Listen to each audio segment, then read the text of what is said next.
down, but I mean, again, kills matter now, so might as well try and see if we can get some of them crazy. Falls down, Squeaky quick to flush, and now, Forever taken down by Rustinmar as well. Great shooting there as well. Here comes Unsable, he wants a piece of the point, but Mexi from the other side says, hold your horses there, mate. It's our kills, not yours.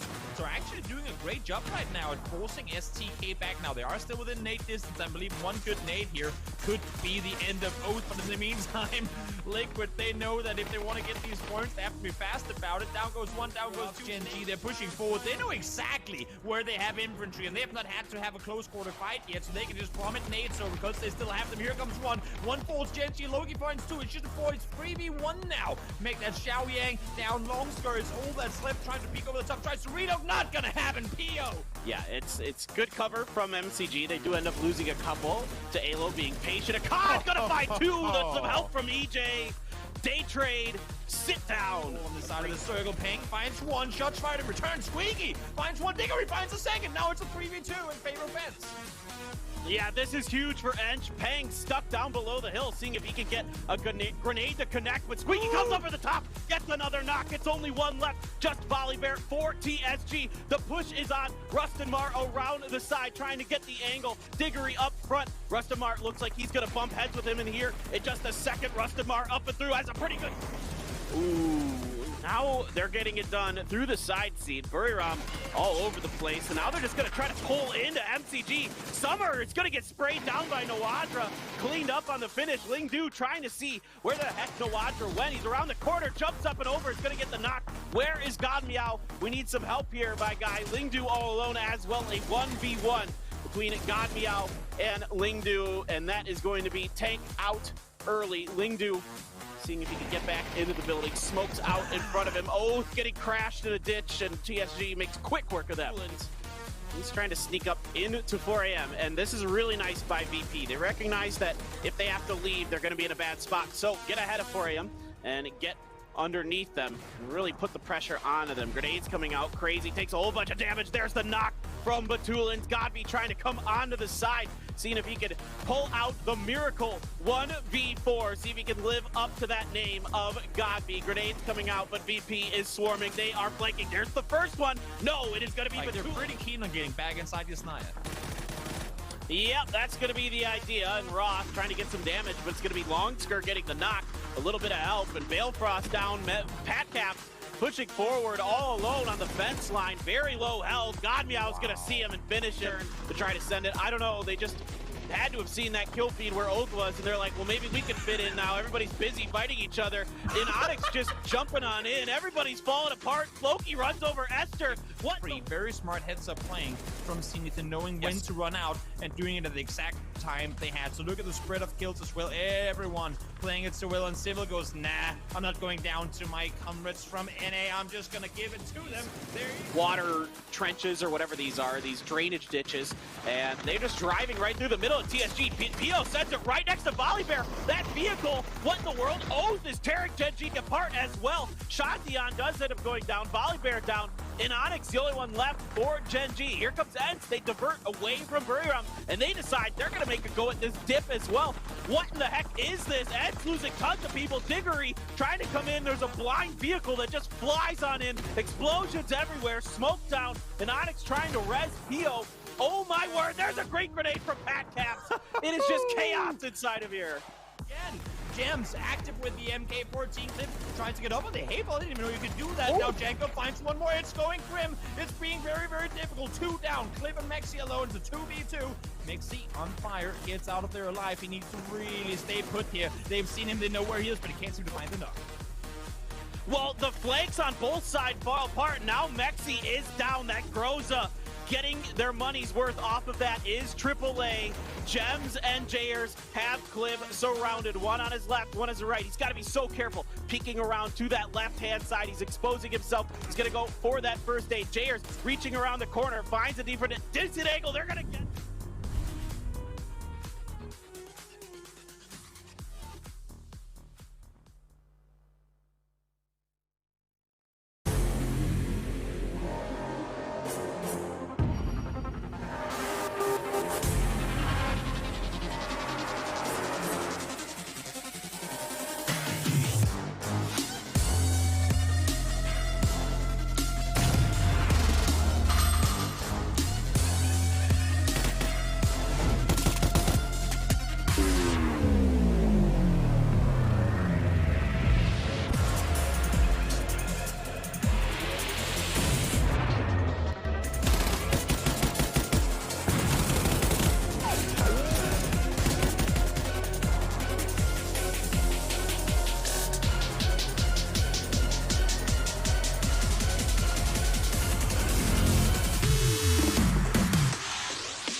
Good morning, good evening, good afternoon, wherever you're watching around the world. Welcome back. It is PGI.S, the last day of the weekly finals for week 2. My name is Toppies. I'm joined by Clover and Froz on the desk to break down all of the action. Welcome, guys. And you know what? At the interest of getting into the meat and potatoes right away, let's take a quick look at the schedule. Then we'll talk about the standings, and I want you to break down some of the crazy chaos we saw yesterday. Let's take a look at the schedule right now. Yup, you see it. There it is. 2 games to get your just desserts as we go to Miramar first. 3 on Erangel to wrap it up. And at the end of the last game, $50,000 will be awarded to the top team. Wow. Let's look at the standings and who is in the pole position for this race. Froz, kick it off. We got Team Liquid, just like last week. They are in the top right now, but close by, we have so many teams just underneath. The TSG, 4AM, Battlegrounds, and Genji, they're all so close right now. One thing I want to point out here is that STK is currently on an 8th place, right? They got 28 points, as you can see. This is kind of similar to last week as well. We saw them after day 1 with 25 points. But what happened in day 2 was they got themselves 52 points, and that boosted them up to a 2nd place, almost to 1st place. So, I mean, it's still anybody's game. Is it anybody's game, Clover? Because yesterday, before the last match of the day, it was literally 0th. They got 6. That's cool. Can they get back in this thing? You know, they've been saying some choice words on social media today about their plans for how they're going to play. I think we're definitely going to see some interesting things for them. The question is going to be, is it going to pay off in the long run to help them climb up that leaderboard? We'll see. Choice things, by the way. Snakers tweeted something about if they're not in the top 4 after a couple of games, they're going to start to hot drop people. So we'll see if that pans out. It does, Froz, apparently seem to be the way things go. This is the way for North American teams. Why not mess with others, huh? I mean, if you look at it, though, they got 6 points, right? It's super low, but what can they do about it? If you look at the bottom 16 games, what did T1 do today? They got 55 points in 4 games. In 4 games, you have 5 games you're playing here today. If you can replicate that, but with in over 5 games, you're going to get even more points. You're going to be landing on 60-something points, and that's going to put you towards the top. That's going to put you in the money. I'm just saying. That's a good point. I mean, it's literally the same amount of games as yesterday, Clover. At any given time, any given team, in theory, right, because the actuality probably not, can put up the same amount of points as our first place team. It's a chance. Absolutely. In fact, if anything, I think that is completely true, because if you look at our top 4, all top 4 of those teams are teams that did not get chicken dinners yesterday. So teams are finding really creative ways to put points down on the board, and I think that anything's possible today, considering how close it is for a lot of them. Is there a bit of irony to that, Patrick? The idea that to get here, you have to win a chicken dinner, and the 4 teams in the position to win the $50,000 haven't won a chicken dinner? I think it's a really good format, like kind of clash that you've seen, because you need to get that chicken dinner to get into this stage. But once you get into this stage, it's not about that chicken dinner. We all know that. During the super settings, it's all about the kill points, or placement points, of course. But with those, you can rack yourself up so high up in the leaderboard. That's exactly what we're seeing right now. You want to be consistent, not just get that one win. Sure, during the weekly survival, it's all about it. But right here, consistency is king.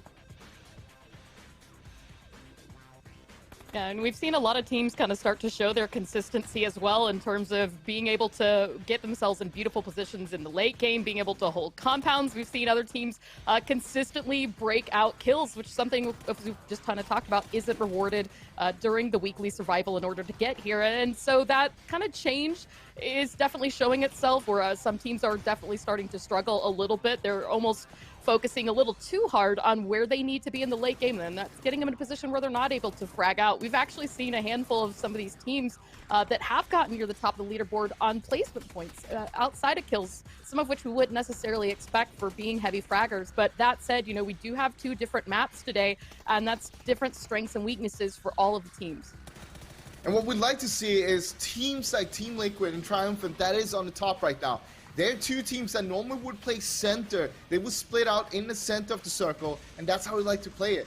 But what we've seen lately is they're adapting to the lobby, to the playstyle of the other teams, and knowing how they will surpass them. And that's by playing edge, and that's why we're seeing them on the edge right now. They play a lot of edge, they get those kills, but they also get those placements from there. By playing there, they don't need to go center because we're having so many hardships as well. We've seen it time after time. These circles have been brutal against a lot of the teams, but some teams are starting to figure out how to play them well, and it's just a matter of time before all the other teams catch up to it. You said it absolutely right. These circles have been brutal. It has been just the nature of the tournament so far. And even the circles that kind of made sense yesterday when they started were doing like crazy ping pong shifts all over the place. Like it was just absolutely nuts. Does that cause a mental stress on these teams trying to figure out how to play this thing, Clover? I think a little bit. You know, you kind of talk about, right, circles shifting where teams may or may not expect them to go. We've seen some of those circles with a little bit of water into play. Everybody anticipating one thing, and then the circle pops, and suddenly you're watching 11 teams scramble for repositioning into that next zone. And I think that that's definitely catching some of them off their guard. But we're already seeing other teams very quickly adapt and adjust to this and use it to their advantage. And as Frost said, teams aren't always sending it to the circle now. They're finding decent compounds in or around the edge to play from, and that's getting them some good strength in the late game. Let's talk about strength in the late game. We set up a little comparison for you guys to dig into between two teams that have been putting up numbers in very different ways. It's Liquid versus Buriram. Talk to me about it, Clover. I mean, you know what? Team Liquid, a prime example of this, right? With the exception of Game 4 yesterday, they found themselves in the top 4 each and every match. But 2 of those games were 0-kill games, including the one where they did actually end up going out in 12th. So that was their non-top 4 finish. But we're seeing them take high-profile areas and compounds and playing them well to their advantage in their games. So they're getting kills. James is doing so much work for the team right now, but they're not overextending themselves or chasing for those points. They're really just kind of playing the circles and playing the zones. I like how you're mentioning James, and we can see here on the kills, of course, that Buriram has a lot more kills than Liquid. James is, of course, one of the fraggers that we know on Team Liquid. He's currently sitting on 9 kills. That's kind of interesting. But on the same hand, if you look on the Buriram roster right now, you have Godmeow on 10 kills, Edie on 9 kills, Nuadra on 9 kills. That's 3 of the Buriram players on the top 3 kill leaderboard right now. That's how aggressive they play, but that's how they're thriving right now. We've seen it time after time how they're having problems to close down the games, but they know how to frag out, and that's their strength, and they're utilizing that to the maximum right now. Basically, they have 87% of their points gained from kill points. Now, that is something to compare against Team Liquid, for example, that only has 54% of their points accumulated from kill points. So when I was looking at that, I might stay with you for just a second here, Frost, because I want to get your take on this. The kill points definitely favored Buriram there, but the damage didn't. Liquid had, I think, 5,400 in that ballpark. Buriram had about 4,000, and yet Buriram's kill counts are so much higher. Why is it that that's looking that way? Does it reflect any specific details of the gameplay?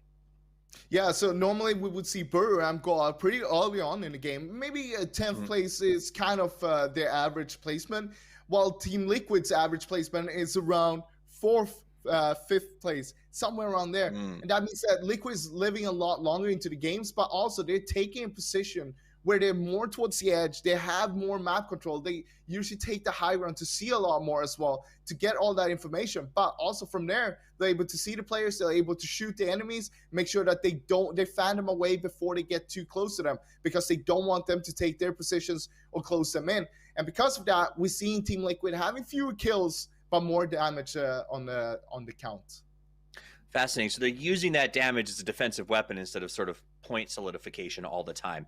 Clover, are there other teams, maybe even outside the top 5, that you see similar builds to or strategies that are sort of showing that focus on maintaining middle, bristling, or I guess, what do you want to call that, porcupining or something to keep people away from you? You know, it's worked already for a couple different teams. AAA kind of had a similar instance where they've been taking compounds early and keeping a little bit of damage and keeping people away. We saw them, of course, get that win on Erangel yesterday, and that was in part due to that compound that they had just outside of Pachinki. Additionally, from that, I mean, TSG, at least on their Miramar games, for whatever reason, something is just not quite clicking for them well when it comes to Erangel, which I think is a different story in and of itself. So you brought up Attack All Around, Froz. That's a team that I think a lot of people didn't have massive expectations for. They sort of slid in to the weekly finals towards the end of the series, but they're in 9th right now. They have a chicken dinner. Have you seen changes in what they've been doing? Why is it working here, but was struggling so much in the weekly final round? I think they're getting underestimated by a lot of the teams and a lot of the viewers as well, maybe. Coming from SCA region, people see them maybe a little bit of a underdog. Same thing with Buriram, but Attack All Around has shown us time after time that they can play a good game here. The thing is that I feel like they are not really adapting that fast, not fast enough to a certain extent what we see the other teams do. So they are falling a little bit behind, but they can put up a good fight. And right now they're doing it mostly on Erangel. We're not seeing too much performance from them on Miramar itself. So that is a good thing for them that we're playing free Erangel here today, because that's where they're going to be able to rack up the points. And right now they're still sitting in a very comfortable position to get themselves into a top 4. All right, let's take a quick touch on a couple of teams. We've already talked a lot about Liquid, but real quick, Clover, do you have any extra thoughts on these guys who are currently leading the lobby?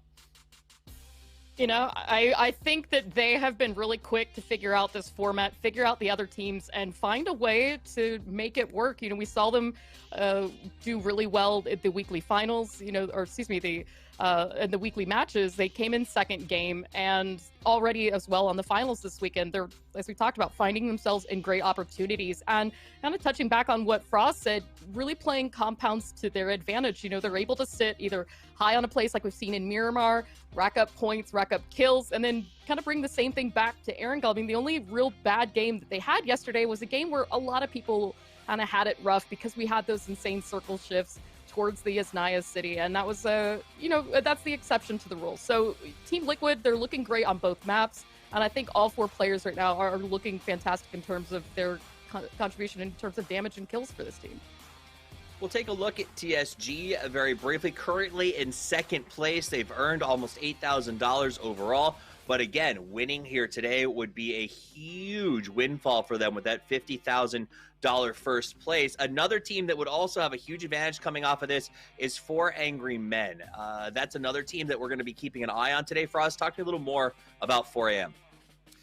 4 AM has, in this weekly final so far, been kind of just overshadowed by the other teams. They're currently sitting on a shared second place together with Triumphant, just below Liquid. But I feel like we're not really seeing anything from them, because every time they're doing something, we see the other teams doing something better, more or less. But they're always consistent. They're always there. Look at last week's weekly survival. They ended on the 3rd place there as well. And it's great to see them, like how they're actually playing out.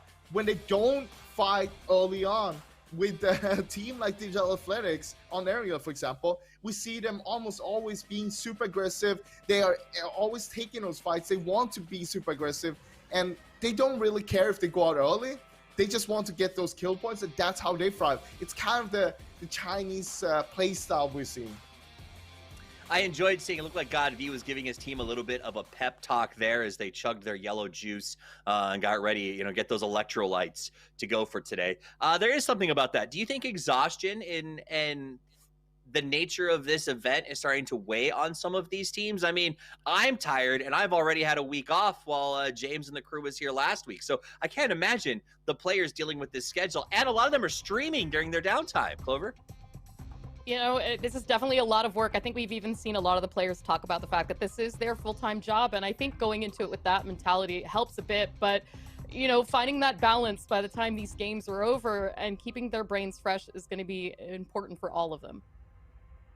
And I do think that there are, I will say this, I respect the grind for us. Like, yesterday, Oath definitely struggled. They had a hard time, you know, but I woke up from my nap and Snakers was streaming. Like, the guy was out there putting in work, practicing, and that seems to be the theme on these players, is they're not playing their games here and then going home and relaxing. Almost all of them are going straight to the scrim room and training again. Sometimes when you just go in and just start scrimming again, it's the way for you to just move away from the games you already had. The bad games, you just want to forget about them. By playing new games, having new good games, and those will overshadow the bad ones you had. And that's sometimes what they're trying to do. But you always got to balance this. This is super hard to balance because no matter what you're doing, you always want to become better. But there's just not enough time to do all the VOD reviews, to keep on scrimming, keep on working on your personal problems you have in the game to become a better player, to look at what the other teams are doing, to prepare yourself for the next games.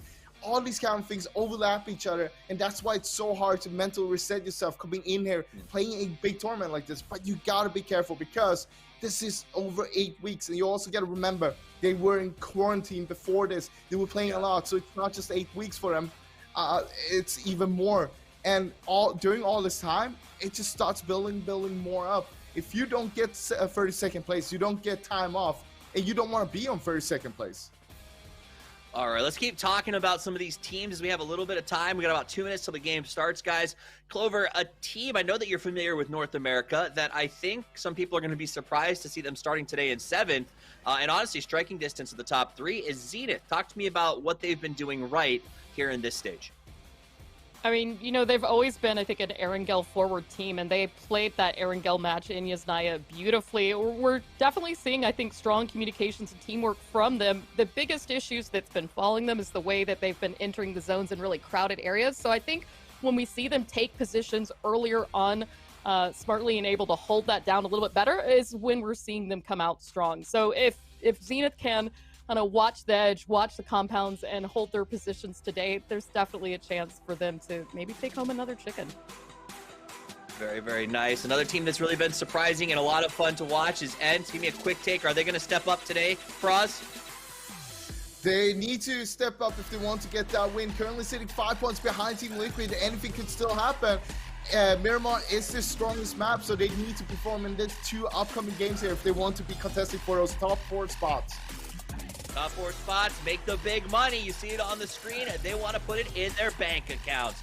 Big shout out to Toomey, Zowie, Intel, and Perrier for making this possible. The roof is opening. The plane is on the air. Will teams be on the road to victory or on the road to the airport? We will find out soon as we head to our casters, the always amazing actualizations of Paper Thin and Toby. Well, thank you so much, Toffees and the desk, the extraordinary experts of elucidation coming at us today, doing a great job getting us prepared here for the Week 2 weekly finals. 5 games to decide who's going to come home with that top spot of $50,000, $100,000 total on the line here, Toby. And we get it kicked off with a northerly plane on Miramar, and I couldn't be more excited for this, man. Are we reaching a point now where both you and Toffees have started writing these down just to best each other? Because you're getting incredibly good. They're getting longer and longer and more This advanced. is now my prep. We're reaching a point where you spend instead of watching bots and stuff, you're just coming up with crazy different ways of putting all these sentences together. I gotta say it's getting rather impressive, but it's also getting pretty extreme at this point. I'm thinking week 8. Half the broadcast is just gonna be you Toffee's introducing over first 2 circles and you saying thank you for the next 2 circles. And who knows, speaking of circles, is it happening? Are we going to the islands? Am I getting my first game on the islands? You didn't get your first game on the Southwest Island yesterday, maybe. True. With a little bit of luck, or a ton of luck, I should say, I'll get my first one today. But yes, I am as hyped as you coming into the final games here. And one thing that I failed to mention yesterday, I did notice it during the game, and then I failed to mention it on my analysis stream as well, is if you look at Virtus Pro, they have backed out of Power Grid. Multi-Circle Gaming, they've been there for a long time. They've come up, they've taken it. Again, Virtus Pro is usually not a team to shy away from a fight if they feel comfortable taking it, but I just don't think Batulan really gives a crap about getting to loot Power Grid, so they loot elsewhere now. And with the not being here, no one contesting the southwest side of Picado, they have left. So very unusual that we see them not loot in Power Grid, but that's a thing. Yeah, I mean, in the in the pre-event scrims, there was a lot of fighting over power grid between those two teams. At the end of the day, MCG basically kind of came out on top, and eventually VP just kind of gave up and started dropping around the area. Now, what got interesting is from time to time, VP would actually set up traps around the power grid area to try to catch MCG in their early rotations. But we'll see if anything like that happens. I don't expect it to. I think those were just kind of like to keep them honest. I haven't seen them try it yet here. Actually on the main event that I can remember. Just a reminder, everybody at home, PGI.S is presented by Intel, where the gaming happens. More friendly reminders, we've got a map stream, PUBG Esports map, if I'm not mistaken, on Twitch. Make sure you guys are watching that. Really helps build up the experience, right? It sure does. It's and even, I mean, we always go, but you can't take for granted that people have 2 monitors. You know what? Have 2 browsers up, go Control 1, Control 2 to swap back between the 2 of them. And when something's happening, like right now, if you don't feel like you want to watch Ping drive, hop over to the map stream. Take a look at there, go straight back and watch Freak drive each other over. That's what you can do. You can swap back between the 2, and you can do the split of how much you want to look at one or the other. That way you will get all the info that you could possibly need off of both the map stream and, of course, here the main broadcast as well. Yeah, exactly. It very much does enhance the experience, so make sure you guys definitely get that in. And as we watch some of the teams make early rotations today, no hot drops here on Miramar, so things are relatively calm to begin with. I do got to point out, seeing Gen G over in Alcantar is a little bit surprising to me, to see them way up on that northwest corner. Typically, Picado, they haven't really been interested in contesting it with any of the other teams, like Team Liquid, which has been kind of their MO on Miramar for this event. They haven't, whether it be Liquid or Sonics, they haven't messed with them, really, in the Picado area. But that's probably the furthest I've ever seen them go, Toby. They typically don't like to go that far out, which I'm curious to see how that's going to work out for them. Yeah, it's one of those things similar with Oath. They went down to Los Leones rather than we saw yesterday them and the Freak of Freaks having a bit of a brawl. We never saw any casualties off of it, but just landing side by side by Graveyard and Minas, they opted to go further south. So I'm glad to see teams go and maybe realize now that there's no reason in landing side by side with opponents. Just go a little further away. You can, as long as you get rotated in due time, you'll be fine to make your way into the circle. And with these circles in particular, we still have a ton of teams. I mean, Gen G, as you say, they're still west of El Pozo. They have a long journey ahead of them, and PO hasn't even left the building yet. Yeah, it's going to be, I'm really fascinated to see what they're thinking. A Freak of Freaks and Team Liquid did cross paths. I think James maybe thought there for a second that either he was going to go for the shot or he'd break just to let him go by. MCG, 4 a.m., having similar ideas, similar timings on their rotations as well, northeast of Picado here. And these guys, MCG, finally, after that massively underwhelming first week, have made it to a weekly finals and are here to see if they can come through. They've been not so great so far. They're at the bottom of the teams that are in double digits, other than GEX and Oath. We were at 7 and 6, but all that matters today is those top 4 spots. That's where the money is, and that is not a money buggy. That is a fire buggy. It is on fire unless somebody can come here and knock it over. You hate to see a buggy run out of gas, right? That's just so unfortunate. At least that's what I always say when I flip my vehicles. I just go, oh, guys, sorry, I'm out of gas. You don't have to go up where you don't have to go to the vehicle. Oh, you brought a gas can? No, just pick me up. We'll go in your vehicle. It's all fine. It's all fine. I ran out of gas. Don't go check for yourself. It's all good. It's all good. We can go the other way. Just throw that gas can on the ground and blow it up. It's fine. We don't need it. We don't need the gas can. It's fine. I'll just go with you guys. But over towards the center of the circle, Liquid, they have managed to claim a center spot towards the south side of the, I guess you can say, main road, going from Los up towards Impala. And now ENCE are coming in here as well. ENCE does have their ENCE compound available, and I would assume that from where they're going now, they'll start scouting over in that direction too. The only issue is because of these compounds that have, I guess you can say, fortification that has those small walls all around, it becomes difficult to see if there's a vehicle. Maybe there's a bike that's like laying down, so you can't see if there's a vehicle in the compound. And that means that even if they don't see anything, they will have to think twice about, okay, there could actually be people in the compound. Even though we don't see open doors, even though we can't see cars, they could be parked in a spot or put down in a way that we just don't see them from where we are, and we will run into fights. And I think ENCE being I guess you can say, early game passive team, just wouldn't want to run the risk. Yeah, I think you're absolutely right. And it's definitely they will try to go for center circle when they have priority on it, and they shy away from fighting, and that isn't to say that they're bad at it by any stretch of the imagination. It's just their strategy. It's just their idea. Yeah. Why fight early when you can keep those vests and helmets and frag grenades and smoke grenades, all that good stuff for the later part of it. No doubt about it. And I mean, Ents was fantastic on that Miramar, that second Miramar game yesterday, I believe it was. Just what a master class in how to navigate a final circle. Very impressively played. And also keeping in mind, I mean, they were only 3 for pretty much the entire game. Take-Suit went out early on. And there is just, I mean, them sitting 3 in the city of Chumacera, very impressive how they rotated out, got up on the hill. I mean, there was just so many things to break down from that one, like last 3 minutes. You could spend a half hour just talking about in minute detail all the very impressive PUBG decisions were being made constantly over the course of that game. Very interesting match. So if we get to see anything remotely similar today in terms of late game finishes, I would absolutely love it. Genji had a great win yesterday. I mean, Ens did as well. Just so much good PUBG happening these days. And I really liked the way that Toffee's coined what a lot of these really good teams are doing right now. They're porcupining, or maybe you can think of it as hedgehogging, right? These animals with the spines on them that you just want to keep everybody away from you as much as you can. Just kind of use your STK does this very well as well. A lot of these teams in this lobby, of course, have to do it well. Like that's why they get here. But those are some of the ones that really come to mind early. But I really like that term porcupining to just kind of keep that space. That's what the good teams do. They open as much space for themselves as they possibly can for many different reasons, Toby, right?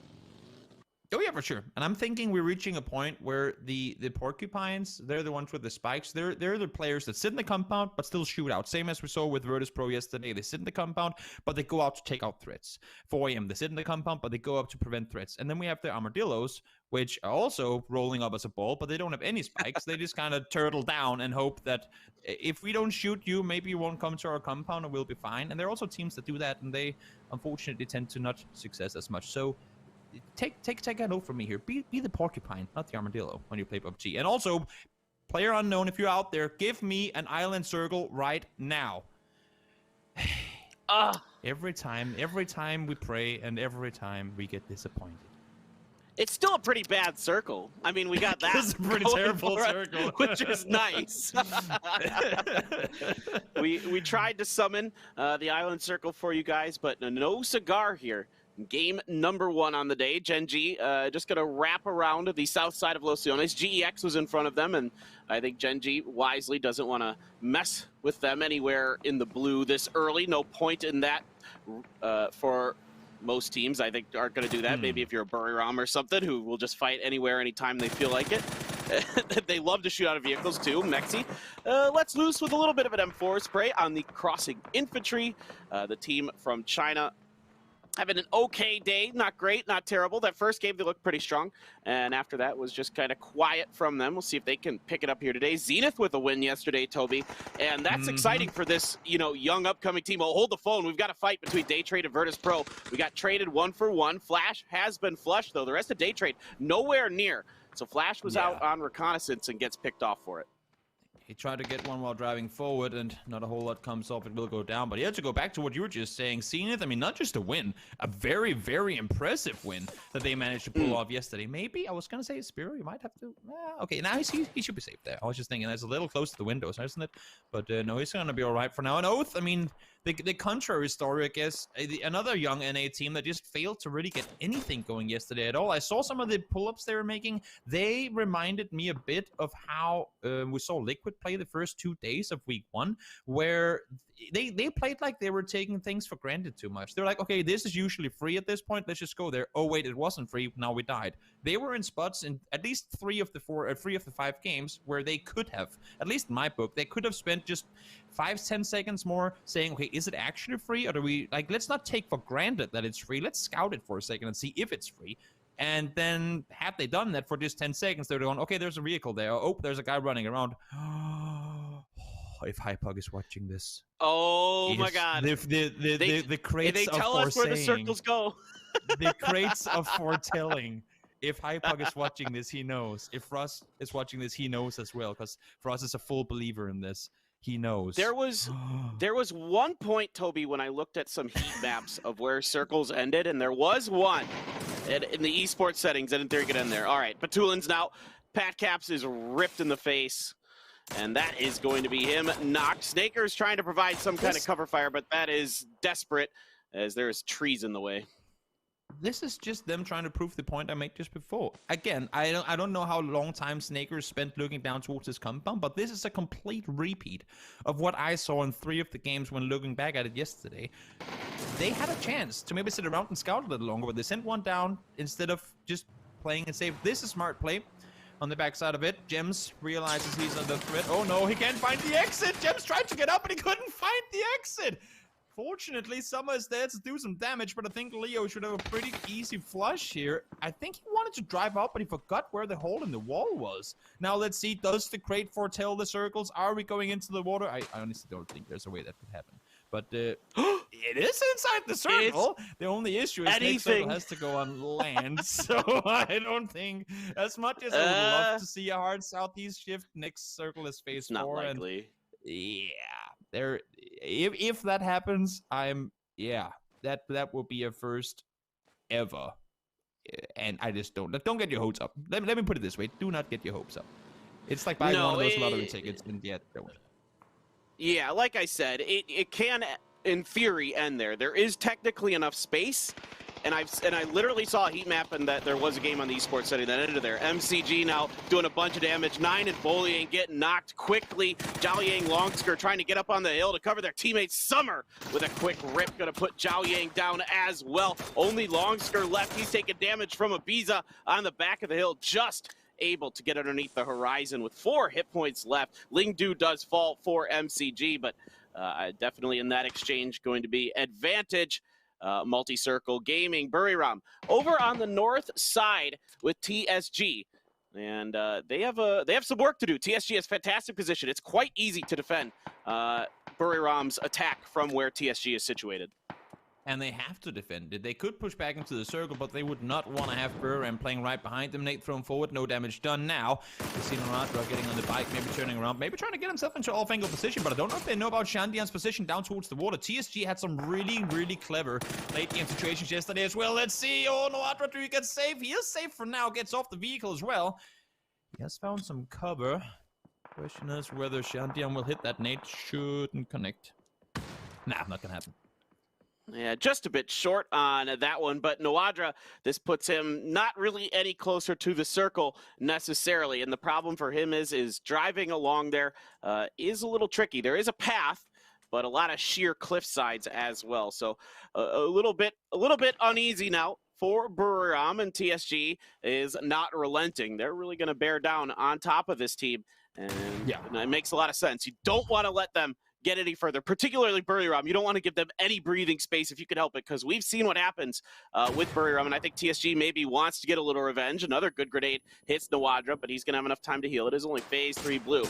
But we saw this early where Buriram crashed a compound that TSG only had 2 in and just wiped them on Erangel, kind of in a very late entrance into an edge circle position.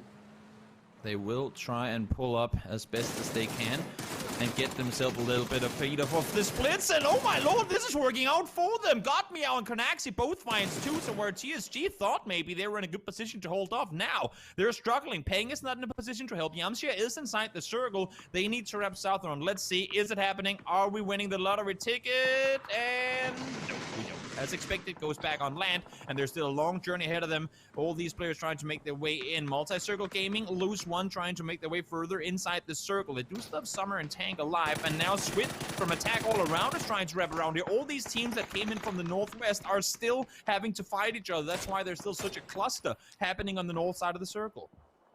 Yeah, and this is a lot of field in here, south of where Oath is. Right now, you can see between them and VP is a whole lot of nothing. Very, very unforgiving, unplayable territory for the most part. AAA finds a bit of a ridge, at least, that they can hang behind. Meanwhile, TSG out of the frying pan into the fire. It's a Freaka up on the top of the hill. Already Peng knocked. A good stun going to come down. Sia spotted. Sia finished. Akkad gets it done. Point in the bag for a Freaka, but really Buriram, somehow, some way, always finds a way to make you look silly, and I don't mean that in that TSG did anything wrong. It's just Buriram is just so insanely talented.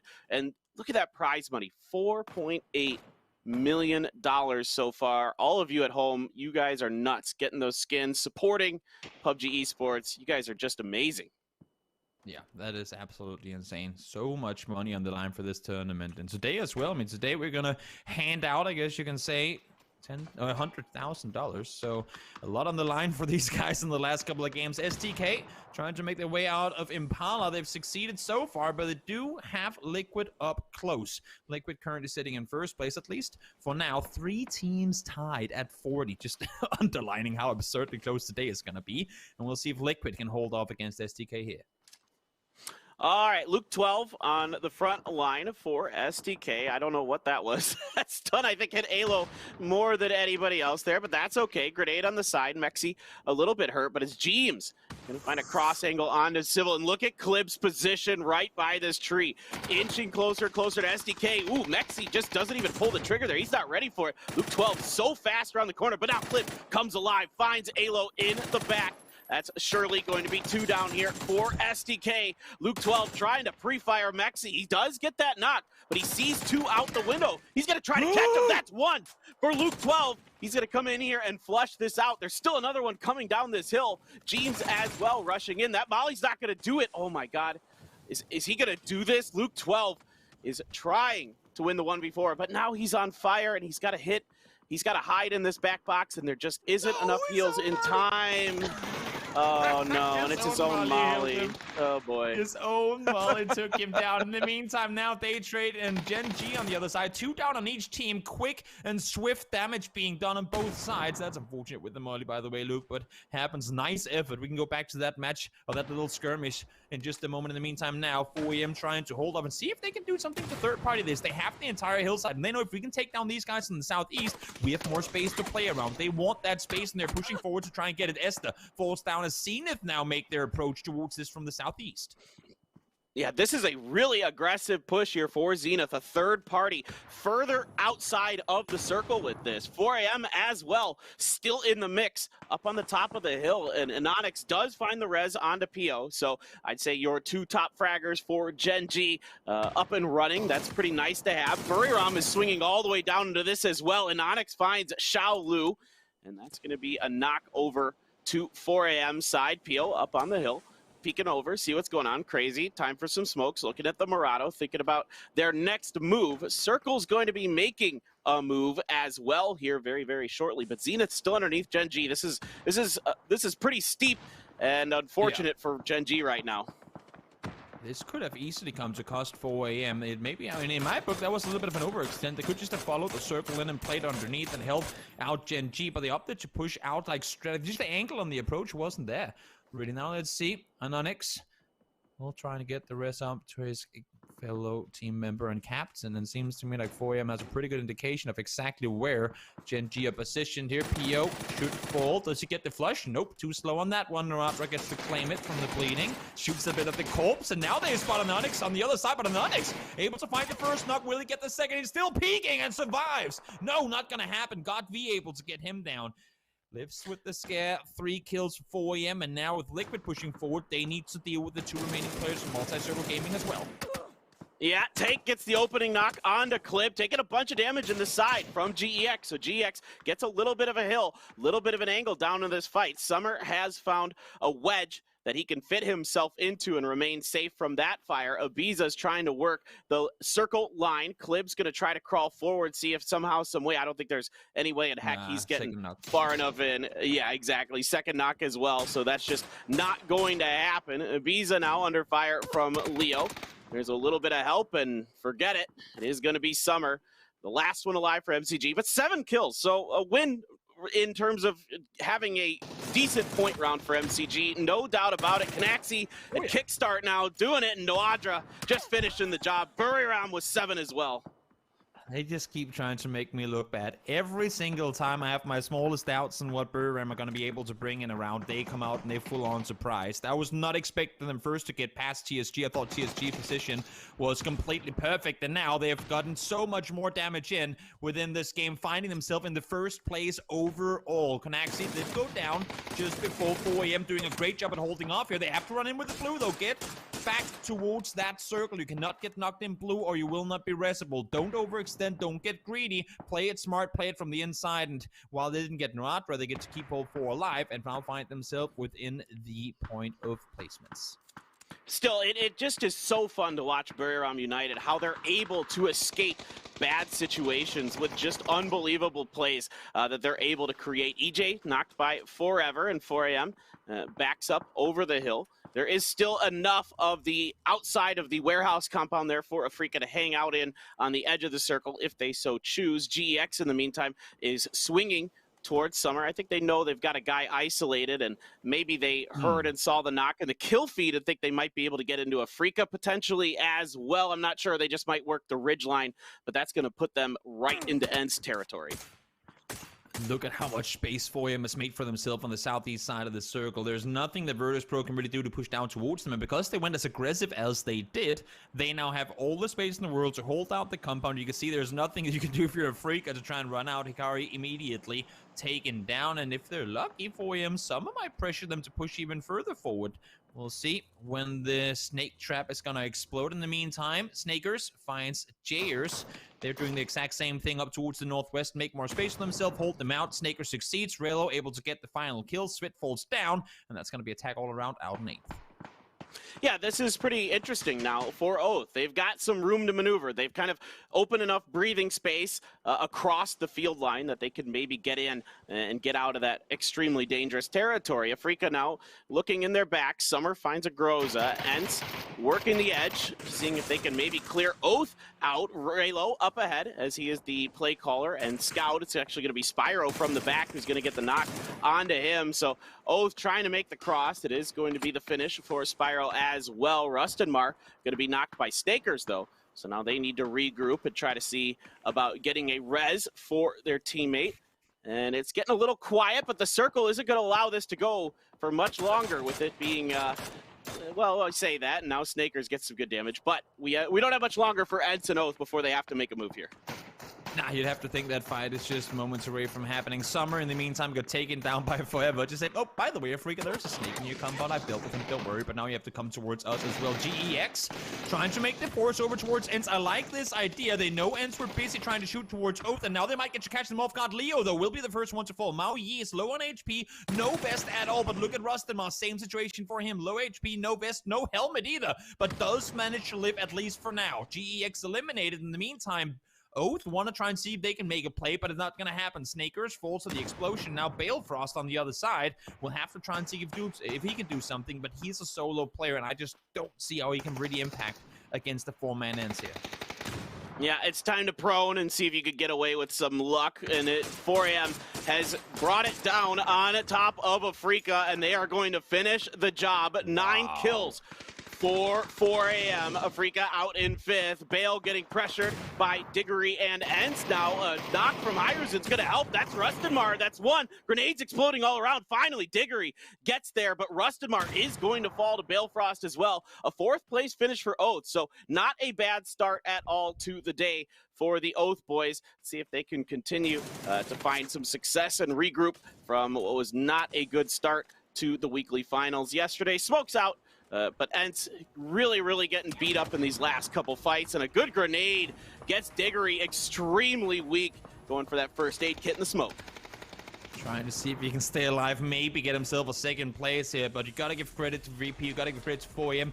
Playing 2 very different games in this one. VP had the compound for a good while, able to stay put. In the meantime, 4 AM, they have been sweeping the entire southeast forever. Nosey's forced to keep on running, just 1 HP, able to make the run to safety. He's gonna try and nade up towards Diggory. They want to get the snake out of the way so they can deal with the team at hand in front of them. 4 players alive on both 4 AM and VP, as this fight must come to an end real soon, with Diggory being down there on the south. Both the teams are trying to deal with the snake, but somehow neither of them able to find him.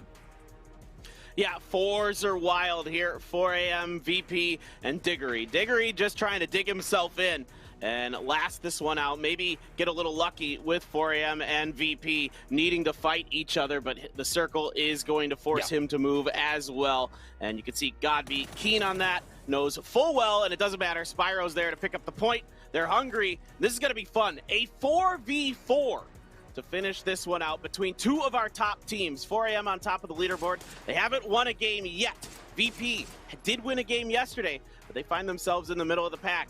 This one's pretty interesting, pretty even footing for both these teams. We say even footing, but if you look at the utility and Kevlars and helmets for Virtus Pro, having been in the compound for a while, they should be better off when we then look at 4am. And I think 4am has effectively eliminated 4 or 5 teams in this match, and you can see they are battered and bruised all over. Low on meds, 1 first aid left for Low, no helmet for Forever. They have a good position right now, and as you can see now, they also just got the circle. So while they are down on utility and Kevlars, they might get to win it either way with the circle going in their way. Hiruzen, Virtus Pro, trying to make their way forward. I know Batulin's been focusing on the guys, being able to play for themselves, being able to really focus on their macro plays. Let's see now if it's going to come into effect.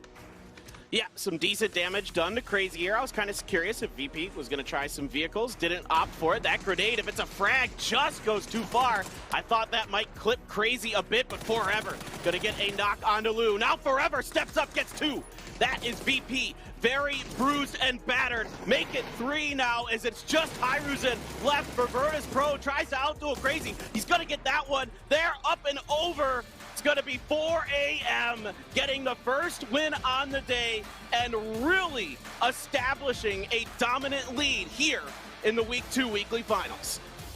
15 kill chicken dinner, and they played this end game to perfection. They swept her out the side early in the bottom. They knew we're gonna be battered. We need to make sure that we can keep Virtus Pro at a distance. If we succeed in doing that, if we don't allow them to come close, it won't be too much of a factor that we're low on helmets and vests. We need to hold them at a distance. We need to hit the shots before they get to shoot us. Forever takes down 2 practically before being shot at himself. Such a good opening to that fight, and then in the end, with Lou coming around the side and all the remaining players trying to get into good off-angle positions, they managed to bring home that win. Very well fought. A game that I think in many other situations, Virtus Pro would have won, but 4am, they knew exactly how to position themselves. They knew where to play from in order to establish themselves in the circle and get themselves the chicken dinner. Yeah, and I mean, it's just, again, you're seeing Forever time and time again being such a great fragger for 4am. Opens up so much space with these individual, just insane plays that he's able to make. And yeah, they sweep space so well. I love to watch this team play. And I talk about this a lot, that for whatever reason, 4am, when they come to a big tournament, that's when they're at their best. They played extremely well. I got a little worried for a second there. They might have gotten a little too greedy for kills on the south side, but never doubt 4am. They know what they're doing. 15 kills on a chicken dinner. Let's see what the desk has to say about that one. Thank you very much, gentlemen. 4 angry men are one step closer to become 4 wealthy gentlemen as they take home a big chicken dinner, and honestly will probably move up into the top 2, if not the lead off the back of that one. Let's take a look at the highlights, Clover.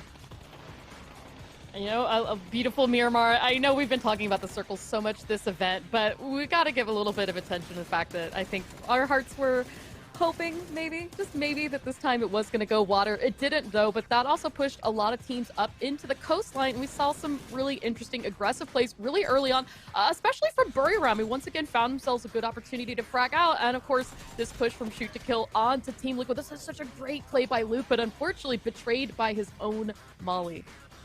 You can see how Team Liquid was actually holding down that gas station and went this super early on, and they tried to have one inside, Mix inside, and all the other 3 were basically outside, and they baited STK into that gas station, and then they just surrounded and took them out, basically. They did lose Mexi, but it was a good play in the end. It was all about getting that low ground for Buriram and Zenith, though, as we saw them coming in from the low ground, trying to get themselves in. Buriram, once again, as Clover mentioned, got himself 7 kills, no placement points, but this is the beauty of Buriram, right? They know how to take the fights, and they love to take them.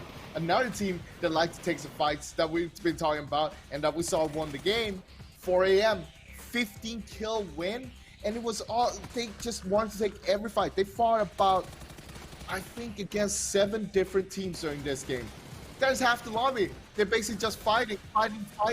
They're taking every chance they have. It doesn't matter if they have the low ground or the high ground. And one thing with 4AM is they don't care if they have utilities or not.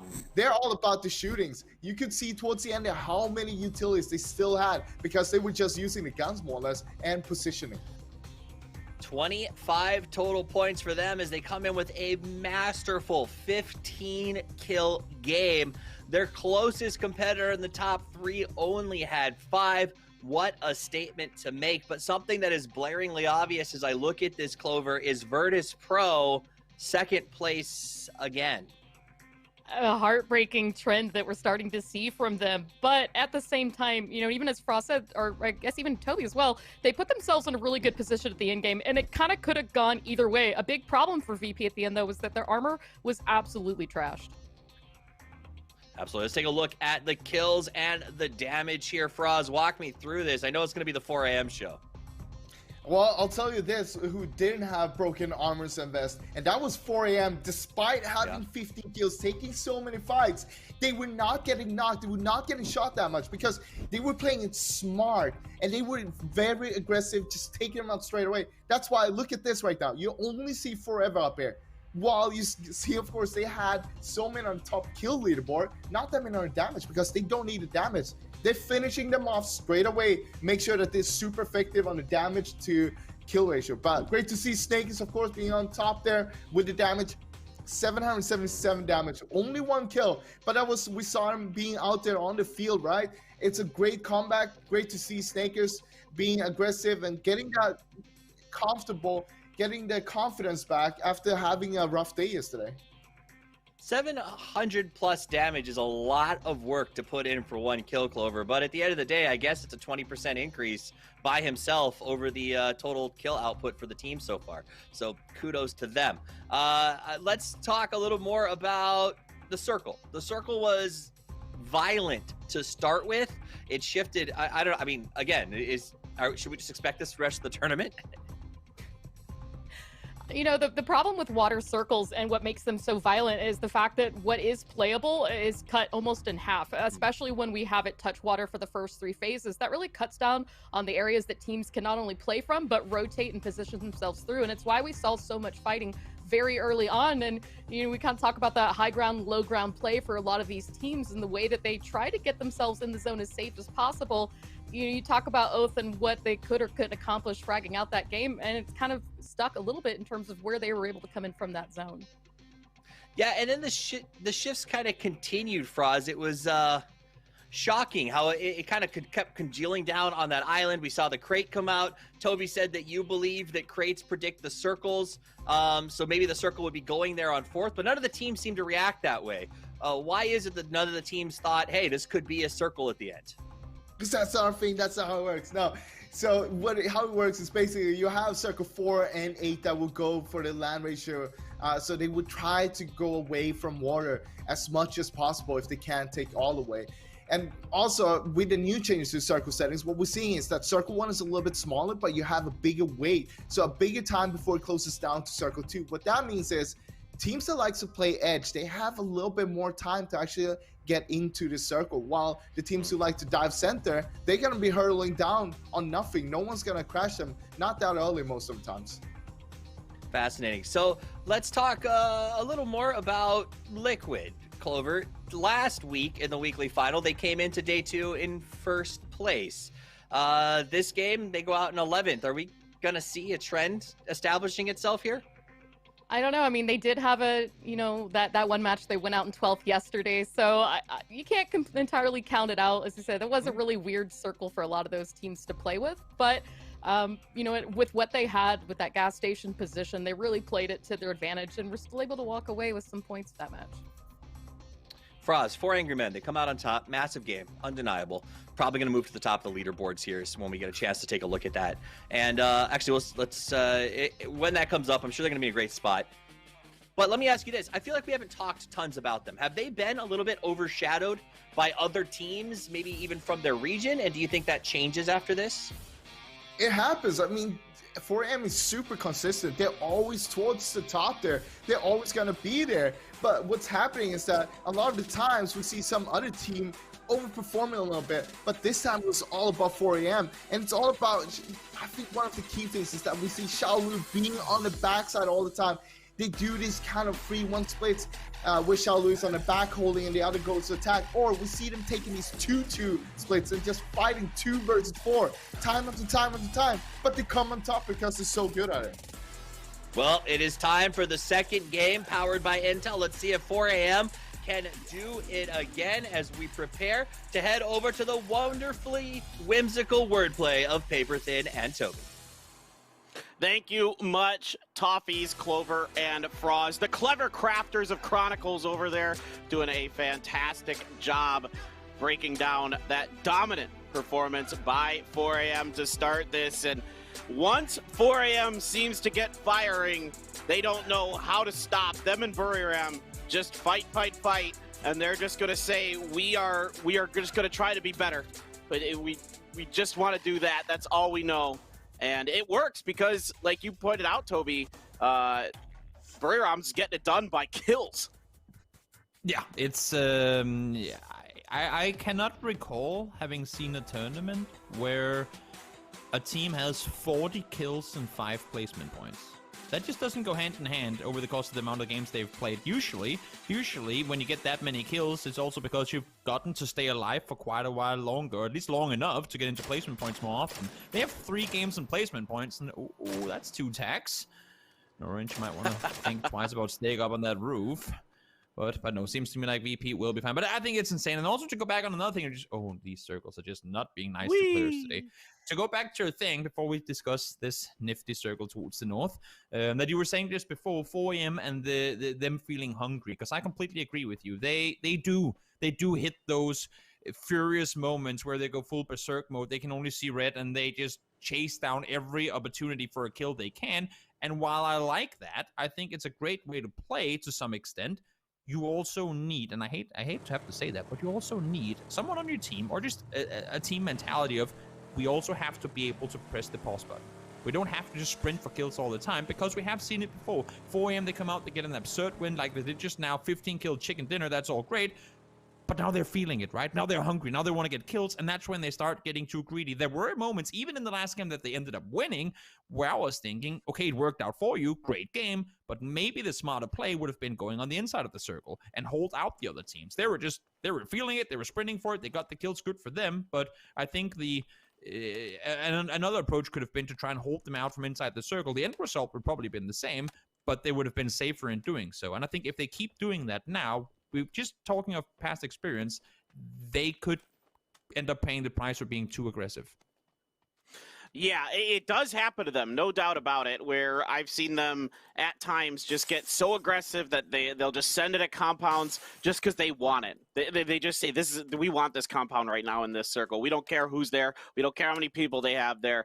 We don't care who can see us from around the compound. We want it. We're going to try to take it. And they'll just lose all 4 for nothing. And that's just the way they go. And that's kind of part of their play style. And, you know, it works for them more often than not. So kudos to them. This cranked up to 11. Go, go, go.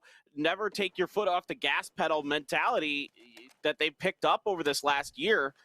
Just seems to really fit them. And what's really fascinating to me is, with them fighting, particularly at the PCS Asia events with VLG all the time over apartments for the first like 3/4 of the year or so, really made them even better in a lot of ways, particularly at these, these building fighting situations that they find themselves in a lot. Oh yeah, I mean, they're a very, very battle-tested, up-close combat team. There's no doubt about it. They are an extremely good team when it comes to having to take fights, whether it's in cities or just them crashing compounds. They're some of the very best in the world at fighting up close, and I think that's a big part of the reason as to why they find themselves in top of leaderboards. And I don't want to say every tournament they attend, but a very big portion of them. And I think that, I mean, you need to be able to do that.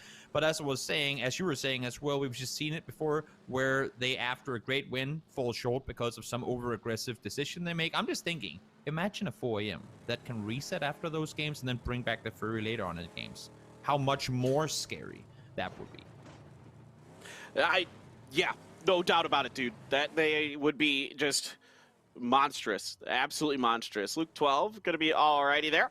They're able to land that little flippy-do. For him, I'm just real quick, just kind of curious if they are going to go with this circle. Toby, let's get to the circle now that we've really broken down 4 a.m. Pretty well. This circle's north. Are we going to see another shift up to the north of La Cobreria like we saw earlier this week, or what is this one going to do is like a big question on this, because there's a lot of unplayable quote-unquote mountainous terrain, right, in this circle. I'm glad you didn't ask me where the circle was going to go, because as much No, as I don't. I couldn't tell you. But I think if you're a team in this circle, you have to. I mean, at least that's my philosophy. Let's see if Spirit can hit these shots. In the meantime, should be able to. 1 connected, 2 connected, 3 connected. But the M4, not enough damage to get him down with just 3, unfortunately. Not gonna happen, and no extended bag on there either. No, but I think you have to play every circle and go, okay, what's the worst circle that could come after this one? So they sit here in phase 1 and go, okay, where would be the absolutely most terrible phase 2 circle?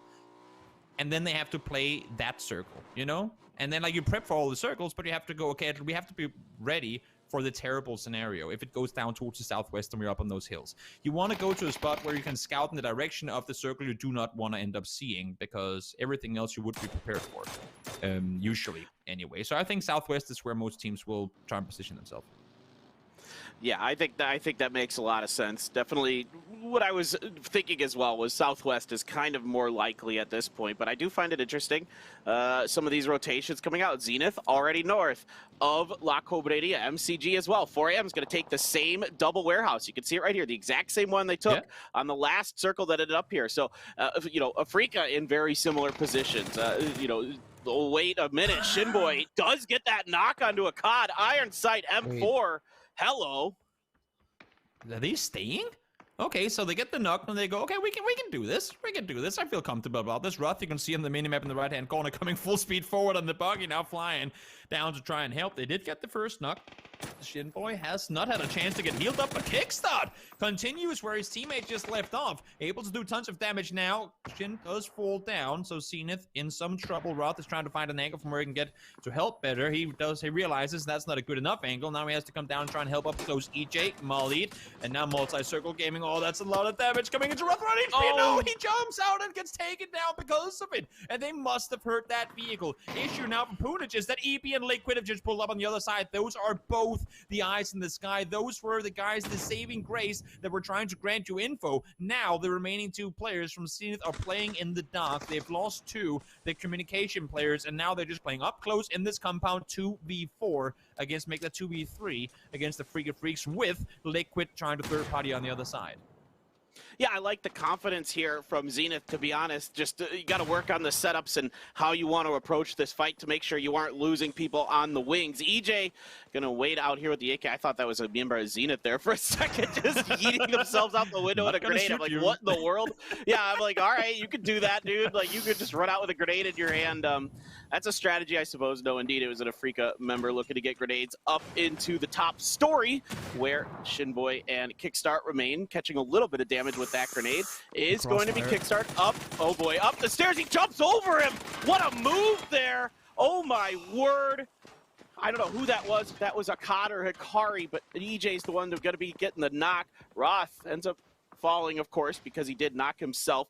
Took a bunch of damage in the way. He is 1 HP when he got out of his vehicle. So any little mistake, any little clip of the ankles breaking will cause that particular knock status to occur. Kickstart remains on the stairs, looking to the right of the pallet, waiting to see if anybody from Afrika will try to come through. Afrika continues to clear out the rooms on the top. Here we go. Out. He's going to get a COD. Immediately has to fall down, though. A COD got decent damage into him, and he's going to have to reposition. But for Kickstart, tough battle coming up here. Hikari spots him. Oh, got to be ready for it. Hikari is. Hikari gets Kickstart, and Afrika just narrowly avoiding a whole lot of damage in that fight. Hindsight knowledge is the best knowledge, and also, I guess, for players, the most annoying knowledge, but should have probably left the compound when you had a chance to. Even though they get the first knock, they're still in a 2v3 with Roth coming in late, with their last remaining player on the other side, not in a position to really do a whole lot of covering if they're fighting on the if they're fighting on the other side of the building. You got the knock. Yes, that's amazing. Yes, you could potentially get a kill off of it, but that could also be you getting to get away because they will commit to the rest. by getting that knock, you don't have to try and commit to the flush. You could have gotten to the other side, could have said, you know what, we'll take the fight another day. And if the circles are going to keep going back in that direction, they're going to be so upset, I would assume, that they didn't just leave when they had the chance to. Yeah, and like I said, I actually do like the confidence from Zenith that they get that knock and they want to take the fight. It just needs a little bit more coordination after the call is made. Everybody kind of having similar ideas. Circle, what is its idea? Just going to center up. This is quite fascinating here, Toby, because still a lot of the Oasis in it, still a lot of that northeastern area outside of La Cobreria, still stuff south of the Oasis Mountain. This one's a little tricky for the players to navigate. Yeah, it's gonna be, but because of the center position being where it is with Noatra and the very, very big mountain in the middle of everything, it's incredibly difficult to, I mean, you can't scout across the circle. The only way you can see what's on the top and like north and the south side of the mountain is if you're on the mountain itself. That, for anyone who lives in a flat country like Denmark, is how mountains work. You cannot see through them.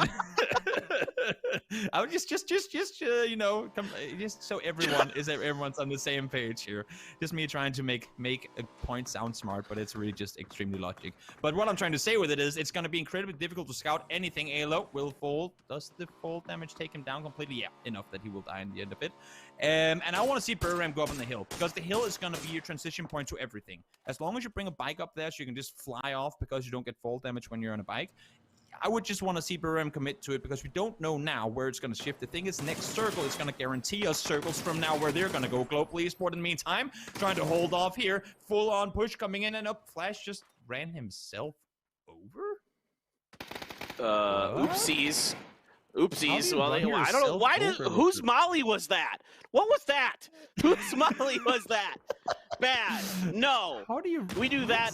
We don't do that. That's bad. All right. Well, anyway, that happened. So let's see what Hyruzen, let's see if he's going to be saved by Virtus Pro. Spit pretty far out there. Batulins has a good angle to get some damage into him. Catches some help from Lou as well in there. So Spit down to 41. And now the other two members of Day Trade, don't run yourselves over, please. Okay, we did it. Good job. Now, they've got Liquid a little bit in front of them, but this compound it's a small one. A few of these metal shanties, but they are alone, at least for now. But going forward and going back to Buriram here, I get what you were saying there, Toby. I like your thinking, but this is Buriram, and bro, if they did that, then they can't fight on the outside. You know, if they go into the middle, then how are they going to fight on the edges? They gotta come back, and now they gotta fight SDK.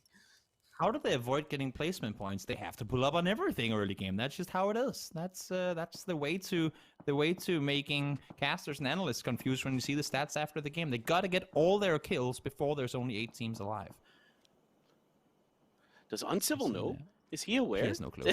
I mean, as I say that he does take a nade out, so probably has some sort of clue. At least he saw the vehicle. I'm not sure if he knew that whether he was inside or outside the vehicle, or outside the barn house there. But the issue now is, Noatra is on his own.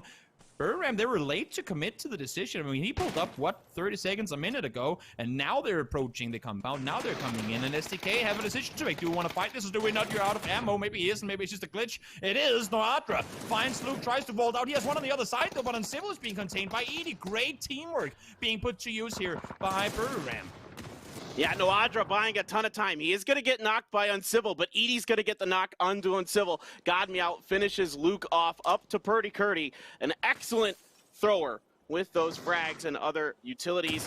Let's see if he can find anything. That one is going to miss the mark, go a bit far. Edie going to put the shots down into Uncivil, and we do go to the northeast. Are we getting an Oasis finish? Is it going to happen? Is the dream real? Are we good? I've been rubbing that genie lamp, hoping for an Oasis ending for a little while. Now my wish has been granted. It's possible. It has to shift away. It has to shift away from the position that we saw Konaxi be in earlier, like the very hilltop. It has to shift away from, so it can go straight east, a little southeast, like anywhere east of the mountain. And I guess we could also fit phase 4 in on the actual Oasis. One thing's for sure, whether we're gonna get the circle towards Oasis or not, we're gonna see a lot of teams going up in that direction. Multi-circle gaming already here. Virtus Pro trying to wrap even further around. 4 AM as well have already positioned themselves on the edge of the circle, waiting for confirmation on where they're going to be going next. But we might end up seeing a fight here. Virtus Pro, okay, so Spiro knows for a fact that Godby's around. That should be them turning, or trying to turn around, but no, they're committing to this. Batulin's pulling up on this building. Forever is here. All of 4 AM is here. And as I expected, okay, they are going to try and see if they can get away. Yeah, they're going to need to, but it might be a little too late. Forever going to find that knock and finish on to Petulans. Rustinmar at least helping VP out a little bit unintentionally there with some shots into the backs of 4AM. So that's going to allow the rest of VP at least to get around, but at the cost of one of their teammates. Lou going to park his vehicle, trying to keep those tires as safe as he can. Meanwhile, over on the western side of the circle, a long drive to make for TSG and Team Liquid, relative to the rest of the teams at least. And Liquid, it's going to be Ibiza, one of the best, early on like adapters of the side seat shooting styles. I remember watching a lot of his highlights on Twitch. And let's see, maybe he'll get an opportunity to do something there. Gen G, late rotation around the outside of Oath here, it looks like. I'm surprised we're not seeing more teams towards the northeast in those compounds, because the only thing we know for a fact with this next circle is that it's not gonna go southwest. It's not gonna include that mountain down there. At least it shouldn't, according to the way the phase 4 land ratio works. So it shouldn't go in that direction. Now, actually, as I say, that TSG are making their way over in this direction. Team Liquid might opt to just backtrack them all the way. Only fear is that they don't have eyesight on, or they don't have eyes on TSG anymore, so they could be trying to. They have to expect TSG maybe trying to set up an ambush on them. Yeah, I really would not be surprised if that's what TSG wants to do. They will do this from time to time, particularly if they find themselves in an advantageous situation. Some teams will actually just keep going. You'll see that more of that armadillo style versus the porcupine style. Now, Team Liquid getting hammered a bit early on from Triumphant Song Gaming, but just damage to the vehicle. So that's going to cause them to pull up behind this hill. So a good spot for them for now to rest, relax. Well, I say that, and they start fighting again right away with TSG. Why wouldn't you? You got to buy some space, buy some time. And indeed, heading over hard to the east, but like you mentioned, because of that mountain being there, it's got to exclude as much of that as it can. And Gen G now going to make a move. They've seen a lot of what's going on. What's going to be the desired location? And they're not even going to cross the road. No, I mean, Gen G played this one perfectly. They saw Oath on the hill. They just kept wrapping around. They knew. I mean, this is what I was saying. I thought more teams would anticipate this shift. That's why I was surprised to see 4 teams commit to Oasis rather than try and wrapping all the way around. Maybe they were just going, okay, I mean, we're going to take for granted that the East is already taken. Let's just play something else. And in the meantime, Gen G has gotten all the space they could ever wish for. They're playing in a 2-1-1 split in phase 4 on an East side hard shift. That should not be possible. Now, PO, we talked about you sometimes overextending a little bit when it comes to cost you. This might be one of the cases. Oath are sending 2 players in this direction. I think they heard him pull up on the vehicle here as well. They might have a clue that the Gen G captain is indeed over on this side of the circle. Yep, they spot him. They see him. Down he goes. And this is the hemshoe. This is the downfall. This is the only fault in the plan of Gen G's otherwise pretty perfect strats and way of playing is that sometimes PO don't get away alive. Well, this is, in my opinion, a pretty big blunder because you got to know that somebody can come up over that hill from the compound. Whether you saw someone in that compound or not, you can't assume that it's empty. Squeaky, good shooting onto Ibiza. Going to try to finish it with the grenade. Molly as well, in case that grenade isn't quite on the money. That Molly's on the money, though, right on top of Ibiza. And Crispy, he will fall. Mexi now wrapping around a fence, looking, hey, what's going on up here? And he doesn't like it. He's backing off a bit. I don't blame him too much there. Afrika in the meantime in a fight with 4AM. 4AM's doing pretty good so far, and Afrika already lost one earlier. Akkad over the hill, doesn't really find much there. Forever's going to see Akari on the ground, put him down. It's all up to Akkad, and nope, he cannot do it. And it is going to be 4AM with a pretty easy finish onto the Freaks. They're so disgustingly clean in how they approach 4v4 fights. It's just... every single little move from every single player is so calculated. It's even though I sometimes give them like flag for being too aggressive, when they do stuff like that, which is the smart play, stay on the inside of the circle, hold the other teams out, they just make it look so terrifyingly easy, and they're just exceptional at 4v4 fights. Well, it's starting to look like they might run away with the week. Jeeves does get fit. That's another point in the bag for the Liquid boys, who had a great start yesterday and a little slow on here today so far, but do not count them out by any stretch of the imagination. However, 4AM now finally suffering a bit of damage. They're going to lose forever. He has been completely swatted out of here. And they're falling, but okay, the return is coming through. Godby does find Tank. Evil Lee does find Xiaolu, though, in return. So, God, Crazy, trying to see if they could get this done as 2. Maybe they could get to Lu, but that's going to be pretty tricky right now with all the grenades exploding around them. Smokes in front of them. Evil Lee and Ling Du stuck up by a shack, and more grenades hitting them, but not getting knocks. That one was quite close to Crazy. He does get the knock onto Ling Du. What the heck? Summer has been knocked by Logsker from afar. So now, just Evil Lee left. That grenade is not going to find the shack itself. Doesn't loft enough to get into the window there. And now Godby, Crazy, looking to get in. That's a Molly. Yep, that's going to be the end of MCG. The little help from Longsker, 4AM going for the reses.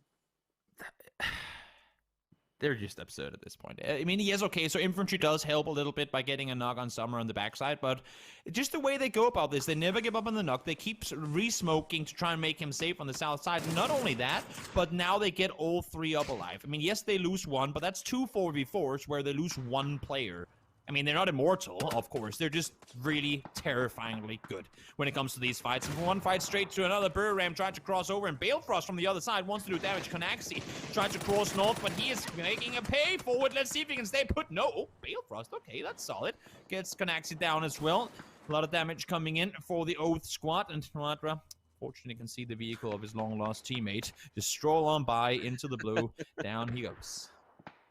You just see how keen Buriram is to shoot at whatever moves. I mean, he was ready to try to shoot at that ghosted Murado. Now, 4AM still on the move. They have to be with the way the circle has shifted itself once again. But 4AM, you know, they've got both their members back up, so they're at 3. And for Daytrade, that's scary because Daytrade's kind of looking around at a bunch of other stuff that's going on. Ents is rolling up onto this hill potentially as well.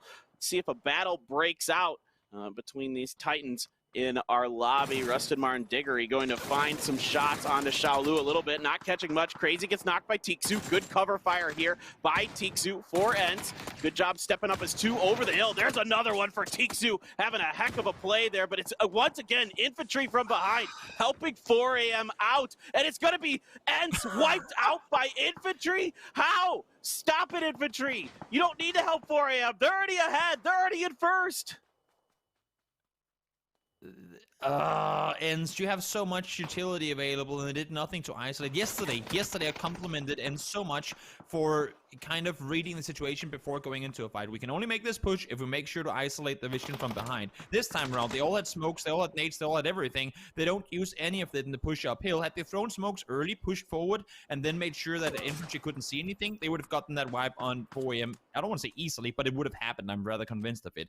But because they don't opt to use their utility to hold off infantry, who they knew were in that compound, they end up getting third-partied and going down. It looked great. I like the push forward. I'm liking the more aggressive or more proactive Ents that we've been seeing over the, I want to say, last quarter of a year. But unfortunately, again, not utilizing the utility that you have at your disposal to try and isolate an angle got them killed.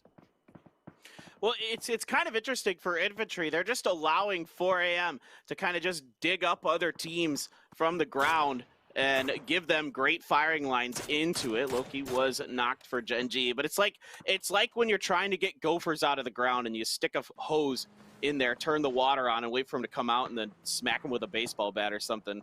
But it's quite funny to watch infantry. Sorry, that's something my dad had me do when I was a kid. I'm not even kidding. It's just one of those weird things. That sounds traumatizing. Yeah, I wasn't a big fan of it, but incredibly traumatizing.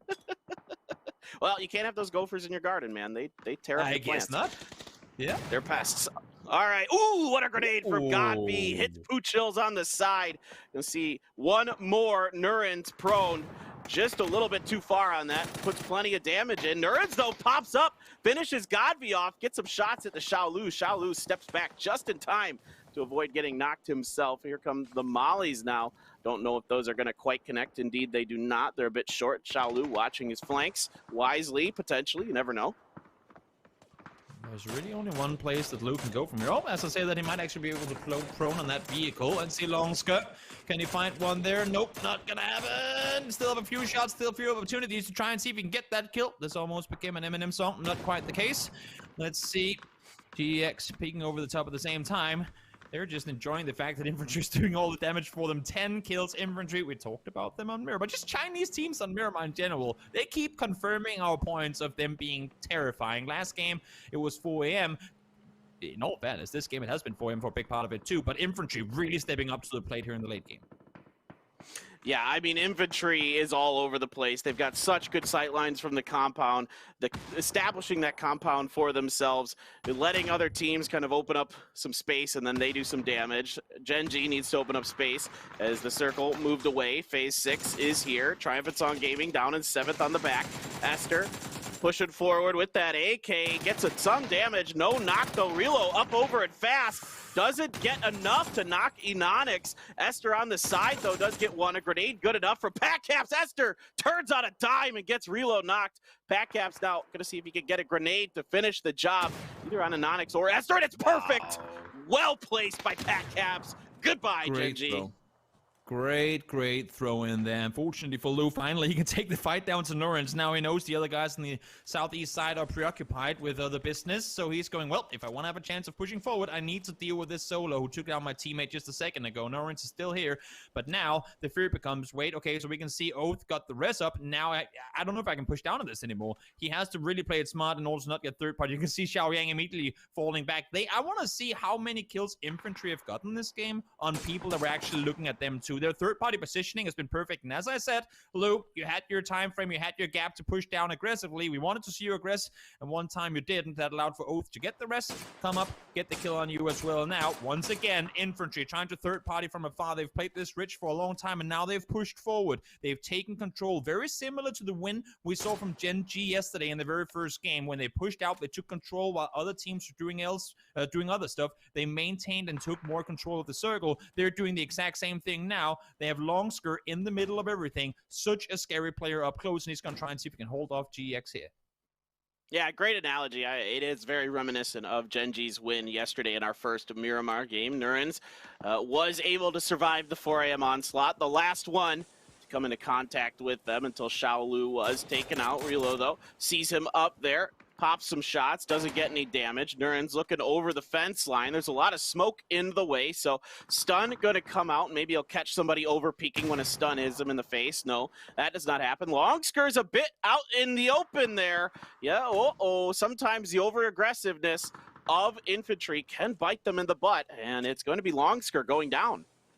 It's always Longsker going for the aggressive place. When it works out, he's the hero. When it doesn't, you go, why were you there in the first place? He was trying to sit and hold off while the rest of the team was looking towards the east. You can see they're still doing the exact same thing, looking over in this direction. Now they have GX fighting for those third-party kills as well. Norrens is going, can you please just start shooting at each other? We have our own thing going on over here. It's going all right for me right now, but I would really appreciate it if you 6 players could just shoot each other instead, which is now, thankfully, what's going to happen. Xiao Yang is going to try and push forward, get himself into a better position. He has a bit of a rich here to work with, and while he knows the southeast teammates or teams are fighting each other, he's going to try and take this to full effect. Nice nade getting down CC early.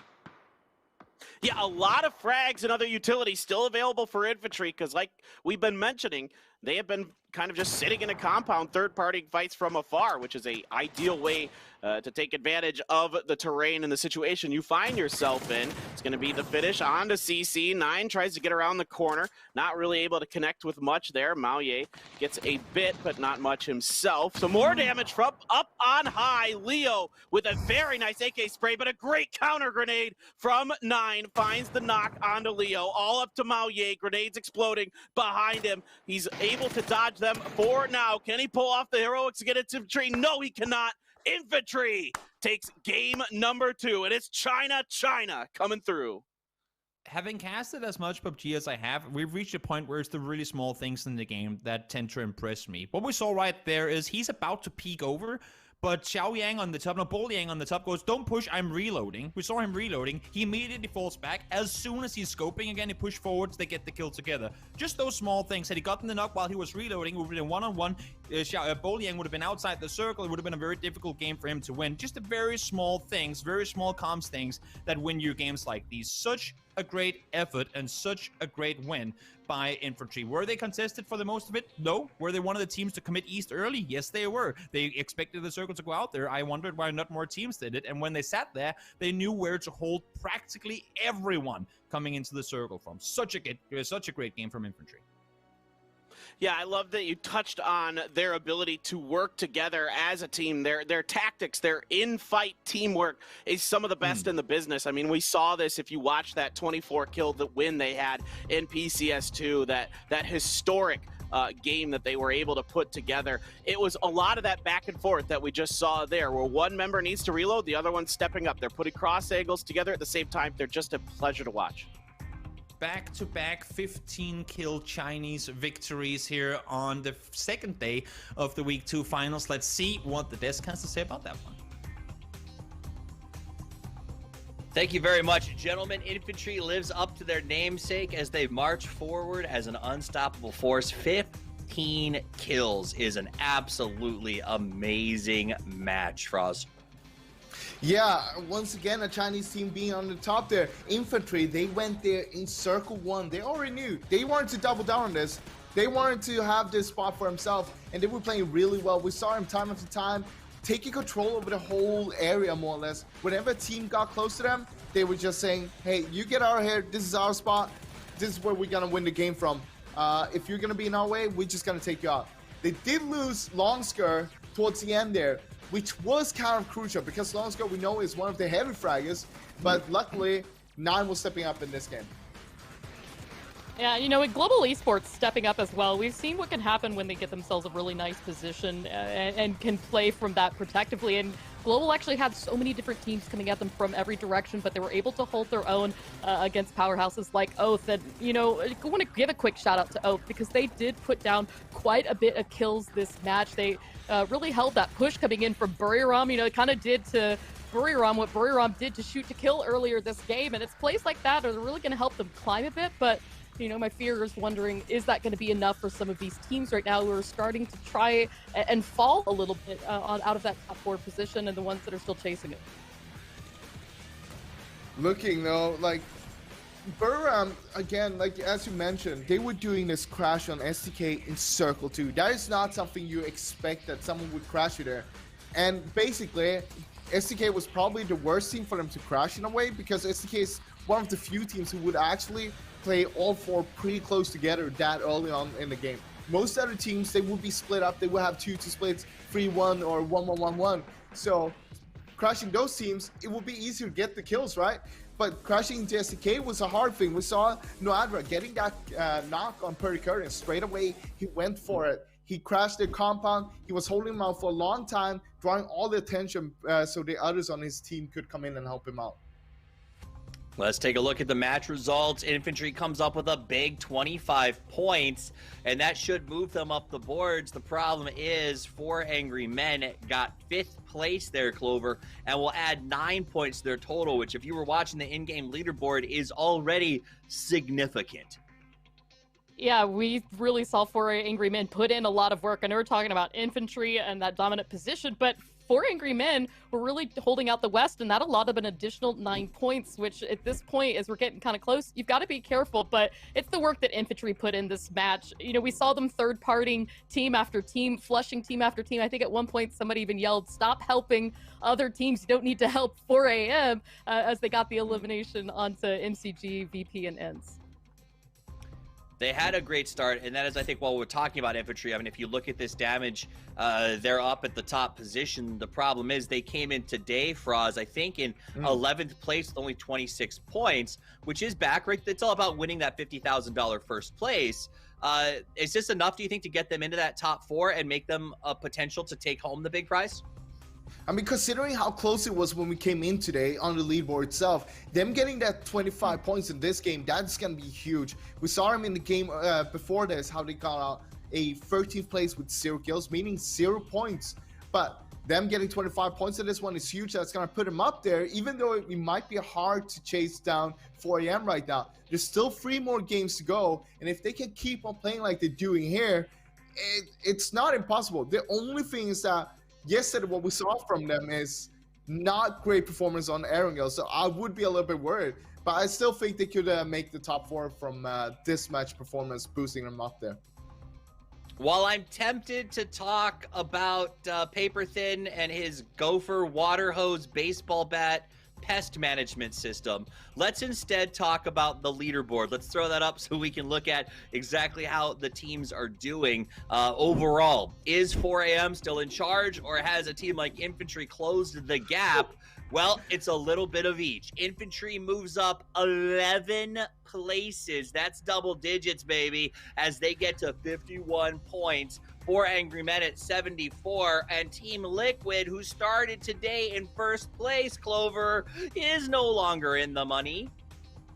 You know, but we are switching up maps. We're going to Erangel. It's going to give itself a lot of opportunities for Team Liquid to put down some points. But I want to point out, Buriram still holding up here in the top 3, still finding opportunities to put down points and frag out. They are looking so good right now, and I'm just excited to see how they play the rest of today. I mean, let's call a spade a spade. Buriram went out in 11th in the last match, Froz. Or this match, they went out in 9th in the first match, and yet they are in 3rd place because they are a veritable wrecking ball of doom. Once again, no matter what's going to happen, you're always going to see Buriram grabbing those points. They're always going to have decent games at worst. They're never going to have those super bad games, and because of their playstyle. Look at the damage here, as we can see right now. It's really close on the damage itself, but the kills itself. But this tells the story as well. Buriram is a team that will go super aggressive, and they will get the kills in the start. But then next fight they might lose a person, and then next fight they lose another one. That's why you're not gonna see them with a lot higher damage towards the kill count, because they just lose people. But they manage to get those kills and those kill points, and that's what matters. I do want to give a shout out. I miss Fury. I wish they were here at this event, but they've been doing this awesome podcast every week about the event. And Insight, a player for Fury, has been nonstop about Buriram since day one, has said this is the best fragging team on the market. These guys are brutal and will tear these lobbies apart. And I got to give him a shout out because I didn't totally buy into it, but he is right. Buriram has been an unstoppable force. The problem is they're running into the immovable object that is 4AM. Let's see how it plays out. We'll be back with game number 3 and a map change in just a few minutes.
Then they're gonna make a play on us, brother. Yeah. I'm gonna vault out here now, after the nade.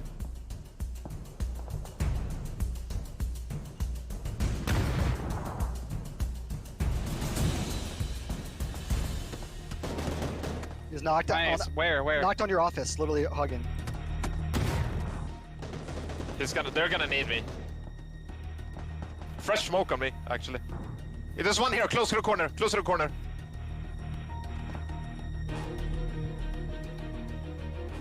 One second floor window. I can flash him. I just smoking you. I keep smoking.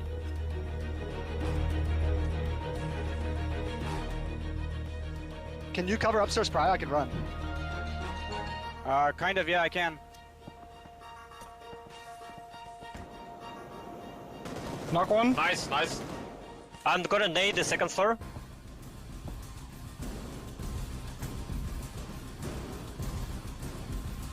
They're committing to the push. You can res me outside. Come res me outside. No time.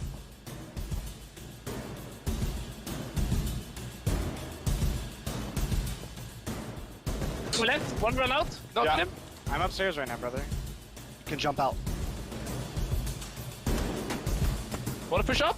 Then? Yes, I'm with you, I'm with you. Is there? Dead. Insta.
Welcome back. A nice break. And I'm going to be honest, let's talk. I don't normally talk about the break, but we're going to, because that replay with FaZe and Sonics, where we got to hear the voices, was actually pretty cool.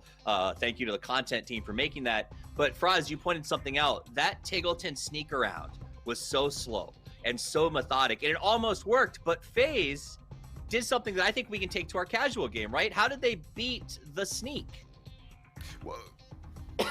Sorry, we were talking about the res from AT on Fuster.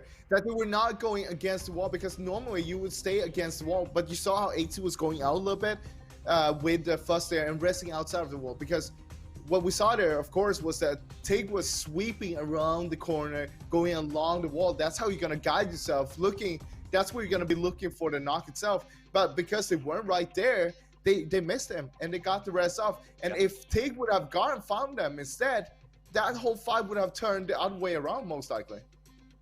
100%. I think Fuzz had his back to where Tig would have come out of the smoke. So very clear they didn't hear each other. So that was a very cool moment that you can take to your game. Make yourself a little bit better. Climb up those ranks. Res away from the wall, because you never know who's sneaking through the smoke. All right, let's talk about a couple of things that went on in that game. Speaking of sneaking through the smoke, a team that started slow, I don't know, is that an understatement maybe when we talk about Oath? They started really bad yesterday, Clover. But today, they are playing the edge. They seem to be executing some strategy. They got 7 kills and a 4th place in the last match. Talk to me about them. You know, I think today's Oath is the Oath that we're used to seeing. I think they're going back to playing their game. I'm not quite sure what was happening yesterday.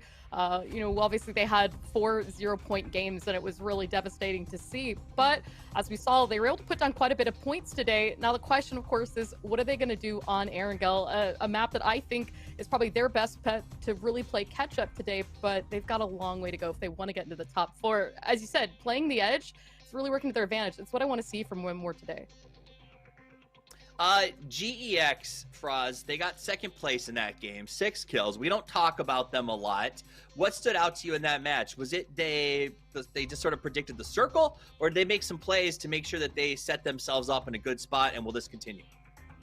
Well, what we saw from them in this game was probably kind of what we've seen from Digital Athletics, how they like to play the game. GX was playing in an open spot. They went there super early on.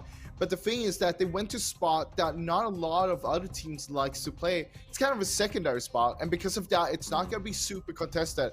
But one thing is for sure, when it's a secondary spot, there's a reason why it's not a primary spot. It's because it's not as good as all the other spots. You're going to be in the open. You're not going to have as much cover, not as good sightlines. But they were holding that down really good, and that got them all the way to that second place. And even if it didn't go all the way, they got themselves second place, 6 kills. That's really good, and I'd like to see them continue playing those kind of secondary spots to get these kind of games going. So we got about 4 minutes until this game gets underway. We're transitioning maps. 3 games left to play, Clover. Tell me what teams you're looking at, what you're looking for as we sort of make the move. Who can touch 4 a.m.? You know, I think a really big problem for a lot of these teams is that 4 a.m., especially this weekend, has looked fantastic on Erangel. When we look at how they played yesterday, they barely put down any points on Miramar. They did not have good games on Miramar, and a lot of what really worked for them yesterday were their Erangel matches. They were getting frags, they were getting high placements, and that is what I'm expecting to see from them again today. So with that in mind, I think teams that are chasing them need to kind of come at them a little bit more aggressively. They can't really give 4AM a lot of room to work with. Additionally on that, I think some teams that we've seen have some brief moments of brilliance and struggle just a little bit. Teams like Zenith and even Attack All Around had really good Erangel games yesterday. I want to see a repeat of that again this match. Froz, we got a minute or so left here. What are you looking for? I'm looking on Buram, a team that we're constantly talking about them. But they got such a strange playstyle compared to all the other teams. A lot of the teams, a lot of the viewers doesn't really like what they're seeing. They don't like the playstyle that they have. They're so aggressive so early on. They're not playing the survival game. But that's also why we've seen them struggling getting those wins. They only got themselves 1 win so far in PGI.S, and that's the one who got them into this weekly final. But look at what they're able to do once they get in here. They are just tearing everybody apart. And the scary thing is, they are way better on Aerial doing that than on Miramar. So coming in here to the last 3 games here, it's gonna be rough for the other teams. Buram currently sitting on that 3rd place, only 1 point behind Infantry on the 2nd place. I feel like we're gonna see a lot of carnage coming in from Buram in the upcoming games here. We saw carnage from Buram against the team that was just on the screen, Clover. STK got annihilated by them in a masterclass on crashing. STK plummets, rather, to 12th place so far with 3 games left to play. Are they the kind of team that is good enough at Erangel to get into the top 4 right now?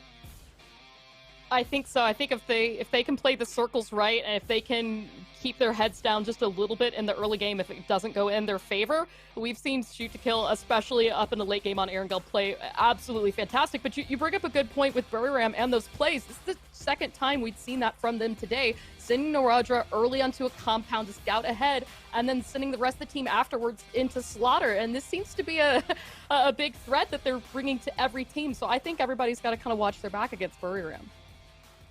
Real quick, Froz, Buram seems to be a big talking point because of what they're doing. Does having a wild card who's willing to just smash no matter what throw the lobby to turmoil? Are players scared of running into them? I like what they're doing, because we're seeing so many splits early on in the game as well. And basically, they're like a punishing machine. They just go around and punish everyone who's doing these kind of splits.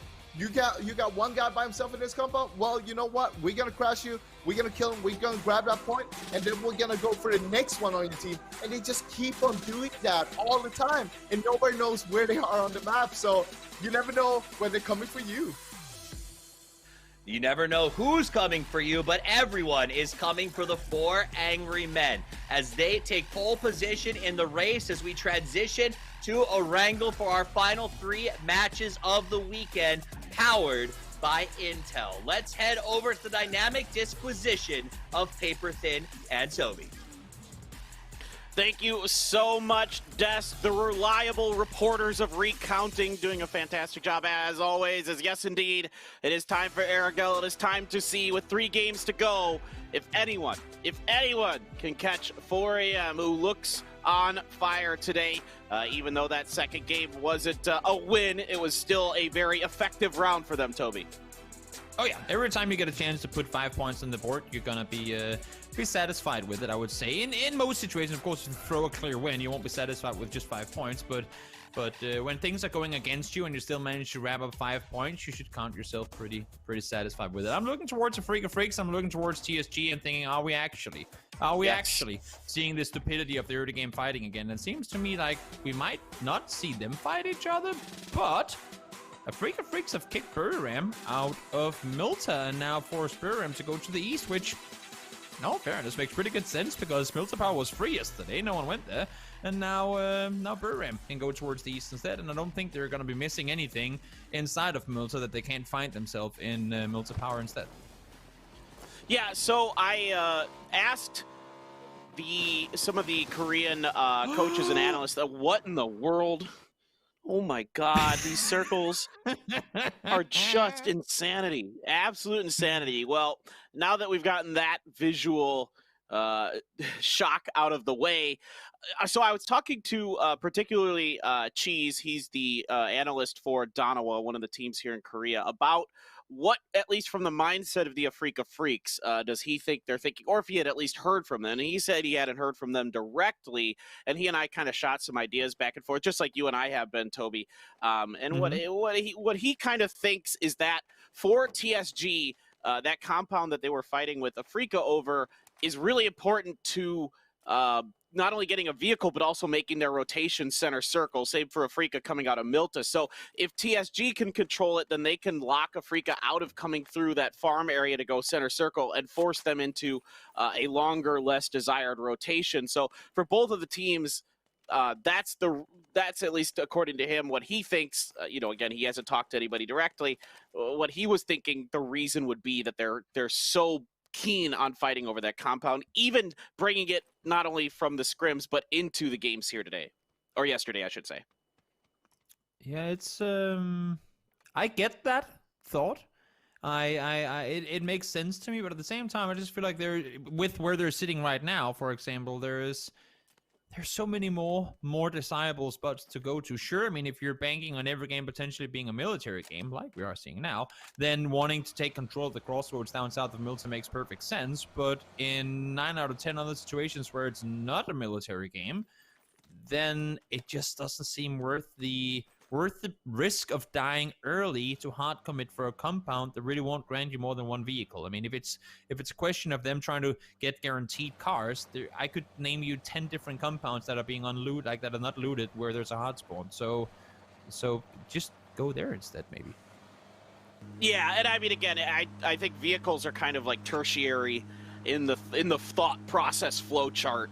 They're more, it's about rotation, speed, and ability than anything he thinks. And I think in the long run, though, I kind of agree with you where I just don't think it's worth it because you're leaving a lot of points on the board. And I say that Hikari's already gone down as they cross the bridge ahead of TSG.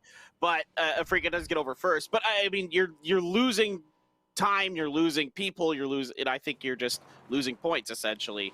For both of the teams, if you keep fighting over it. Svit's actually on the boat. He's actually done it. It's happened. Mark your calendars. It is February 21st, 2021. Somebody took that darn boat.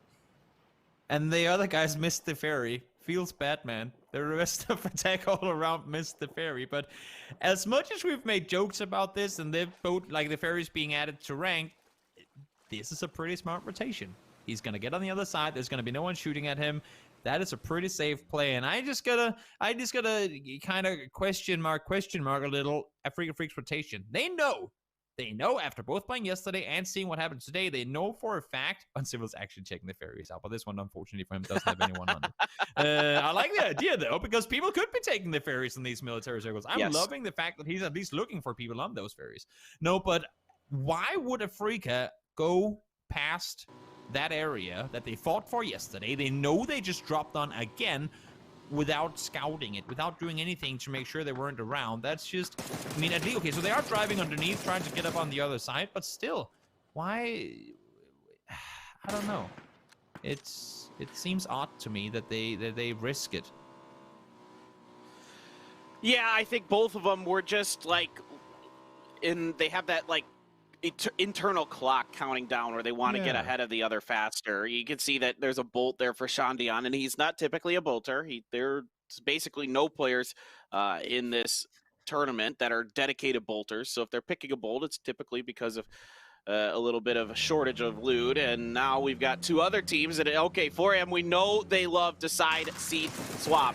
See if they're going to do it here. Multi-Circle Gaming actually opts to get out of their vehicles to try to make this. Evil Lee has an okay angle, but really isn't able to get much to land. I don't even know if he's popped any tires. Finally, somebody hits Godby in the head, hits him again in the body. And he's down to 18 hit points, but 4AM going to avoid disaster for this one. Just is, it seems like when everything's going right, Toby, and today's been a great start for 4AM, things just start to fall your way. Thank God we just dodged like 90 bullets there before finally getting hit, because there are at least 2 players shooting at him with like a full mag and nothing connected. That's a blessing. And I agree with you. When 4AM looks scary, they look they will make you give you nightmares. That's for sure. EB is over and across with Liquid, looking down towards the guys from STK. They've opted to play the hillside, makes perfect sense. And now 4AM trying to swap out vehicles for the almost burning ones. That makes good sense to me as well. Godbeat will get healed up, will get himself into a car, will get going, and they should have plenty of space on the south side of the circle to do just that. GX coming in late because Day Trade are being kept. I mean, not being kept, but because Day Trade knows that STK is around and they're still sticking around here, this could be a rest in, I guess, the C. GEX if Day Trade spots them. Yeah, anytime you take a boat, there's always that risk that somebody's hanging out on the coast, particularly with a hard-shifted circle to the west like this on the military island. Teams tend to start to stack up on the western coast, and yeah, let's see if any shots do end up coming. They're going to see it, GX. I mean, there's quite a bit of room in this circle, actually. So, like, for GEX, they can really actually even just hang out in the water for a while. Oh, God, Genji. But they can just hang out in the water for a while, and they get past SDK and Day Trade. And I should point out here real quick, well, let's see if a fight breaks out. Hold my thought. I was going to say okay, 4AM, okay, well, I jinxed 4AM, sorry. I said they were having a lot of luck. Well, apparently they're not. Oh, no, Ents right in between them. A PO gets knocked by Squeaky, instantly flushed it by Diggory. So Genji, that vehicle mishap is costing them dearly. Trying to shoot through is Esther. Diggory's out of his vehicle, and Onyx is going to get 2, though, over on the side of this. Loki trying to go for the drive-by. He's going to get it. They finish offense. Oh, we said we weren't expecting to see too much of a drive-by meta. Well, there is your vehicles coming in handy on Onyx for the distance with the suppressed barrel, not making that gun any easier to control at a distance. Does manage to get down one, and as you said, Ents eliminated. They were sitting at a tie. I mean, this is pretty terrible for them, because look at this. Look at the leaderboard right now. Tied for second place in terms of the points anyway. 51 apiece for 3 teams. This will really give a chance for both Infantry and Buram and Liquid, for that sake, and the teams below them, to separate themselves. They had a chance here to, if not get to first place, then at least get ahead of the other guys they were tied with. But now this is a free roam for Infantry and Buram to step ahead. Oh! Shandian! What? He bolted him off of there. You bolted him out of the vehicle. Oh my goodness. Okay, well, now the luck has finally run dry for 4AM. And things are falling a bit apart. Ibiza gets a great angle on top of Evil Lee, and that is going to be an easy flush for him. Team Liquid looking to repeat their strong Erangel performance from yesterday as MCG. Now going to roll forward. Fine, maybe mexing. Nope, they're going to keep driving by. They angled a bit like I thought they might try to get that house, but indeed they don't. Heading into potentially STK territory. Nope, okay, we're circling back right on top of Mexi. They realize this might be isolated. They saw the solo player and they're calling the bluff. They want to take the fight to him. 4 HP. That should be an easy molly thrown forward or nade. I don't care what it is. Just get him dealt with. Yep, the molly is there. Down he goes. And that's going to be the end, I would assume, of Mexi James trying to do at least some sort of damage in return. And he's going to succeed. Finds Summer, takes him down as well. Now it's just Tank left alive, trying to hold up what now has become the full push for Liquid. But wow, what a spray through the smoke. Able to find James early. Clip falls as well. That's Poochus from afar. There goes Stevie as well. He tried to pull up, but he hits the tree and gets killed because of it. Hitting the wall with low HP is going to do him dirty. And Liquid fall in 15th. Oh no, just not able to do it. And that knock by Tank through the smoke, insane. EJ clips into Leo, chonking away the SKS. TSG in a fight with Oath. Snakers knocked, but looks like a couple members of TSG were also found in the process. Relo watching the angle here. Snakers pretty well dead to right, it feels like. And Zenith cutting through Buriram territory. That's scary, scary, scary. Connects, he already has one. Naraja trying to find another. Roth's going to switch over and get the knock. It's actually Punij, excuse me, who finds him. So Nawadra knocked as the rest of Buriram now looking to circle the wagons potentially here. Smokes to try to find Shidboy. He is pretty well out in the open, it looks like. This is a fight on the outside of what will be the next circle. This is going to be extremely difficult for them to really... I mean, they have to spend all the time doing this rather than try and get in from what's happening inside the circle. Now as you float over here, Padcap's trying to do some damage towards GSG. They already have flushes down. 2 players left alive. Yamcha and Volibear trying to stay alive inside their respective buildings. Volibear ain't going to manage to do so. Padcaps finds the first down to 44 HP. Yamcha is in the building now trying to find one more, but he doesn't know of Padcap's position. And that is going to be a 4-0 wipe on TSG. Man, Pat Caps gave us that wink and nod before the game when he was on camera, and it's like he knew something, Toby. It's like he knew he was going to have a highlight reel play in this one. Let's watch Edie. They got to show us this replay. What happened here is the big question. Oh my God, he got behind the vehicle and waited for him to get into it. Behind the car. It was a bait. Oh my God. Edie. Edie, that's amazing. Edie, you. Oh, that's so sneaky. That's solid snake levels of sneaky, Toby. That is so did smart. So smart. Yeah, because I saw them driving past one another, but he jumped out, he sat behind the car, waited for someone to take it, and then takes him down. That is just savage. That is a backstab if I've seen one. Well, let's see if you guys can get your coats in there faster than everyone else, and I guess kind of maybe backstab. No, I tried to bring it over. It didn't work. You're the one that's good with those transitions. I can't do that the same way you can. Get your coat in there. Get yourself some EP points, coupons, all of it. Get yourself some skins in the end of it, and I'm sure you'll be happy with it. Do it now because it will be gone in a few seconds. Well, now, actually. It's gone. Bye-bye. Buriram. Bye-bye. They found the planes. Those planes do not fly, so they can't say bye-bye from those. And God meow. This is the, if you've played the, the team deathmatch version, this is sometimes the map that you end up on. I quite find this area quite fun to play on for that. A lot of cool angles you could take, get up on top of those planes, check out what's going on. How hard is this one going to shift is the real question. Oh, my God. What in the heck is going on? How hard do you want it to shift, Paper Thin? I mean, as much as it can. I'm very happy about that. But this goes to SDK's. This goes to SDK's favor, and I got to give a quick shout out to my guy, the coach for SDK, Owen Machine Gunner.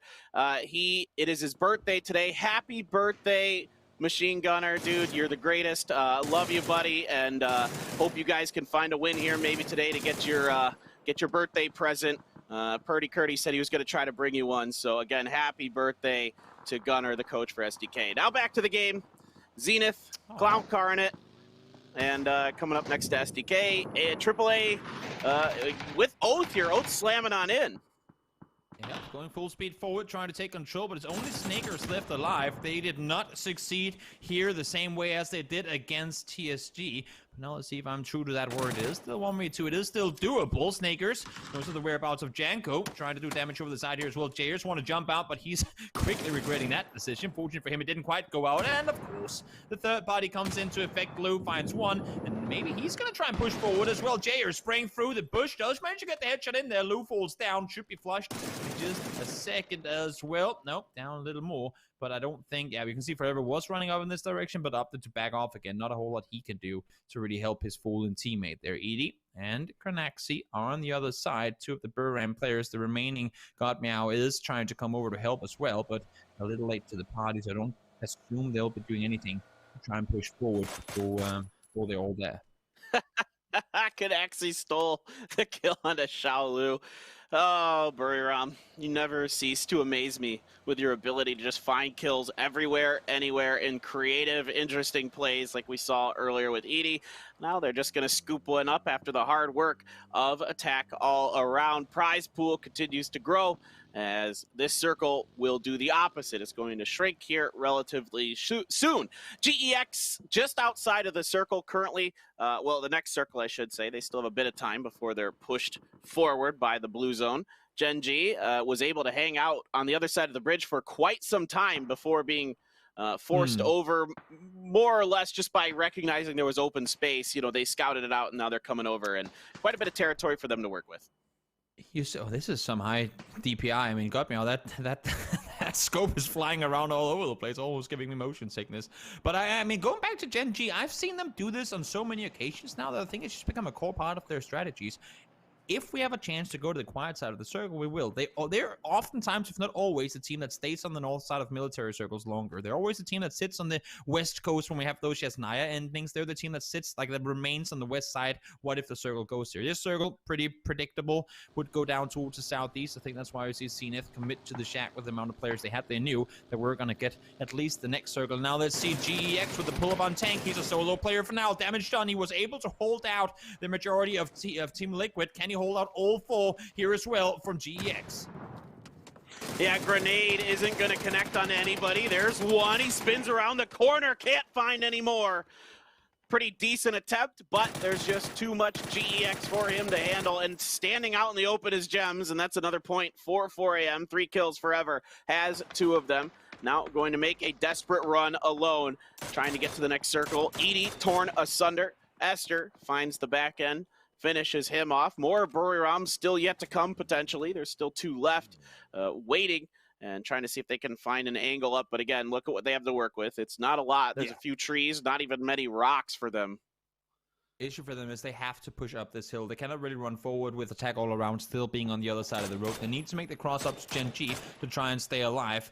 And Gen G, unfortunately for Buriram, knows exactly where they're positioned. There's not really anything they can do to push in. They have Zenith in front. You saw them just there up by the shack. They have control of the inside of the circle. And there's really 3 teams out on this side here towards the northeast that are going to be fighting for essentially just one spot in the circle, which is just on the east side of where Zenith are playing in from. And even that's going to be hard to control with infantry towards the north side compound. So we'll see. Attack all around. Where are they going on? They're going to try and play below Virtus Pro. I don't see that being a success story, but they are going for it. They are trying. Batulins finally able to find Yanku, and I don't see them, as I said, being able to succeed in doing that whatsoever. They are falling back. They are trying to take the fight to Buriram. Now got me out trying to drive forward. Headshot towards him. Down to low HP. He will fall in the end of it, but we're in phase 4. Blue is doing a hell of a lot of damage, and I don't see Attack all around getting out of here alive. Yeah, it's Thailand versus Thailand in this one, but with AAA trailing, there it's going to be exceedingly difficult, although Esther does find another member of Buriram. Kanaxi down, Buriram out in 10, so no placement points again for Buriram. They continue to get it done almost exclusively through kills. Now 24 points behind 4AM, who sits atop the leaderboard quite far ahead of everybody else, but opportunities abound for these other teams. Batulins now didn't even get a handle on this SLR. It took a few shots to find one member of AAA. Isn't even able to get much more damage into Jayers there. Good opportunity, but just can't seem to find the right timing and leading with that SLR right now. Where in the hell are you headed? I want to know, Cheers. Where can you find safety? There are a couple of rocks up in the middle of the circle, but he's going to be shot at by absolutely everyone, everywhere he goes. He's going to be the only player in the circle that knows approximately the location of every single team, because he's being shot at by all of them in the meantime. Spiro is looking around, and yep, Cheers will fall. There is simply too much fire going his way, and this is the exact position I was just talking about. There's really only going to be space for one team, and as predicted, that's the case. PUBG continues granting favors to the birthday man. SDK will be the I guess, one of two teams with a compound inside the next circle. They haven't really had a whole lot going this game so far. 0 kills so far, and I'm hoping for Purdy that he's got to swap out his dual barrel shotgun with at least an AR for fights to come. But bro, shotgun meta. But no, he doesn't need to. Shotguns, they're so fun and they're so satisfying. But all right, well, yes, in this case, you're going to be out in the open. The shotgun's not going to be super useful. All right, but Tulids, VP, they find themselves just outside, across the road of the next circle as well. 9 now sees the head of Esther, tries to land him a shot or two, but doesn't really find a connection. And Onyx now returning the favor with some shots of his own. SDK continues to lock down this compound, and Gen G has to fight their way through Zenith. But Zenith in a shack, and that's a problem, except for Kickstart comes around the side, quick and easy, onto Esther, and now Roth gets into Loki. This is great defense from Zenith, although that fire doesn't get Roth, he just avoids it. Such a smart positioning from Kickstart. Massive thumbs up, Kickstart. They know that Gen G are going to pressure the shack. They know for a fact they're going to be there, and Kickstart prones in the only area where it's not going to be visible to the hillside. I think Anonix is now going to do a Jayers, see how many teams they can get shut up before eventually going down. Unfortunately, I guess fortunately to some extent too, it's only going to be one. In the response to that one, Zenith will now know that infantry coming from below Bowling went down before, but Xiaoyang found the first knock on towards Roth, and that's going to allow them to push further forward. Yeah, Zenith realizes that there's no helping Roth, so it's time to either avoid the infantry onslaught or, you know, maybe fight them, but avoid is going to be the decision made, and I think that's probably a good one with how aggressive and crazy good infantry can be. Even fighting from low ground, infantry is scary as heck. GEX pinned inside of this compound, but doing a pretty good job avoiding any knocks so far. That can be really difficult in a compound like this, but so far so good. Maoye splashes in his face some more, but they've moved to the outside, to the back, avoiding a lot of these throwables from Virtus Pro, but Virtus Pro right up in their grill right now, Toby. There are only so many rooms in this building, and somehow both the GX players have managed to deny pretty much all damage coming their way. Finally, the Molly is going to be close, but he's sitting up on the balcony. I'm not sure he's going to go down because of it. Instantly, though, CC finds the double inside. Leo takes down Spiro as well. Lou's going to nade himself, and there's just one left alive. Within seconds, GEX holds off. HeroSen still alive. Thought, well, that was going to be the wipe. Not quite the case. Bullets missed, and he's going to get himself one more. So 2 knocks now in his favor. He's going to find the third as well. I think he just did. There's just one left alive now. 1v3, and it's working out for HeroSen. 1v1 now against him and CC. He saw him on the other side. He gets the readout. Leo is there. It's low HP, and no, he does it from nowhere. 1v4 turns it around. HeroSen gets 3, and he's in the top 5. How did that just happen? I mean, he's the coach for VP, for goodness sake. He comes in, he fills in for them, and he's a hero. The 1v4, essentially. Oh, my word. Hiruzen, you absolute madman. But Luke 12 finds the backside of 9. Zhao Yang, though, quick on the turn, gets Luke 12 down as well. Alo pretty far out, but Purdy Curdy, always where there's one member of Shoot to Kill, there's almost always another. And Zhao Yang realizing that he needs to get over to Long Scar. Plenty of smokes available right now. A little bit of time in the hand. Reviving both teams now as they're going to fall back off of this. Kickstart comes over to Hires, and he's like, you got really beat up, bro. I think I can win this 1v1. But right now, I don't know if you want to mess with it. Hires, it takes a bunch of damage, though. Going to have to back off. Great spray by Kickstart through a tight little angle. It's going to be the grenade and rip indeed. That's going to do it. What a play by Hires, though, earlier. Yeah, that's, you could not expect anything more from him whatsoever. Great play from him to not only stay alive, but get, quick math, 5 more points for his team in doing so. Very impressive play. And I was looking at this earlier while everything else was going on. I was keeping my eyes on the map stream a little, looking at SDK and see how they were trying to play around the hill, if they were going to try and go up and punish infantry and prevent them from being able to do anything with it. I like the fact that they pushed up, but they pushed up a bit too far, which could have been scary for them. They were in a position where the remaining 2 players inside the compound just exactly couldn't get eyes on to help, but fortunately they did manage to get back down the hill, managed to stay alive, and forced infantry to go the other way. And again, these compounds, they can be your 1-kill third-place compounds, or they can be your 15-kill first-place compounds, depending on how you utilize the hard cover to full effect. So Xiaoyang will fall not to the hands of STK, but Daytrade able to get a kill. Remember Daytrade, they were the team that were sitting on the shoreline, well, I don't want to say the entire game, but vast majority of it. They held their fire for so long, knowing that if they start shooting, everyone will know their position and take them down. Now is when they come out. Now is when they start shooting, and they're finding themselves kills and space with it. Only 3 teams left alive. 4 in STK, who are now trying to push forward. 4 in Daytrade, and a solo left from CNET.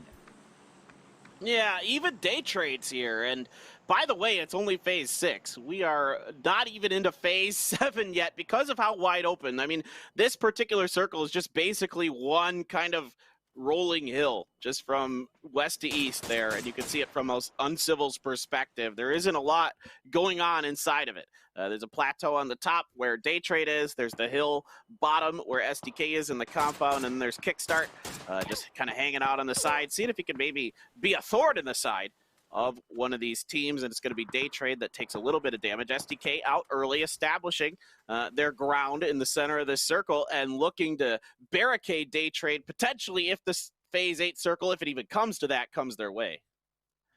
I think with this shift, Kickstart is starting to realize that that top 2 spot is it's probably not going to happen. There you go. STK does find the kill. 4 kills so far. Could end up being an 8-kill win for them. They get themselves a crate with it as well.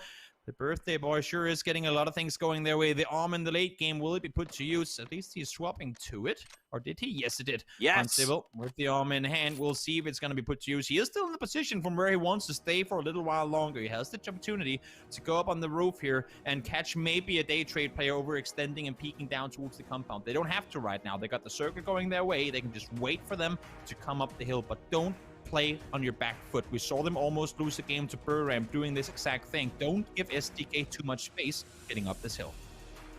Well, and I like this as well from Uncivil, because you give yourself a pretty good shot, like you mentioned, to catch some of these Daytrade players coming up over the hill line. And with where that crate is, he can actually swap back to his other DMR if he so chooses on the way back in. So this is a really 200 IQ play here from Uncivil, and can't wait to see if he can maybe find a bolt connection for us. It's one of my all-time favorite things in PUBG to see good bolters. Purdy gonna be up in front gathering that info for SDK, but Daytrade isn't moving. They're gonna dig in. They're gonna go for the prone strategy, see if they can maybe catch somebody from SDK, but SDK is smart. They're jumping up over the hill line, checking it a bit, but that's gonna be Luke. Almost knocked there, but Alo's there to cover him. This is what makes SDK so scary. It's never just one. Never ever take anything for granted. Players too, be there to trade. We know they succeed in doing this, and they do it here as well. Now, one does fall. They want to get the res, of course, with an 8 and mollies thrown forward. I'm not sure that's going to be possibility for them. Uncivil has pushed up, still has the arm in hand. You can see here again, Alo committing to the rest. Might be a little too dangerous. They know Vanatika is still around that molly. Could be golden. It could be straight on point. It's gonna be good. It's gonna get him down. No damage done. As I say that, Alo actually within the molly is gonna take damage from it. Vanatika doing his job exactly, flushing one out. It's 3v3 now. Over the top comes Purdy, finds the first one, able to fall back immediately after. No trades coming in. As I say that, Norens from the side does manage to get one. So now down to a 2v2. All right, let's see what we got from Uncivil and Alo. Can they bring that birthday present home for their coach? Rez being attempted by Vanatica onto Flash. Alo stuns, nobody home for that particular stun. Field goal in between the 2 trees there as they wrap around the side. Purdy's there for information, though. He can kind of direct traffic for his 2 players. Alo and Uncivil, very highly touted as great close-up players. You can see wide. Alo is going to find Vanatica, but it's quickly traded here by Flash onto Uncivil. Up to Alo, trying to be the hero. He's going to get the knock onto Flash. Just Nured's left. Goes for the spray to try to get the finish, isn't there. Maybe thinking about the res now onto Uncivil. He's got enough time. Nurens is out of any throwables. No frags, no mollies available here. Some stuns, and they do get the res. So now it is a 2v1 for SDK. They look to close this out. This one could go for a little bit longer. A few more stuns rolling out to the side of Nuren's going to push him over. Uncivil, no health been put back into him just yet. Underneath the hill line, though, is Alo. He gets a pretty good angle. I don't know if they're going to see him. Indeed, they don't. Uncivil gets knocked. Can Alo do this? Can he bring it home? No, he cannot. It's Nurens. The spoiler, Day Trade, is going to take the game. We saw Nurens 3 days ago grant a spot for the weekly finals in a 1v3 against Buriram, and here he does it again, this time 1v2 against STK. So smart maneuvering. He knew they were going for the rest. He allowed that to happen. He spends that time trying to wrap out around the east side of the circle, going over the top, trying to get himself into position from where they won't expect him. STK were full on committed, believing in the fact that he was still on that side. He knew they were sweeping together, and all he had to do was somehow try and separate them. By sitting on that hillside, he gets to shoot them one at a time. Such a smart play from Nurens. He was the playing from start to finish in that fight, and he brings home the win for Day Trade. Yeah, it's a wonderful performance from Nurens and Day Trade and SDK. I know Gunner's going to be proud of them anyway. I know they wanted to bring home that chicken dinner for their coach, but there's still opportunities. Still 2 games to go. Still that chance to get that birthday present for their excellent coach. And what a great finish there. A nice 4v4 with some really interesting tactical decisions being made by both teams. Really good back and forth. What a fun finish.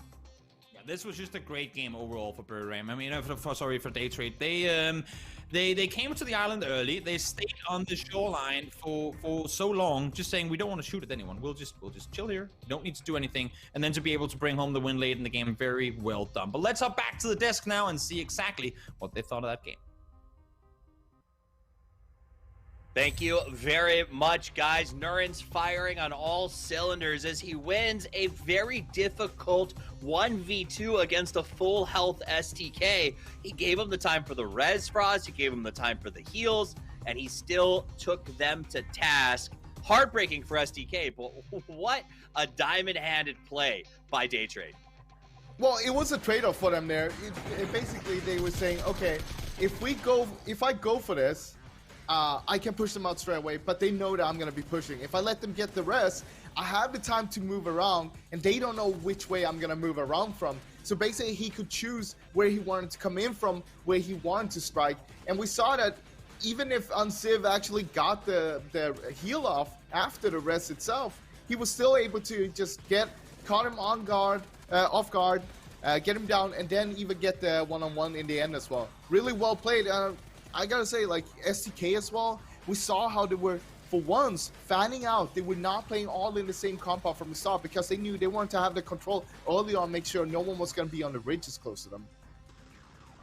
Yeah, and you do bring up a good point about STK, because when we got to the late game, they kind of had that compound down in the dip, and it didn't really give them a sight line in most of the other teams around. And at that time, they were only sitting on 1 point, on 1 kill, and pushing out of that compound, but leaving Civ behind. A lot of opportunities to try to bring that number up, keep infantry out from their areas. Remember, infantry was fighting Zenith and Genji up on the edge for a bit. And so we saw them looking for proactive ways to pick up points, but ultimately, in the end, coming out to Day Trade, who, from their own vantage point coming in from the west side, had a lot of sight lines through multiple fights because, I mean, there was so much water into play. We didn't really get to talk about that a whole lot yet, but when that first phase popped, I think it was something along the lines of 60% of it gone to the water. Day Trade coming in out of Primorsk, rotating out onto the coastline, and kind of hanging out and playing the edge against all the different teams that were out in that area. We had that big open field just to the east of them. We, of course, saw as well that third party onto the Team Liquid fight.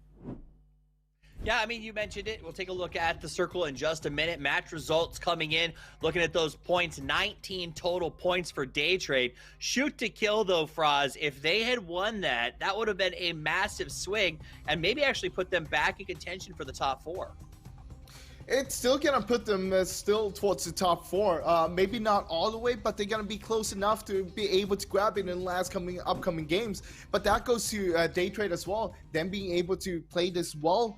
They've been consistent before this as well. We've seen them getting third places as well. But this time being able to close it down, real nice to see. And as you can see here, Norens again getting himself 4 kills, being on the top leaderboard. He's done some phenomenal job, and it's such a nice thing to watch when you saw the end game there, how both SDK and Norens, they were both using the low ground to spin around. They would never try to go on the high ground because it was way too risky. It was way too exposed. If you would go there, you would need to watch 360 degrees. Well, if you go on the low ground, you basically just need to watch in front of you. So it was really great the PUBG played from both of the teams there. Yeah, well, I think that finish is going to be a high for STK. Honestly, losing that 2v1 is going to be a low for them probably for the rest of the week because you want to win those. Let's talk about the circle. Southwest, 60% water. You brought it up, Clover. More importantly, there was like 10-15% chance that the mainland is even playable with the way that circle went. So that's like, what, 25% of the first circle is playable? The real estate was just not there. How does that affect players, teams, and strategy, Clover, when it comes to that super important first rotation? I mean, once again, it put teams right on top of each other early on, and we saw Buriram taking full advantage of those rotations that were coming out, getting some sneaky plays, you know, 80 hiding behind that buggy. And I think that that is something that's going to be really difficult for some of those teams that need a little bit more time to set up. And with these smaller circles, it really just pushes everybody into each other. We saw, I think, pretty much by halfway through the game, more than half of the teams and players were already gone because there weren't a lot of places to rotate to, especially as that circle kept shifting towards water, right? We saw the Ferry Bay in play for quite a bit of that match, and that really made things difficult for teams to move around and kept people on top of each other. In fact, Toffees, I think even you at one point pointed out 4AM's position and all of that. Yeah. Yeah, they, we'll get into them later. Their rotation made no sense, and then that crazy shift in 3 justified the entire thing. Let's take a look at the schedule real quick, just so you know how many more games we have to play in the weekly final. We've got 2 more matches today till we crown a winner of this week's weekly final. $50,000 for first place, but guess what? After that, we take a break and we go right back into the weekly survival rounds. This is a Festivus of PUBG, and it is non-stop cash raids. So tune in, bookmark the page, and keep coming back because the prize pool is only going to get bigger. We are about to break the top 10 biggest esports prize pools in history, folks. You're a big part of that. Congratulations. Right now, 4 Angry Men, 77 frauds. You know what? You just walk me through this thing. I'm getting too excited. I don't care about who's first. I don't care who's second right now. I want you to look at 3rd and 4th place. We got Daytrade, we got Buriram. 2 teams that people didn't expect to be up there towards the top, not in the weekly finals. Yeah, sure, they made it through to the weekly finals from the weekly survival, but people weren't expecting them to be this good. Look at what they can do once they get up there. This is their first weekly final, both of the teams, and they are doing so good right now. They are doing way better than a lot of the bigger teams, and it comes down to how they're actually playing it down. A lot of the bigger teams, they get read by the other teams a lot. They know where they're going to be playing, and they kind of underestimate teams like Daytrade, Buriram, and they come in from nowhere. They're going to sweep your foot, and you got to make sure that you fall down, and then they're going to rise up. And look at them right now, being in the top 4 with 2 games left. It's super tight in the top, though. It's still anybody's games. I mean, it's going to be amazing to see the upcoming 2 games there. Unfortunate nose pick when we cut to them. I've been there, buddy. I understand. That said, though, you brought up Buriram, and I want to say this. They have been so dominant, Clover, that even when, like, Toby was throwing it back to us and was saying, congratulations, Daytrade, he called him Buriram because we can't get these guys out of our head. They're so strong. You know, they're constantly showing us how creative they could be in terms of ways to get points and kills. And even on games that they're going out early, they're not going out with 0 on the board. And that's just continuing to show that the aggression and the fights that they're really willing to bring, which is making them as well such as an exciting team to watch. Exciting indeed. Fraz, who are you watching? Give me a real quick. Who do you want to watch this match? Looking at this scoreboard right now, I want to see Daytrade. I want to see Buriram. I want to see what they can bring to the board here. We saw Buriram last game only get himself 3 kills in a 10th place, so only 3 points. And Daytrade falls getting that win. They're both in the contention of getting that first place. If they can grab a win, they're going to be on the top towards 4 AM. 3 teams from NA, not one of them in the top 4 yet. Let's see if that changes, or let's see if the dominance of teams like Daytrade or Buriram continue. Can anyone catch 4 Angry Men? It is time now for match 9, the penultimate match of the day, about to get underway, powered by the good people at Intel. Let's head over to the academic address of Paper Thin and Toby. Thank you so much, Des, the venerable veterans of variety, coming at you here with game number 4 on the day, game number 9 of these Week 2 weekly finals. Erangel will be our home for these last 2 games, Toby. And I got to ask you, man, can anybody catch 4AM at this point? It's starting to look extremely difficult, and I cannot help but think, TSG, you were in first place yesterday. You spent 2 games trying to hot drop a team. First game, you end up instantly dying. Looking back at that now, was it really worth it, TSG? Was it really worth it? Because you're sitting outside the prize money now in 9th place. Sure, if you look at the points totals, you're not too far away from a top 5 position, but still, what could have happened in that one game potentially could have kept you in the top 5 now already. Yeah, I see a few players here potentially from AAA and Infantry that might cross paths a bit, and GX and Buriram kind of chilling out around the chopsticks, and just keep our eyes on any of this. If there's any vying for control over vehicles or compounds or anything like that, Afrika this time kind of just going to get into a vehicle altogether, try to avoid TSG, head to Milta for the looting circle up to the northwest a bit. Maybe we can go north of the river. Maybe more likely to go south, though, with how much land is in there. And yeah, probably going south the river, but we'll see. You never know. I mean, it has been a day of nutty circles, to say the least. Uh-oh, I think he's been seen. Oh, there is the first juke. CC is coming over to help, and think Kanaxi is realizing that now. One juke is all it took, and somehow Mai will get to stay alive. Kanaxi instantly rotating back, afraid, of course, that someone will come out with a gun in hand and get themselves a kill in their direction. But Buram will get to loot towards the west, and this time around, not up to go all the way down towards Mills of Power. Makes perfect sense. Might as well go somewhere else that you know is open and available. And, well, in this case, inside the circle. All right.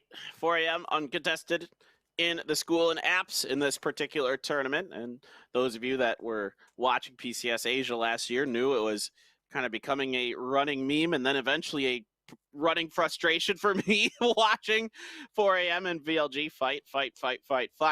Eventually VLG to decide, okay, Rozok's been open most of the time. Let's just hang out there instead. But 4AM so skilled. You can see why they were able eventually to outlast the team from Korea in the PCS Asia events. And this one looking like this one's going to be a little less chaotic to begin for us, Toby. This isn't, like Clover mentioned, 60% water.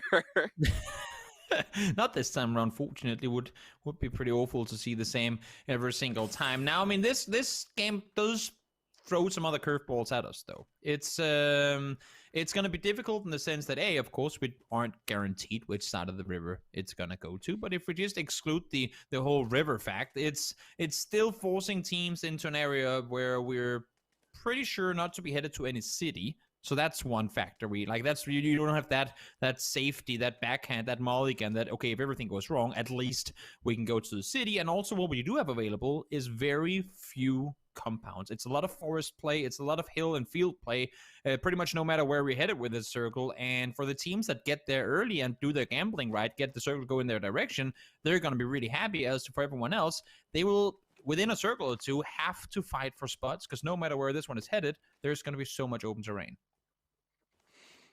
I'm really excited to see where the second circle goes, and it could be a 50-50. Who knows? Those are always even more fun, again, for us, not the players, but that is what it is. Day Trade doing a fantastic job. We're seeing a really great performance this week from these Thai teams, Toby. I mean, you can talk about Day Trade, you could talk about AAA, you could talk about Buriram. All of them have had big moments. Yeah, I mean, the fact that Attack All Around managed to bring home the win against Liquid outside of Pachinko yesterday was surprising to me. I was completely and beyond hyped when I saw Liquid realize the situation they were in when EJ from Afrika Freaks bought them those 3 seconds of time to push forward. And by getting to that next set of hay builds, I was like, you know what, this one has Liquid written all over it. But then Gems with an MK comes out and gets like double knocks in a matter of seconds, and you're like, oh, I guess they're not winning this game, because surprise, surprise, attack all around actually do have some pretty nutty fraggers. So glad to see them, I guess, to some extent realize that too. Wait, we are actually pretty decent at shooting. Maybe we should do that more often. Now it's not only their placement points that are carrying their workload here, they also get quite a few kills with it. Yeah, I mean, I'm excited to see the confidence build, not just for them, but for a lot of these teams. Zenith, in my opinion, is looking much more confident and therefore playing better. TSG, we'll see what they can do on Erangel. Typically, again, they're a Miramar team, one of the best Miramar teams in the world. I don't think I'm remiss in saying that, as they are looking to try to get somewhere center circle, taking out some of the hay bales early, because why not? I've always wanted to, try to keep track of that and see if anybody knocks over a hay bale that could have saved their bacon later on in the game. But that's almost impossible with how many teams we got to watch at the beginning of the games and that kind of thing. At 4 a.m., well, we know they like to shoot at people while they drive, but this time it's going to be Pang finding Godvi chilling on the side of the hill and says, "Thank you, sir. We will take that point." The effect of the silent pull-up. Godfrey was standing up there looking over towards the yellow houses, and while his team was rotating in and there was a silent buggy, he could not differentiate the sounds of the vehicles, and there was nothing in his approach that made him think, oh wait, that might actually be an opponent coming here. Very smart play from Triumphant Song to get that first kill. Yeah, exactly. And they get a little bit more damage into 4 a.m., but 4 a.m. is able to retreat a bit, which isn't always super typical of 4 a.m., but I think in this case, again, discretion, the better part of valor for them. Infantry chilling, bridge camp time. Looks like they think about it. They do this about once every 10 games. They kind of, I think they have like a 10-sided dice, Toby, that at their desk, because they just roll. Yeah. And if it rolls the 10, that's when they decide to bridge camp, because they won't do it much. And they caught Oath sleeping one time earlier in the event when Oath was coming out of the military base, because they hadn't done it at all. And Oath just kind of crossed the bridge and didn't expect anybody to be there. Now Oath has to respect this. There's Virtus Pro still chilling out behind this as well. They don't respect it, but also infantry isn't exactly setting up on the bridge. They're actually doing it one step further behind. So if Oath doesn't go west here, like if they go east to go up towards like a Bachinki type road, they should be all right. But since they're not getting shot at immediately, now they're gonna letting their guards down. Okay, they're not here, no worries. And 3, 2, 1, this is gonna be hell let loose. Did they see Longsker? They might have. Oh, Longsker, will they get a kill either way? No, they won't. I think had they not seen Longsker, they might have wrapped rest on this one, but they saw him running out of the building. I was like, wait a minute, something smells rotten here, and we'll head east instead. So Oath living with the scare, and now the next team in Lion Virtus Pro, having heard those shots, are gonna go, are you... I mean, we don't mind rotating in late, but please, can you just leave? Infantry, we know it's you. Just go away. We want to rotate across this bridge too. This is pretty interesting from infantry. I like the idea of changing up the spot where they set up the bridge camp, but this go around, I think you're exactly right. Longsker reveals, and therefore the magic will not happen this time around. A Multi-Circle Gaming trying to make some magic of their own, and Link do with a very nice spray with the barrel. Finds Forever, trying to see if he could get the flush. Has to readjust. Trying to see if maybe he can get up there from that tower. It does have the angle. This is really smart by Lingdu, knowing his terrain, knowing his sightline so incredibly well here. Summer now, it's time for him to join the magic show, and that's a great grenade that finds Crazy. Really good kills, or potential kills, coming in for MCG. Perfectly cooked, and there's nothing Lou can do now to go and help. He's already across. He's just simply not in position to help. We saw them lose one earlier, and that's going to be 4 a.m. on the struggle bus, at least for this game, because as I said, there's nothing Lou could possibly do to try and help them out here. So unfortunate start to the game for them. They are still up with quite a big buffer. I mean, they have, 20 points down to infantry sitting in second place currently. So I wouldn't assume 4 a.m. to be overtaken in this match. But it does put a little more pressure on them coming into the next one. Also, I mean, we have seen infantry already with a 25-point game, so shouldn't say no too soon. Yeah, you can never count infantry out. There's just too much explosiveness packed inside of that squad, and it is ripe to explode at any moment. They're making their transition right on cue. The observers realize they know what we're talking about. They heard us through the distance. Let's see where circle number 2. Hard shift to northeast, baby. I'm glad that your instinct reactions have pretty much become identical to mine. Then I know that we're on the completely same page when we see this stupidity unfold. The stupidity of tough circles for these players, because not only are we shifting into the area with the least compounds available, we're also still not guaranteed as to which side of the water we're headed towards. We're still only in phase 2. Next circle can literally go anywhere. So we'll see. We'll see how this one's gonna unfold. Ends coming up towards the compound. They now know Silva's on the roof. You can see Tixo is looking around to try and see, is it just him? Are there more? Is it worth crashing? Me, knowing how Ents likes to play, I wouldn't assume that they crash. But then again, I was just gonna say, we have seen them go more aggressive lately, and this should be on Civil trying to get the hell out of the compound. I hope you parked your vehicle so you can get out, but he doesn't even have a vehicle, I suppose. Maybe he landed here. Maybe he ran up here early without a car, trying to scout from the double compounds, and he's all on his own now. Well, I think his car is parked by that permanently fixed van or whatever it is. I think he parked it in between the building in there. And I think he has no escape with it, so he has to run. And I was actually just kind of thinking about this, like what is SDK's response going to be if Ents decides to get aggressive? And I think you make a good point that, you know, it should have been maybe in a little bit of a better position to get with his teammates, because it's not at a best angle to escape if he needs to. That's something I know it's really important, of course, to keep your vehicle healthy. Purdy, though, is very kind and is going to offer the Uber to come and pick his teammate up. I gotta give credit to Ents, though. Again, it's saying it's a new Ents playstyle is not correct, because they have been going aggressive when forced to, but I feel like they dare go aggressive earlier than what they've done before. And while, yes, they could probably easily have survived without getting control of that compound, this is gonna set them up in a much better position, where earlier they would have been forcing themselves to play in the open, and now they get themselves what could be, if we go north again, a very good compound in the north side of the circle. Long rotation for infantry over to the side.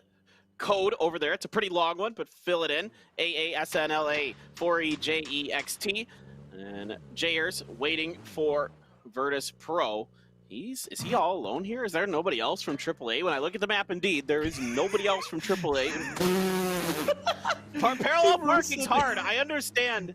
He actually might be saved by the shots from Pang there, Toby. Oh, no. He's going to go back in. He's going from the other side. Oh, boy. Oh, no.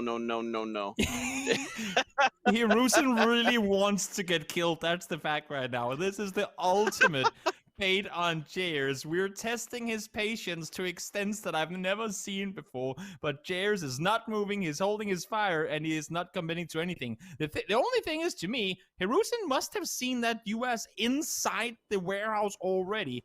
That's not ringing any bells. I don't think he noticed it when he got there. He was too focused on trying to kind of yank that vehicle free and get it over on the other side when he started getting shot at. I don't think he has the slightest clue, and it's pretty easy to see that there's one there. Oh, did PO math this correctly? Is it a 200 IQ nade? It's gonna explode in time, but not gonna matter. No damage done with the nade. What he can't do with the nade, he can't do with the gun, though. Loki able to find the first one. Here comes CC flying over the top. The Colson flying with it. Out of the vehicle he goes. One more mid-air. Loki's not gonna be able to get him. Inonix is on his own. Low HP, has to try and heal up vehicles. Rolling away. Can you do it with barely any HP? Not gonna happen. And now finally, Hiruzen jumps the snake trap, and he's gonna be taken down. What a cluster. What a cluster as the circle shifts to the north. And now Jayers has the vehicle that Hiruzen brought, and he's gonna steal it. Thank you very much. Just gonna do a little GTA action and rob Hiruzen of his US and go regroup with the rest of AAA. Infantry, like we mentioned, was making a long rotation. We saw it earlier. Oh, Leo with the last bullet finds the head of 9. 9 trying to get behind the tree. Giant infantry quick on metal, but can they get the metal down fast enough to make it here? 9 does get finished, so they're the reinforcements, not in time, but they might try to circle up on GEX. However, Gen G sitting on the sides, waiting on the wings. If they might third party this. Gen G very well. If there's another knock on infantry, I could definitely see a world where Gen G thinks it's a good idea to get involved in this fight.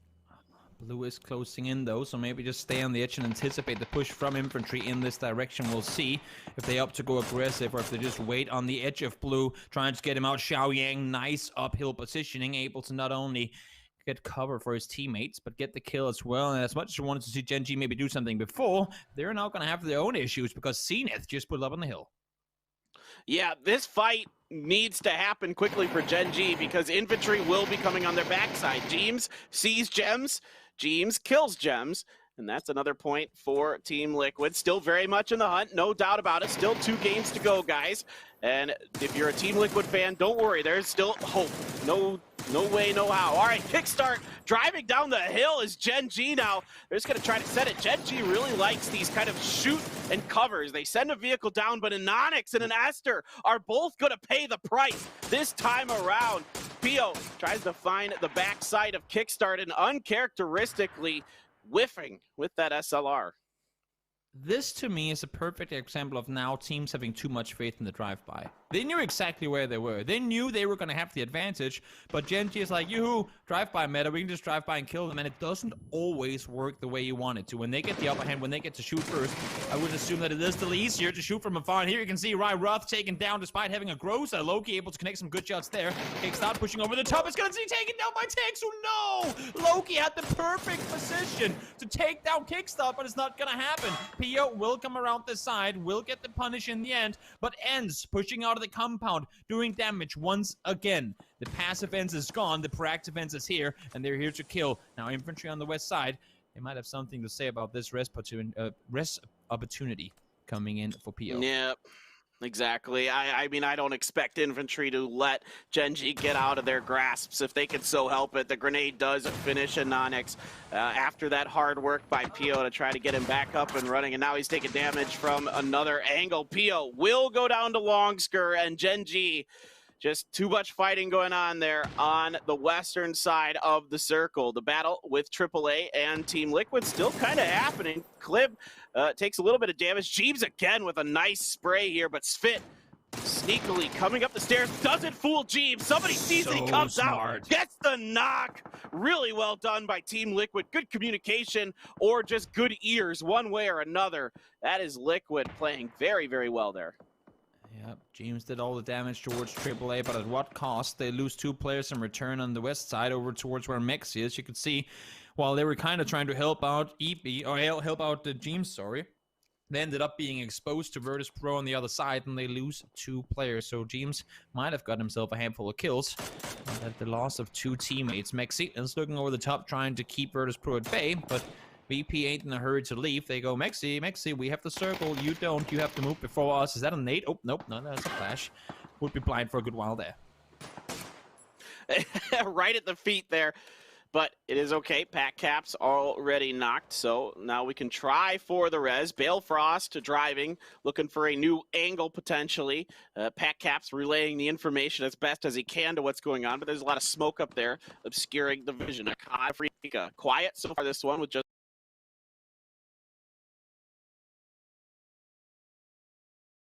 1 kill that is picked right there by Hansia. Now they're starting to get involved. This is where Afrika gets dangerous. When they start heating up on the edges, when they start finding the fights, when they start third-partying them, they have been really impressive in the PWS earlier this year with this new powerhouse roster that they put together. And Jayer's going to be found by EJ. They start picking off kills. This is what I like to see from Afrika. This is when they're at their best. Did Mexico just get granted 2 more kills? Nope, he did not, Luke. Denying it. I don't think TSG knew of Mexi's position. He might have been able to get 2 had it not been because SDK wanted the piece of the party, and now James knows he's in between multiple players. Volibear goes down to blue. Not sure exactly how that ended up happening, but it does. Phase 4, we know there's no rest opportunity. No rest optional for him, and in the end, it's going to be Shantian to get the double just before going down to blue as well. I'm not even sure where Peng is. He is in the blue somewhere. There he is running in. Just exactly gets into the circle just to get killed as well, and TSG will fall in the end of it.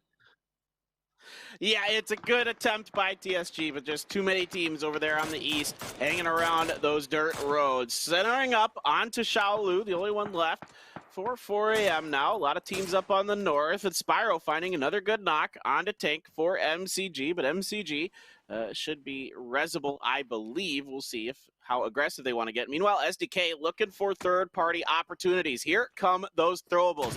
The hard work, all that practice from SDK, a little bit of damage being done, but they have VP pinned in really well here for some good frags potentially. Purdy switches to the underhand. That should be good for 2. There is 1 left here. Spyro Purdy trying to come up and over, gonna get a flush. Spyro still alive, trying to get some stuns potentially out himself, and there is a lot of smoke there, though. A freak on the backside does pick up some more points. Oath is gone in 10th. Purdy Prones behind the hill looking to finish what he started here all on his own. He's so good with these frags. He does, of course, have the backup from Alo lurking, but that smoke wall is going to cover that. Spyro going for the res. Purdy doesn't want to let it happen. The timer going off in his head. He knows he needs to get in and finish the job, but he wraps around him. Do-si-do for Purdy Curdy. Batulin's still in there. He's got to realize it now.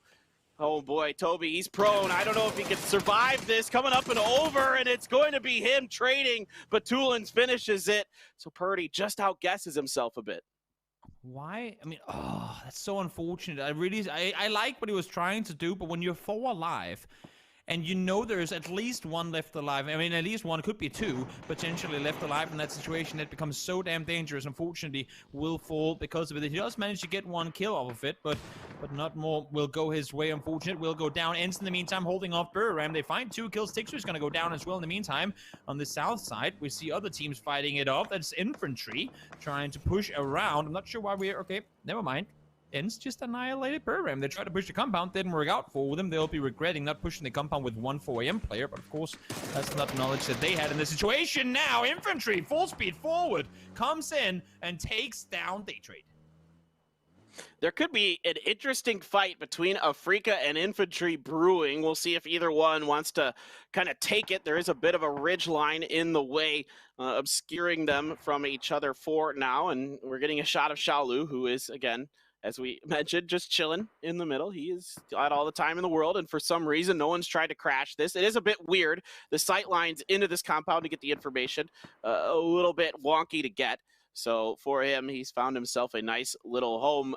And the rest of SDK on the bottom of MCG, going to hear their movement. Summer's taking some damage, but for now, they are able to get through it. Hansia sees Evil E. EJ gets the knock. Grenade comes through to try to finish the job. Good damage done. More damage being done. Afrika kicking it off, but they only have 2 down here right now. The rest of Afrika is pretty far away, so they got to be careful. Yep, Circle just went in their direction too, and I think they're starting to sense the pressure from infantry on the northwest side. You can see them up there. They're plenty of space up on that north side of the circle, and I'm liking that Aircard is coming down here to help now as well. Put more pressure, eliminate multi-circle gaming as fast as you can, maybe with the help of SDK, and push back up the hill, take the fight to infantry if you have the chance to.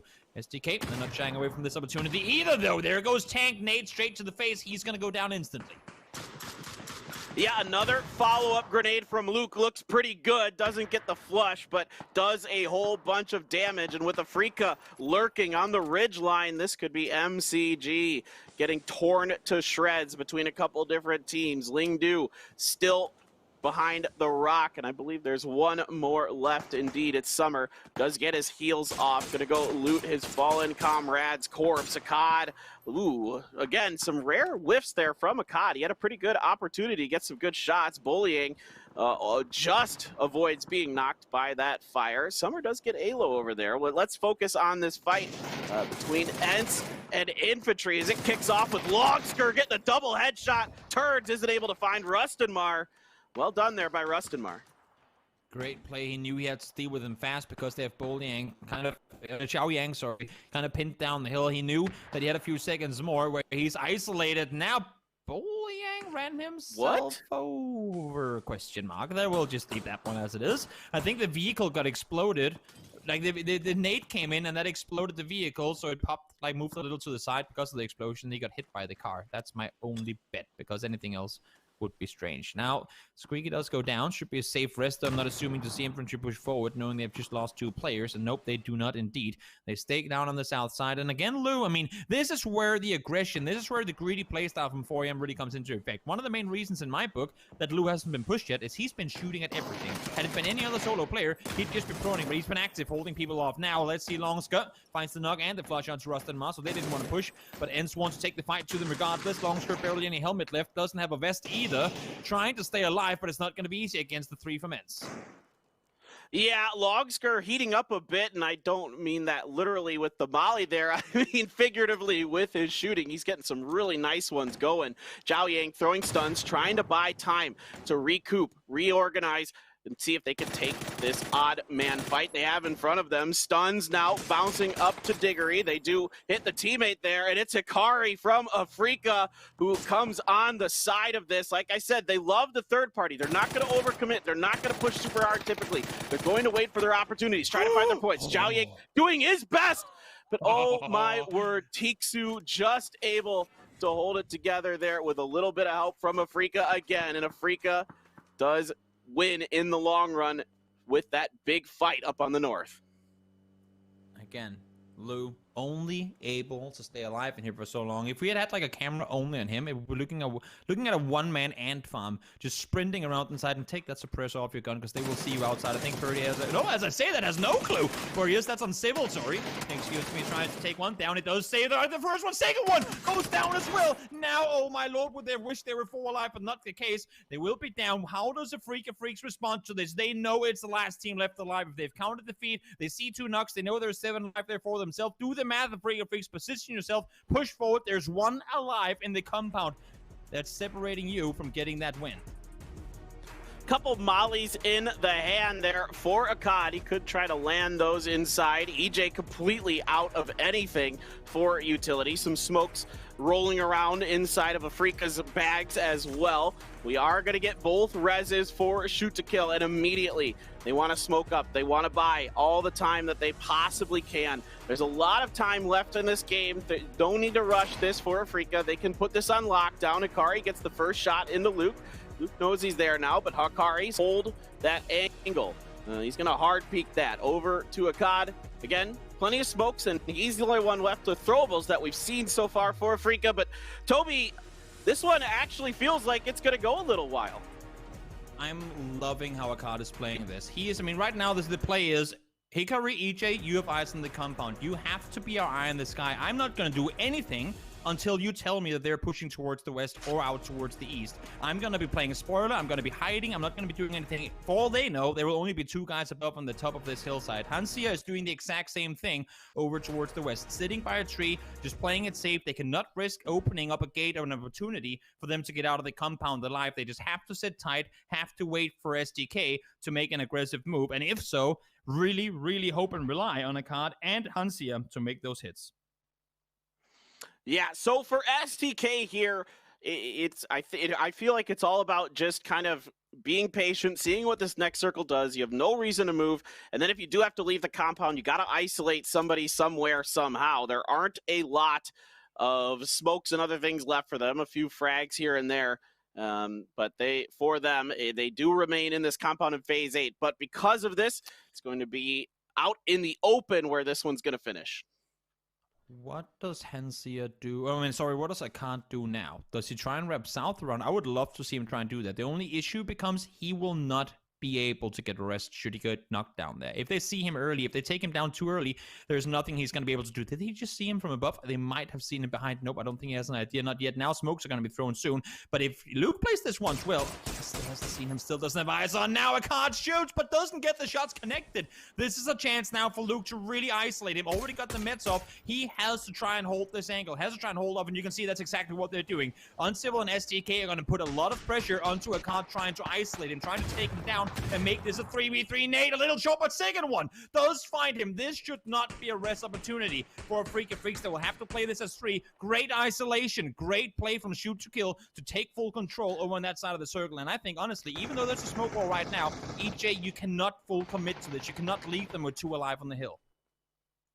This is what makes STK so great, so scary. They're so smart. As soon as they recognize that someone's in a bad spot, like you mentioned, Toby, they isolate it, they take care of business. That is why you gotta love their coach, Gunnar. Not just his birthday, but he has done a great job whipping this team into international competitive strength, being one of the top teams here. So, in fact, the top team so far in terms of money, which is what determines the winner of this event. Afrika, though, 3 up on the hill. They have priority right now. They're fanning out a bit, but they got to be careful. Once SDK starts to push out a bit, they could lose control over that center if they're not careful.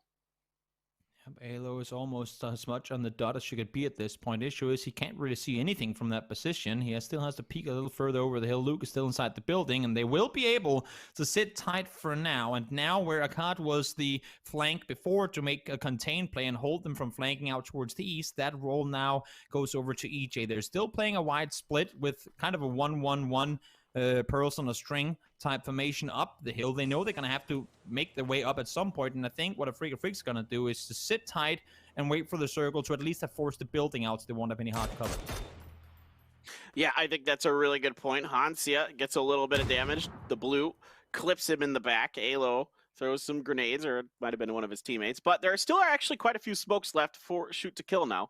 And those are going to start being fired out. And Hansia still watching that window, waiting, like you mentioned, for the blue to force SDK out of their buildings. But both teams, plenty of smokes still available. So they're going to roll those down, try to cover their movements, try to buy as much time as possible here. EJ playing this one so wisely, not overextending at all, not giving up his position, just sitting behind that rock, sitting behind the smokes, waiting for them to push forward. Hikari has come down to help him on this side. They're expecting the flank to come up from one side, but with more time spent, the less the opportunity is for Luke to try and push up closer. With the smokes being thrown, they're slowly pushing further forward. This is a very similar situation to the win that we saw from a Freak of Freaks against TSM last week. They're slowly pushing forward, slowly trying to take control of these smokes. You want to have that angle around the smoke before the opponents do, and now they know where they are. They have to push over the hillside. I would assume to see SDK try and wrap west here. Get up, get us three, push it forward. You have the nade, you have the utility. Throw a flash, push around the smoke on the west side, and I think that's what's going to happen right now. Yeah, Uncivil gets one. He's going to get two. What a spray from Uncivil. EJ left for Afrika to try to get the 1v3. There's one. Grenade finishes it, but no, Uncivil finishes all three, and it's going to be STK. Happy birthday, Gunner. There they go. They get the win and a bunch of points on top of it. From second place to first place, they know exactly how to get that one down. And while I was afraid for them for a second when they pushed into Lewin and started doing damage, it all worked out in the end. Great end game. They played it, I mean, at least according to my playbook, as you want to do it. Buy time, force them to make a mistake. They forced the card into the open. He peaked too early. He got impatient. Should have stayed behind there for a little while longer. Just, as I said, wait for the info to come from above. Even though the circle goes away, it's moving so slow that you have plenty of time. But he got greedy. He peeked around. They found him. They isolated him. Made it a 3v3. Pushed together up on the west side of the smokes. Such a smart winning play from SDK in getting themselves a chicken dinner here in the second to final game of the weekly finals. Yeah, I mean, back-to-back fantastic performances from SDK. Second place in the previous game, first here. Afrika with a really nice movement here, doing what they do best out in the open space, third-partying fights, picking off kills here and there, getting involved in that infantry and ends fight, not losing anybody. Really just losing a COD kind of hurt them a bit in that final fight. Yeah, that could have been the difference maker had he stayed alive there. But let's not spend too much time talking about it here, because we have three guys who really want to talk about it, and they're damn good at that job there too. Let's hope back to the desk and see what they have to say about the second to final game. STAOK as they come out with the big win and say happy birthday to their coach, Machine Gunner, by taking that one home. A big shout out to them, a big win. And for those of you who might not know, if you're sort of joining us in the international level for the first time, they're not even signed. STK makes their own jerseys. They represent themselves, and they absolutely lambast lobbies. What a game, what a game, what a game. Mwah. Clover, break it down for me. You know the highlights are coming. Oh, yeah, and you know, what a game for STK. Prior to this, you know, we saw that second place finish from their second place on Erangel. I knew they were primed for a win here, and that circle popping north of the river. SDK was one of the only two teams in that position at that time, and as the circle started to shift a little bit further north, they didn't leave that compound. They played from that position, and as we started to see teams like TSG and VP come in from the east, SDK did the smart thing. They sent two out, kind of cleared that space out, and said, no, we really want this position. We want to play from it, and we need to get rid of these threats. So unfortunately, it did come at the cost of Kurt, but as we saw, even with three, they're able to make it really work for them. you know what? If you're not punishing STK when they got 2 down and only 1 up, well, then STK will punish you, and that's exactly what happened to Africa Freaks. Africa Freaks actually had another chance early on in the game to take them out, and that was before when we saw Infantry and Ants fighting on the west side. Africa Freaks actually got 1 knock on Alo, on STK, but they didn't want to go for STK back then because they knew this is our chance to make sure that we take out Ants, we take out Infantry, and we got the whole north side for ourselves. So they did that, went back, and then of course we saw that Xiaolu being inside there, got 2 knocks on STK, but again, they did not aggress on that. They were just staying there, they were staying passive. Sure, you can do that, but you can't group up like this. You can't get flanked by Unciv like that if you're gonna be holding them out. You gotta take control over it. Well played, STK, and ooh, them getting that win after that second place, it's gonna be a juicy leaderboard. It absolutely is. Let's take a look at it right now. 19 points go the way of Shoot to Kill. Infantry picks up a whopping 14. Even though they went out in 4th place, they fought for it. That will give them some ground towards 4 AM, who struggled just a little bit. And the Africa Freaks make a good showing, Clover, but it is just not enough to throw STK out of that compound. Not enough. You know, they did, as you say, pick up 13 points. They made a wonderful show of it, and we're seeing again how comfortable that they can be here on Erangel. Infantry, though, it's the team that we've been talking about that's kind of making the climb here. You know, they did go out very early, but they looked for fragging opportunities up there into the north, so well played out by them. Uncivil up at the top of the kill charts because you know the people who are hardest on the teams are their biggest fans when they do well. Froz, talk to me about these kills and damage.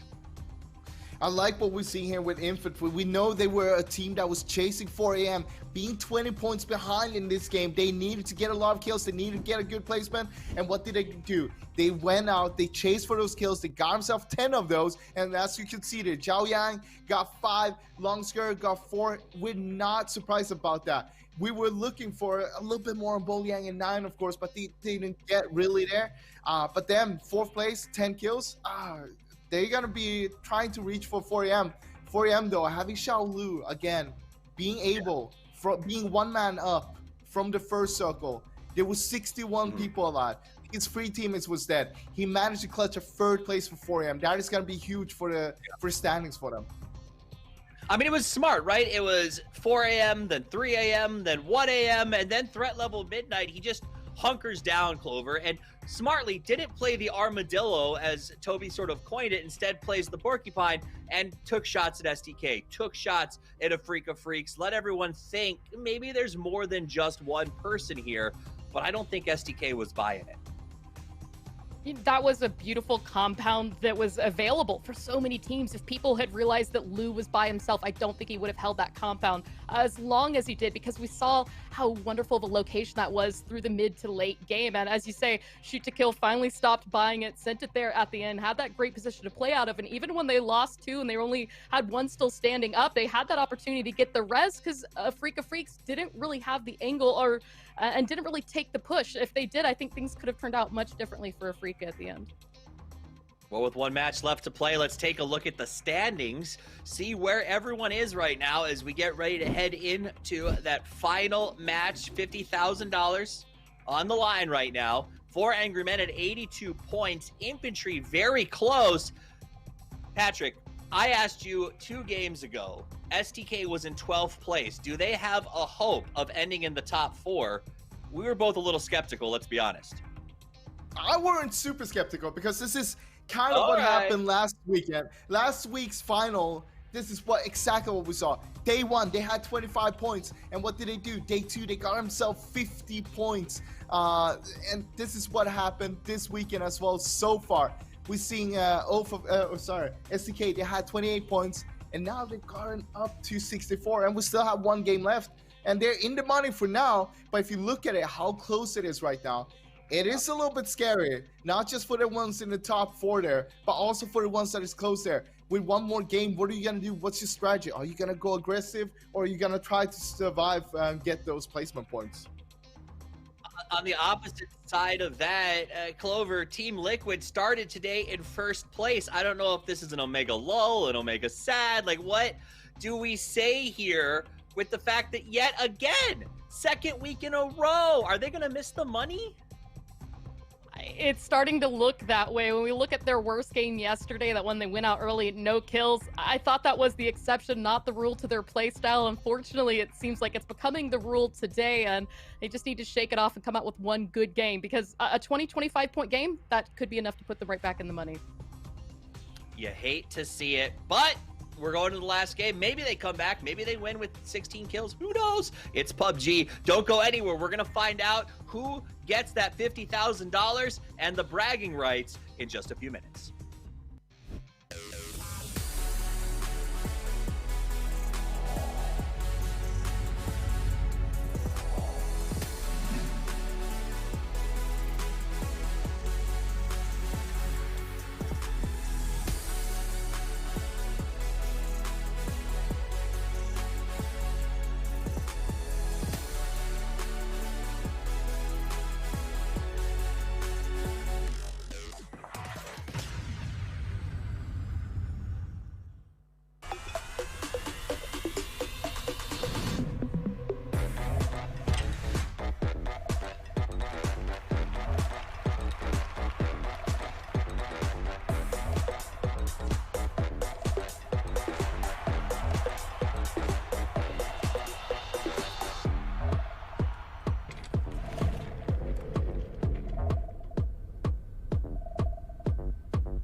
Athletes are always challenging themselves to get better.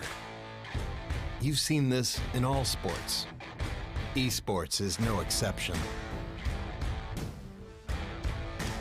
You can never predict the outcome. The only thing you can control is how ready you are.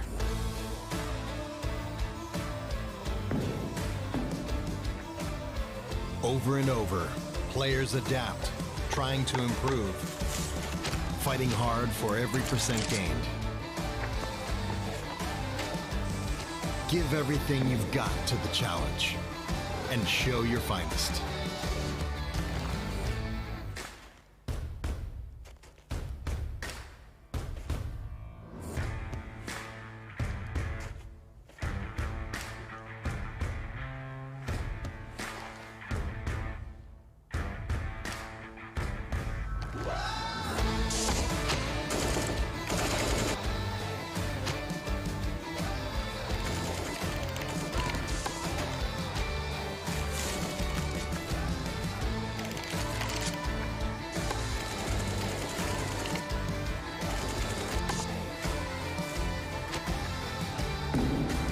Bring your best out.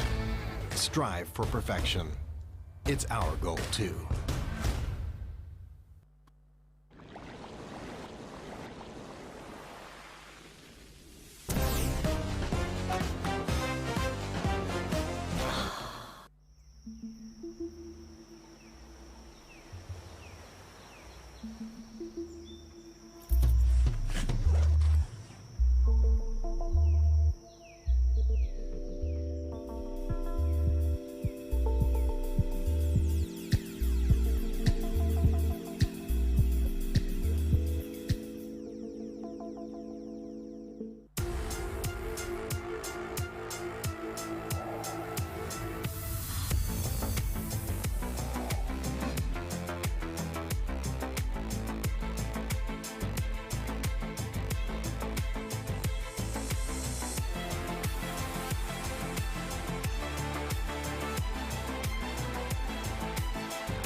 It is time for the final match of the weekend to determine who takes home all the bananas, the big cheese, the pile of cash. I am excited. Clover, during the break, I think you summed it up best. You said, man, I wonder what's going to happen in the last game because it's up in the air. So let me ask you, the plane flies in like 3 minutes. What do you think is going to happen?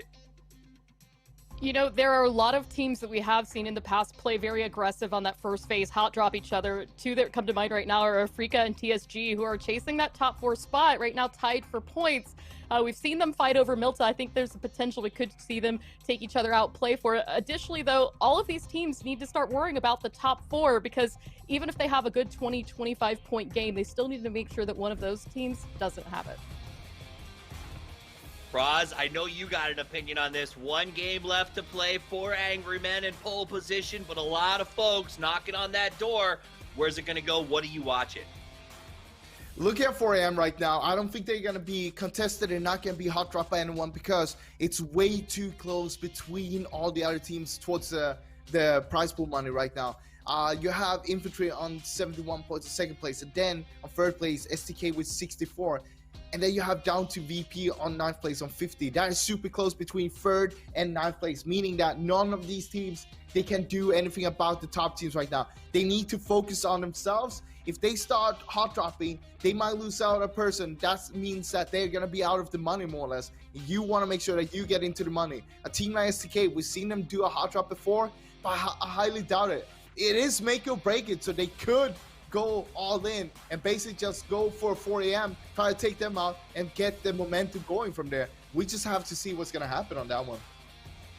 We got like a minute. I'm going to ask you right now, who takes home the grand prize today, Clover? Who's your pick? Shoot to kill. Let's do it. Let's go for it. What? Wild and out. Froz, your pick? I gotta say, Infantry is looking good right now. They're super aggressive. They know how they want to play it. They know what they need to do. Meanwhile, 4AM looking a little bit scared. They've been trying to go aggressive early on in the last 2 games here. It hasn't worked out, so I'm going all in for Infantry. The roof is open. Who wins this thing? Does 4AM take home the big prize? We're gonna find out as the last match of the day takes off in just a moment. This is it. $50,000 on the line. Let's go to the awesome oration of Paper Thin and Toby, baby. Let's go. It's the final game here on the Week 2 weekly finals. Thank you so much to our ingenious illuminators of intelligent illustration, the wonderful desk here of Toffees, Clover, and Froz. And this plane path to start us out, Toby, well, it's been a day of bad circles. Might as well start this one with a bad plane path.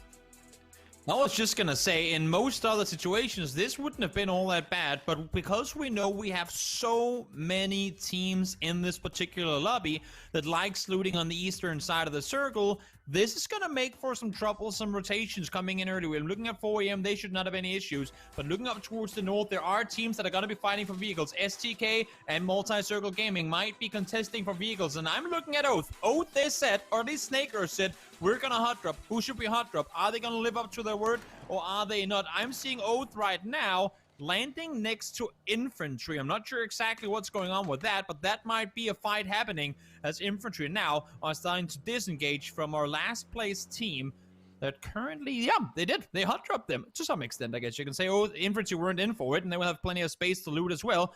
But that right there is a that's a contesting, I guess. Yes. Yeah, I love these circles. These are just beautiful circles. I mean, you don't get any better than what we've gotten here today. And Infantry may be running into AAA a little bit, but AAA is typically going a little bit further east than them. But this time around, because of, like you were talking about, that Oath drop onto Ferry Pier, maybe we'll see something different. SDK is going to get away with all 4. Peng, long dropping, just chilling out, looking for something. Is he going for, I'm assuming he's just going to that compound and not for the boat. I mean, yeah. I know the boat's enticing, but there's more interesting things to be had in the compound. I like the idea of going all the way over to Sharkfin here. You know, it was a western plane, meaning odds are that we don't have anyone hard committing to go looting out on the east side. And at the same time, your team is down on military. Might as well now grab them somewhere to go once they cross over, if they cross over. Because, as you're kind of alluding to with the devil is laughter there, Baber, there is still the very little off chance that this one heads down to military. Yeah, there is a sliver of hope that we get just a wheels off 50-50 for the next couple circles, but we are neither here nor there just yet. 4 a.m. in the lead, in the driver's seat of this crazy bus. Are they going to be able to keep it on track, or are the tires going to get shot out and they fall off the cliff, and somebody like Ifty or SDK or even, I'd say, Ents Day Trade have the potential if they can have just absolutely insane rounds, and who knows, maybe Buriram has a 20-kill banger inside of him. I mean, if 4am goes out with 0 points, that's just a 10-kill win for Ents. That's, I mean, even for a, I don't want to call Ents a passive team, but even for a team that doesn't aggress early and usually ends up with those crazy 15-plus kill games, a 10-kill win is very doable for any team in this lobby. And as you're saying, I mean, 20 points, that's far from impossible. It's all going to come down to how many points a 4am going to be able, like how much of a buffer are they going to be able to get for themselves before they eventually go down, if they go down, unless, of course, if they win the final game here. Yeah, I mean, definitely a lot of eyes going to be around those school and apartments to see if 4am does anything wild, or if they're just going to try to maybe play center, just try to hold on to their lead, rake in their points, or is it going to be the normal things for them, driving around, shooting at people, pulling up into fights, trying to do what they do best, what has gotten them to this point? Only time will tell. AAA spread out very effectively to the west of the farm in kind of a diamond formation here, and they've been, you know, I gotta say, another interesting thing that I've found looking at my notes, Toby, is that we don't have any double winners yet in these Week 2 finals. It's been different teams every time. Very unlikely when we have over like this amount of games played. Now here comes Oath. Well, from one full speed pull up to another, and Liquid can just look at it from a distance and go, what in the universe are we watching here? Oath at full speed sending it. They tried to hot drop them early. Now they full commit to it. Infantry are under pressure, but so are Oath. Casualties on both sides. We've got plenty of casualties coming in on both teams. Relo trying to get one res up, 2 alive on 1. Infantry only alive with long skirt for now, trying to grant some points for his team, but I mean, you know, they tweeted it. They said they were going to hot drop. They tried to land on infantry. They went away, but Oath were not done chasing. They full speed committed to it, and I think they've just made themselves an enemy, at least for the rest of the tournament. And it worked. You're doing the infantry to infantry. I mean, think about this for Oath, Toby. Infantry has been a heartbreaker to them at a couple instances, with that bridge camp in particular. So I think for Oath, this makes perfect sense. If there's a team that you want to punch in the mouth and say, you know, we're not happy with what you guys have done to us, show us some respect, this is the perfect team to do it to. They take infantry, they take 3 kills off of them, only lose 1 themselves. In my book, that's not just a win in terms of points, but psychologically as well. Indeed, it's one of those. It's one of those, if we ain't gonna win any prize money, you ain't gonna win any prize money either. And while it's not impossible for infantry to get prize money, 1 player alive, they would have to stay within the top 4. And Ents right now, the team down there, 9 kills would get them up and above. It's gonna come down to these teams that are sitting between 4th and I want to say maybe 8th place to see if they can go out and surpass infantry. Really, really excited for this now, especially with that early move by Oath to put infantry on the back foot. SDK Ents still very much in it. Buriram has an outside shot if 4am just does have that donut, and they have a chance at least. We'll see. The bolt going to be in the hands of Canaxi, and again, this is not the normal thing he'd like to have. He is definitely a DMR type player. Ents making their rotation to the north of Yaz, just north of the team that's right next to them, just ahead of them in the point standings right now in SDK. And let me ask you this, Toby, we saw this from SDK when they won their PCS, when they pulled up onto, I think it was Wildcard at the time, and, you know, kind of hot dropped them and then just kind of blocked them and barricaded them and ended up winning the round in part because of that. Do you think they should have maybe thought about dropping 4am or something here? STK? Yes. In this situation? No. Hell no. There's way too much to lose if you jump on a team that's already now been proven time and time again that they're very good at getting hot dropped. They're very good at responding to that. So that's the one factor. Also, even if you don't win, throwing away that potential top 3 spot or top 4 and be in the money, that is way too risky. I would never, ever recommend that for them. If they were in a situation where first and second place were separated by, let's say, 20 points down to third, there'd be an argument that could be made if there was nothing for them to lose by making an aggressive play like that. Like, even if they don't survive, as long as we make sure that 4AM doesn't either, we'll be fine. Then I could consider doing it. But right now, with teams right behind them, I mean, from STK all the way down to 12th place, it's just 22 points. There's way too much to lose for them to do a hot drop. No, I fully agree with you. I just wanted to hear you say it. That's it. I fully agree. 100% agree with you in this situation. I don't think it would be the right move. Wouldn't surprise me too much if SDK at least tried it. This is a little bit surprising now. Virtus Pro, Clib 1, grenade at the door. Clib does not take any damage from it, but Clib is a little off guard there. Ironson going to finish it, but a great grenade from Bexy.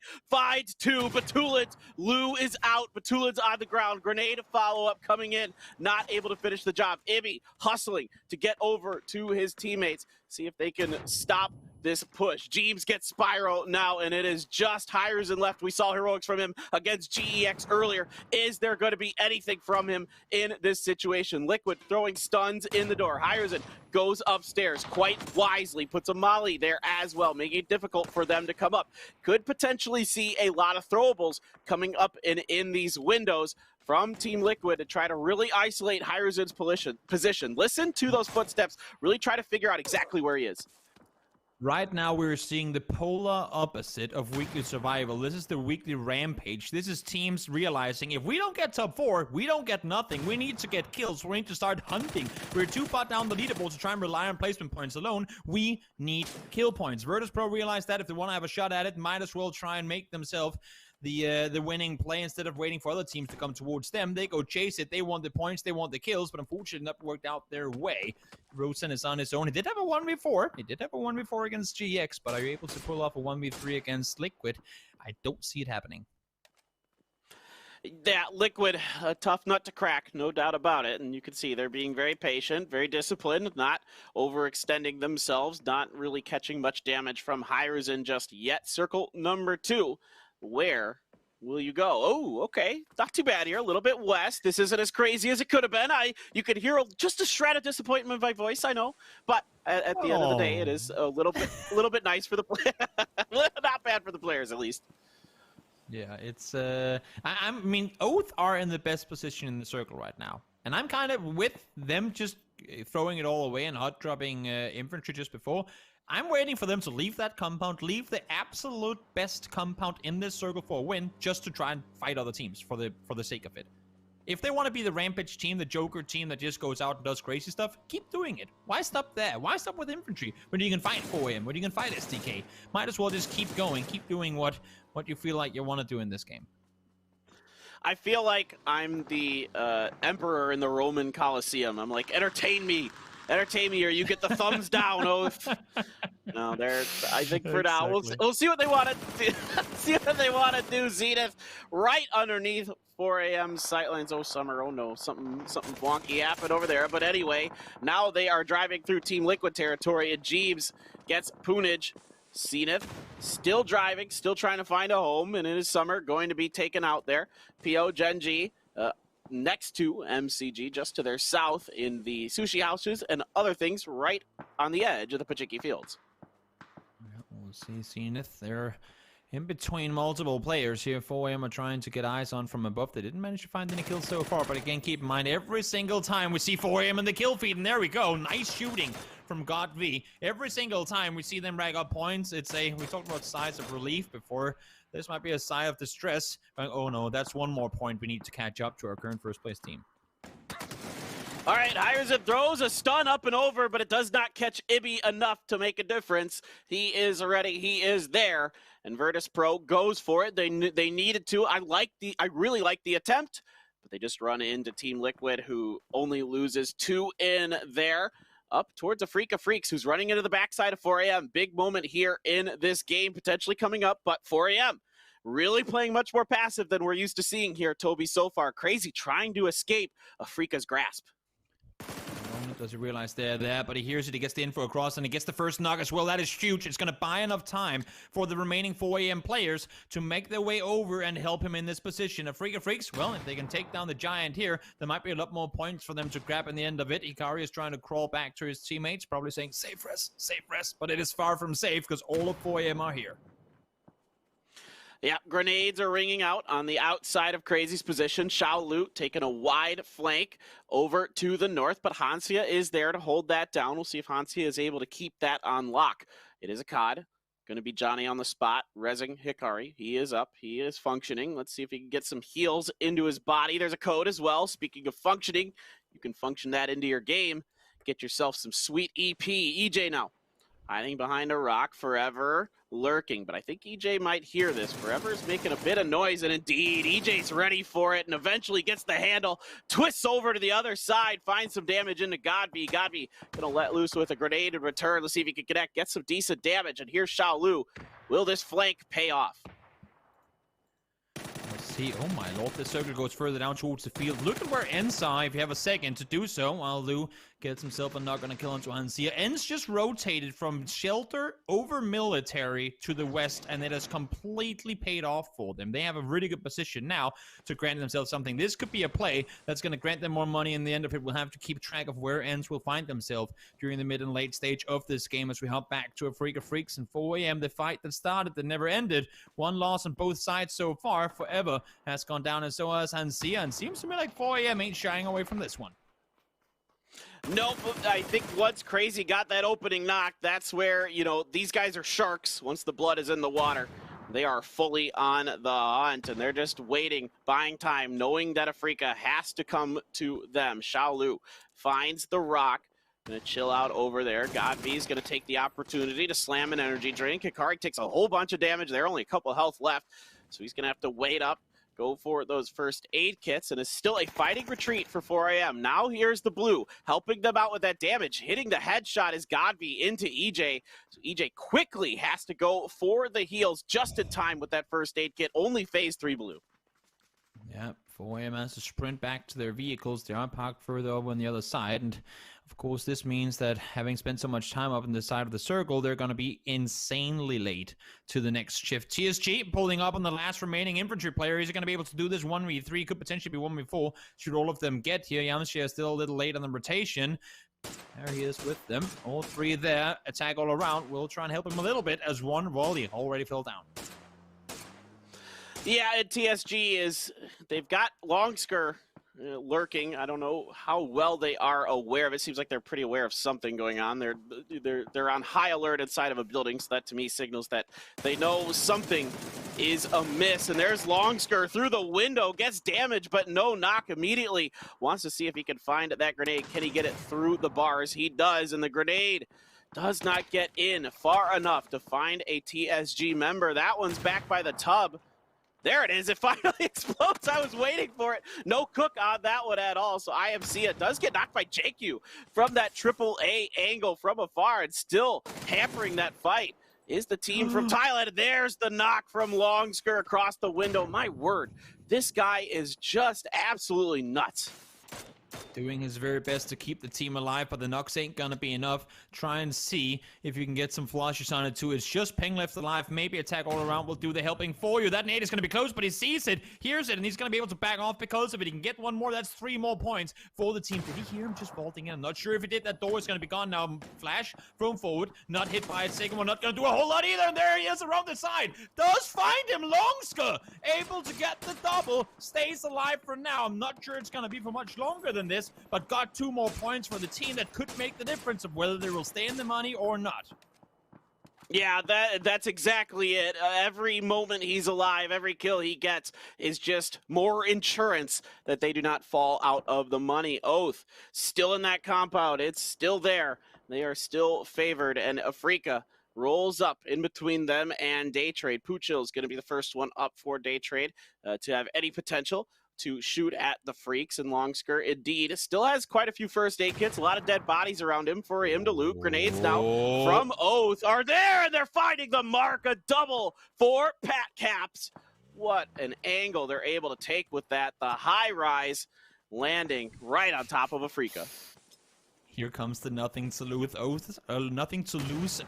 Full speed forward they go, trying to put more death into more players. They trade one a piece of the action, though. They're going to be able to get the flush on one. Patcaps will find one more, but it's going to be Benatika to get down Hikari. So Afrika Freaks will fall. They're going to be out of the placement, out of the kill points, and out of the both placement points and prize pool. Winner of week 1 will fall in current 11th. Yeah, no wins for Afrika this go around, but still they get to at least guarantee themselves 16 games at worst in the next weekly qualifiers. It's MCG all in a vehicle, what's left of them, and they are looking at the back side of Ents here as they roll up. Longsker found himself a Dacia, and he's got some heals and the other things, but he has taken a lot of damage. There's a lot of teams that are interested in this, and we've already seen that the bottom part of this hill has not been favorable, and wow, Oath is just wiping out Team Liquid. Okay. Yep, Liquid tried to push forward, didn't work out for them. They end up going down. They will fall outside of money as well. 8 kills this game, but it ain't going to be enough. In the meantime, Daytrade, one of the teams to capitalize on it, are making their way closer towards Ents. Ents and STK currently tied in 4th and 5th, but Daytrade is knocking on the door now. 4 a.m., a team sitting miles up in the first place, currently trying to grab themselves more points. Oh, Lou, you're patient, man. You're such a patient man. Gets himself the first knock. It's going to be crazy immediately there with the second. So good communication. Will the first fall instantly as well? No, not going to happen. Lou has to back off. Now GX charming in from the side. Gems is on his own for now. JRS is not in the position. As I say that, he does peek over the top. Gems gets the double. Oh my word, it's just Godv left for 4 a.m. That fight started off so good, but it's a great response from AAA. Gems and JRS holding in, looking for a potential res onto Svit, maybe. We're going to watch Godv, though, as he is the last one alive for the top team. They've still got 3 kills on this round, extending their lead, at least enough to give them a little bit of breathing room. It helps that Longsker, the only one left for infantry, and I say that, but you never know what that guy can do. And SDK, in the meantime, big fight here between them and Buriram. A lot of casualties on both sides. Luke 12, and that's it. STK is down. And if you're anywhere near Europe, you'll hear a massive European or Finnish sigh of relief seeing STK get eliminated. 4 a.m. out of the equation now as well. Ents are clapping their hands. They got the circle sender.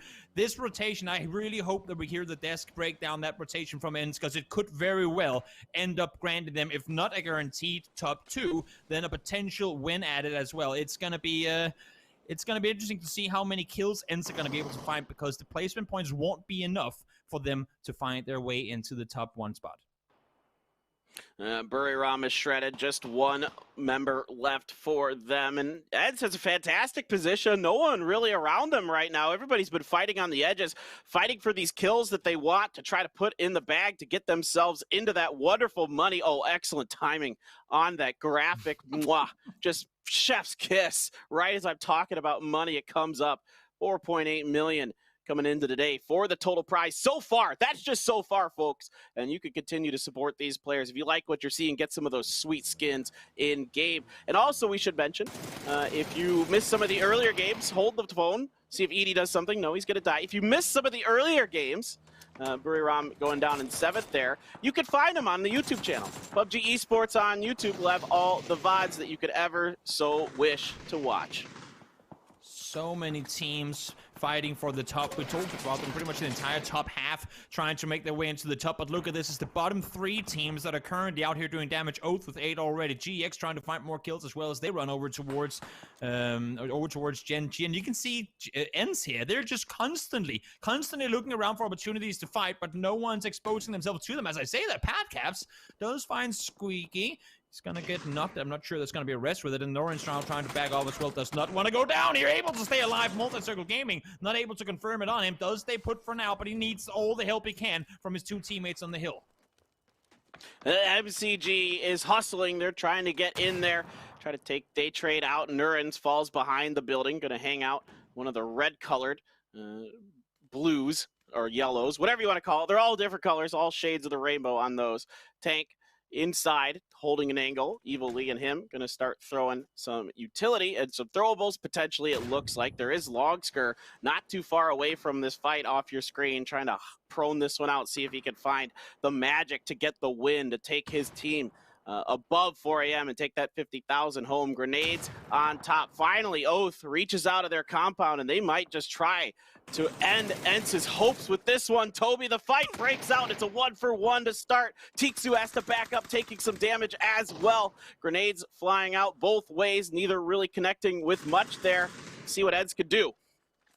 Not only do ENCE need to hold off against Oath here, they also need to make sure that it's happening from a side of the circle where Gen G cannot get a third-party opportunity. Squeaky does get confirmed PO from the other side. Speaking of teams you don't want to give points to, they're right behind them, just 7 points down. If Gen G can get a bigger piece of this, they might be in a really good position. They already are in a pretty good spot in the circle, and still has an area they can play from. And keep in mind, Longsker still alive as well. Every single team that gets wiped, that's more placement points for infantry trying to claim their spot at second place. Yeah, the sweat is probably starting to bead on the heads of 4 a.m. right now, as all of these teams that are still behind them, there's still hope. There is still a chance that they could sneak away that money from them. Evil Lee has a tree and not much. He's going to need his teammate to open up some space in front of it. Longsker on the move again with his Dacia. Cuts into the graveyard of some other vehicles, and I believe this is where the Freaks met their end, and Relo puts a whole bunch of damage into him. He's able to get down, but Relo's going to try to blow this vehicle up. Longsker's got to get away from it. It backflips just away from him, fortunately for the infantry member. More kills coming in now for ENCE as they take down 2, but with the 2 kills coming in, infantry also grant themselves 1 more point in terms of placements. Top 5 for Longsker, who is doing all kinds of God's work here, trying to stay alive, trying to, as I said, really claim and establish that top 2 spot. And let's see if he can do just that. Bakery, nice double headshot coming onto Flash. That should open up this fight against them and Daytrade. It's a fight that could very much determine who gets in the money and who doesn't here, depending on how Gen G and Daytrade plays this one out. Nuren's already played Hero for Daytrade once today. Can he do it again? He stepped up against STK and got them a win. Flash out, peeks around the tree. Doesn't see much to shoot, just pre-firing just in case. Whoop, there's a grenade next to him. He sidesteps that, avoids critical damage. More stuns flashing around him, pinned behind this tree. Trying to get up on top is Rustinmar, but again, it's Pio from the side for Gen G, and he is going to clean that up. ENCE just cannot keep track of these third-party angles. I was going to say very similar situation. Not completely similar, but somewhat similar to the ENCE and infantry situation we saw in Miramar earlier today, where they didn't have a guy holding the bag. Of course, they lost 1 player early. Now they're going to lose 1 more. Nuren's able to find Tig, so it's just Diggory left alive. He's going to hold off against all of them, but it's not going to happen. Daytrade survives. They stay put, and look at this. Daytrade now surpassing STK. They are in the money, but it might not be for long if Gen G has something to say about it. 7 kills and all 4 alive still. Where does this circle go? This could be make or break for either Daytrade or Gen G, and it's going to force everyone out into the open, because while the cover might look good, Gen G does not have a whole lot of space to play up on that hillside. Longsker, your days are probably counted here. I'm not sure he's going to be able to get out of here alive, but we look at it right now. 63 for Gen G. Daytrade sits at 67, and up the leaderboard, we have infantry at 78. Can Daytrade get themselves 4 more points to get 3rd place, and can Gen G make it into placement points? It's going to be difficult, but we'll see. It's going to be exciting to see, and Anonix going to start clipping into Daytrade, lands a few shots, and just a reminder, guys, PGI.S presented by Intel, where the gaming happens, as we get ready to find out if Gen G can start this weekly, or finish this weekly finals like they started it. They won the very first game. Can they finish it out and be the only team to win 2 games here in the weekly 2 finals? Longsker, that grenade isn't even needed. Vanatica clips him in the head a couple times with that mini. Over to Esther with a 4x mini himself, seeing if he can see Nuren's backside, but Nuren's just obscured enough by that tree. Loki as well, working that side, getting the call out. They are all really trying to focus on Daytrade, make sure they are out of the way. And look at this move that Oath made early on, Toby. It's paying off. Yeah. Yep. Gen G needs to kill Daytrade before Oath goes down. I think if Daytrade gets one more placement point, it might not be possible for Gen G to end up getting the win in the end of it. He's trying to heal it out, trying to outlive, and this should be Daytrade's days counted. They will fall at 69 points. I don't see a universe where Oath falls before he will now. That's going to be the last first aid. Try and make the run for it. Nah, not going to happen. He tried. He's going to go down. No more placement points for him to obtain. That's going to be Daytrade out in third. They will sit at 69. Now the question becomes, can Gen G surpass that? Can they make their way into placement points? Can they find their way to a fourth, potentially even third place, and kick out Daytrade from prize pool totally?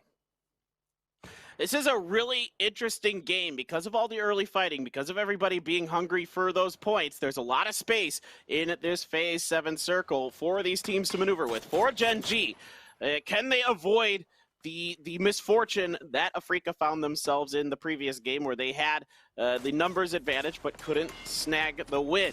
PO trying to outduel Relo. Relo's going to land the headshot. That's probably going to... Well, PO's too aggressive anyway. Oh, Relo's knocked. Esther now on the drive. Snakers himself trying to get it done, but no! It is going to be Gen G who takes the last game, catapults themselves into third place, but your overall winner for Week 2 will remain 4AM. What a game. What a game to finish it off. And who would have thought Oath finally able to find some success by just going full chaos mode all over the place, taking the fight early on towards infantry, keeping them still second place for them from some great playing by Longscrew, but great game overall, crazy game, and great finish by Gen G to make their way from outside the prize pool to finding himself into a solid third place overall. Yeah, and they started it and finished it with wins, and they're going to get themselves some money, and I think that's got to give a lot of Gen G fans some hope that we're seeing the reemergence of this once dominant super team from Korea, giving the thumbs up, fighting, as the Koreans say. Man, oh man, Toby, that was a fun finish. What a way to finish it off, and what a crazy ending, especially when we see so much shuffling on the leaderboards in the very end. That's going to be it for us now. Congrats to 4AM taking Week 2 finals. Let's head back to the desk and see what they have to say. Thank you very much. Gen G finishes it with a cool cat drive-by, and consequently the only team to take home 2 chicken dinners this week. What a game, and what a way to end the day, Clover. Absolutely. You know, you bring up a good point. Gen G won the very first chicken of the weekend, and they win the last. And with that one, pushing them up into the top 4 and into the money. You asked me before we start this match, what was I excited to see? And I said hot drops. I said the aggression. There was a lot of chasing going on, and we saw teams come out left and right here. Wow. 4 Angry Men climbs to $112,000 after that victory. Hard fought, well defended, and they are now overwhelmingly in the lead, Froz. Third place last week, the survival. First place this time. They just keep on racking up those money. This is such a big thing to see one team being so dominant. We have, of course, some other teams that has been able to rack up some money as well. But 4AM, they does it time after time. They're showing how strong they are. Even if they go on the radar, they just need something to go with. And they just overwhelm us. They show us time after time how good they are. I think we're trying to get an interview lined up, so stick around to hear the words from 4AM if they are available. Clover, there was some questions about God V. Will he lose a step? Was he ready to go for international play? Would he be taking this team to the next level? I think those doubts have been cast aside. Absolutely. I mean, there is not a player on this roster right now who is not pulling the potential that they need to be right now, and Godby is looking absolutely primed now. So we take a quick look over at the highlights. So I'll touch back on 4M here in just a moment, but I want to talk about this game specifically, Gen G and Daytrade, as well a little bit of on Oath, right? We saw this Oath hot drop onto infantry. There's, I think, a little bit of kind of, hey, you know, you've been disrespecting us a bit this weekend. We want to kind of push back and say, you know what, this is our lobby. It's our last game. We're not going to qualify, but we just want to let you guys know we're here. And with that as well, Day Trade and Gen G, we were chasing the top 4. They needed to be put in a good position to get points, and we saw them rotate into fights, get themselves in prime positions to play, and then get themselves up in the late game, something that Day Trade is really good at doing. I don't think we give Day Trade enough credit for their ability to stay up late. Day Trade, they were playing on the southwest side the whole time. They didn't want to commit to anything until they knew for certain what was going to happen with this last game here. They fought hard. They tried to get into the top 4. It didn't go all the way, but it was super close. I think they ended up on a 6th place. But again, this is the first time they're playing the weekly finals. They've shown us how good they can be on this global stage here. And I gotta say, Gen G though, it was looking a little bit weird because they were kind of taking these kind of secondary spots. We saw them in the trenches in the Pochinki field, then playing on the roadside there, south of Pochinki. Basically, places they didn't want to take fights. They didn't want to go and fight other people early on.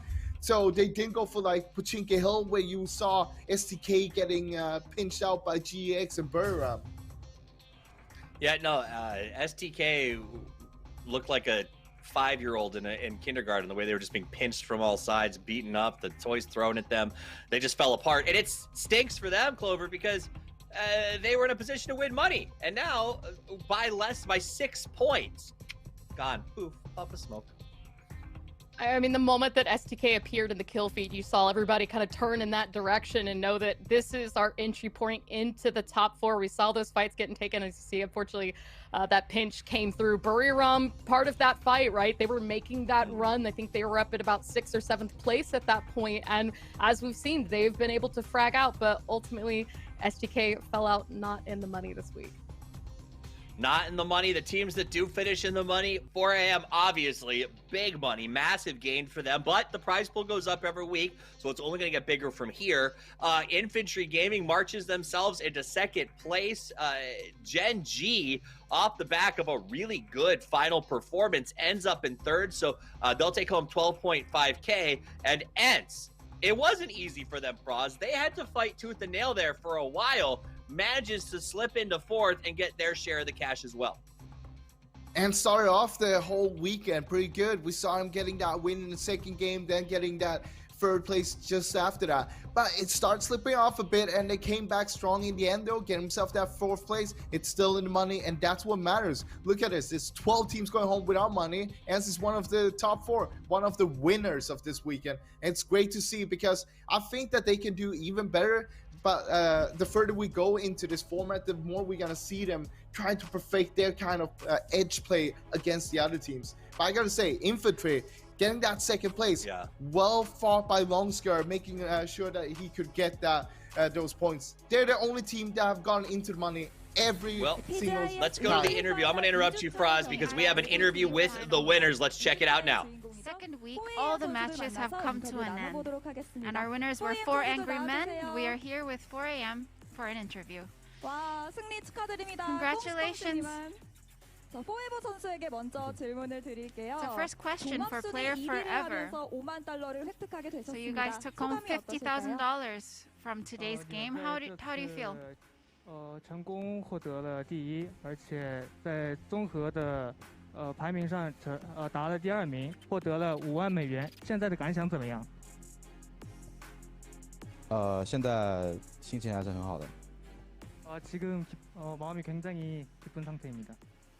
Feels really great. 정말 기뻐하실 것 같아요. 그렇게 티는 많이 안 내시지만 포에버 선수에게 계속 질문을 드릴 텐데. Another question. 정말 룰에도 상관없이 그리고 팀원이 몇 명이 So no matter what the rule and no matter how many players you guys have left, your team seems to be showing a lot of offensive play. Is there a reason for that? 请问你们是不管是一场吃鸡赛还是一场积分赛，你们一向是以猛烈的打法来攻击对方？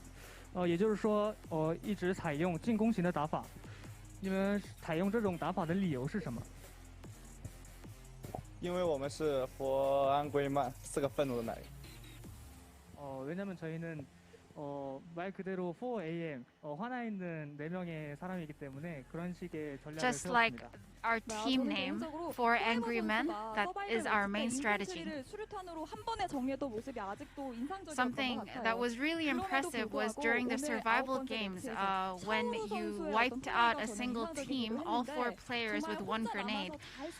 And another impressive moment from today's match was when player Xiaoru, you were the last player left and you really held the game for a long time by yourself.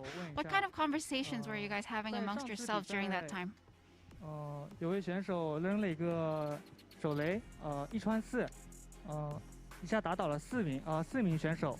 而这次呢，在第9轮赛的时候，小鹿选手一个人生存到底，提高了积分，成功保持了上游。这个时候，你和你的队员们都说了些什么？就兄弟们鼓励的好嘛，就一直喊加油。팀원들과는 계속 서로 화이팅을 하고 있었습니다. My team continued to support me through that time.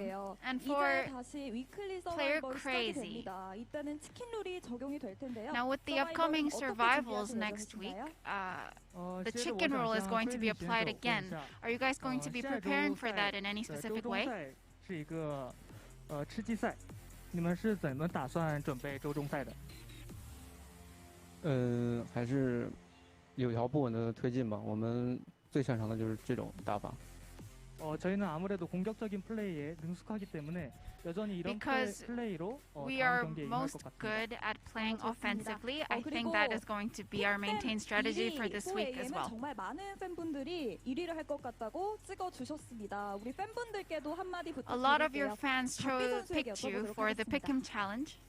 Is there anything you would like to say to your fans? 选手问一下，你们在 Pick'em Challenge， 也就是竞猜活动，受了很多粉丝们的支持。你现在为粉丝们说一句话吧。谢谢大家对我们 4AM 的支持，然后也希望下周继续把票投给我们，我们会一直加油，一直保持的。팬분 여러분들의 응원 정말 감사하고 Thank you so much to the fans, and we are going to try our best 꾸준히 좋은 성적을 낼 생각이니 so that we can have better results for the upcoming matches. And please continue to vote for us. 4AM 선수들 인터뷰 감사드립니다. Thank you for your interview. 네, 이렇게 해서 4AM과 인터뷰 나눠봤습니다. 5만 달러를 오늘 추가하면서 무려 총 상금 11만 2천 달러를 현재 You heard their strategy. We play like our name, 4 Angry Men. I also want to give a quick shout out to Forever, who is the MVP for this week and as such has won a brand new BenQ monitor to go along with that sweet $50,000. So congratulations to him on an amazing performance amongst 3 other guys who also had amazing performances. Let's reflect on this week, take a look at the standings, and go through all of that stuff. We'll start with you, Clover. Yeah, this was a really fantastic week. When we take a look, obviously, the overall play for teams, the growth that happened for those that made it into this weekend as well. But ultimately, only 4 can walk away with money, as you said. And with that, 4 Angry Men, Infantry, Genji, Ents. And unlike last weekend, we've got chicken dinner winners here in the top 4. Genji, of course, taking away 2 chicken dinners. And with that, 72 points and 3rd place for them. And Ents as well. All that work that they've put in, there was 71 points in 4th. For us, Genji's the only team with 2 chicken dinners. That 6 points looks like it is actually the difference between 12.5K and nothing. Yeah, and it was really close, but it came down to the last game. Just like always here in PUBG, it's always down to the last game who's going to get the money. I got to say, Day Trade, on the other hand, though, they've had a phenomenal day today. They got themselves a 1st place and 2 3rd places to make sure that they get pretty high up, but it was just not enough to get into the money. They're 2 points short there. It's got to be heartbreaking, but I mean, it's really well fought by them. So let's take a look at exactly how the prize pool for these finals pay out. 4 Angry Men gets $50,000 added to their account. Infantry $25,000, Genji and Ents $12.5 apiece. And everyone else gets a whole lot of nada. It doesn't matter at the end of the weekend if you're 5th or 16th. You both go into the survival rounds at the same spot. You both walk away with the same money. And that really, I think, puts a focus, Clover, on playing for the win from the get-go. You know, it makes you wonder. You look at Oath's performance this week and the fact that they only put down 6 points on the first day. If they had played every game like they played this last one, would they have been in the money? And you've got to be thinking, you know, if you're day trade, shoot to kill, Team Liquid, all these teams that just barely didn't make the cusp. If I had looked back on bad plays, bad matches, or in situations where I could have maybe made a difference by a handful of points, and that's what I think teams are going to have to take away, is that by the end of this weekend, it all gets washed over anew. All right, you can see who's playing the first game. That's the 16 in the middle. On the right side is the waiting list, and they come in order as one team slides to the left, the team on the right slides to the middle. It's like the Cupid Shuffle, but in PUBG terms. Metagaming, Froz, TSM, T1, and Sonics is going to be the first teams we see when we come back in 2 days. Metagaming, we saw them with a giant lead after the first day. They keep on holding that lead, making sure that they finish up on first place in the bottom 16. I gotta say, T1 though, major comeback. They had 8 points the first day. They were in the dead bottom with Tiamba, but they managed to get themselves 55 points in 4 games earlier today, and that put them up there on a 4th place. That means that they're gonna come in there on the first day.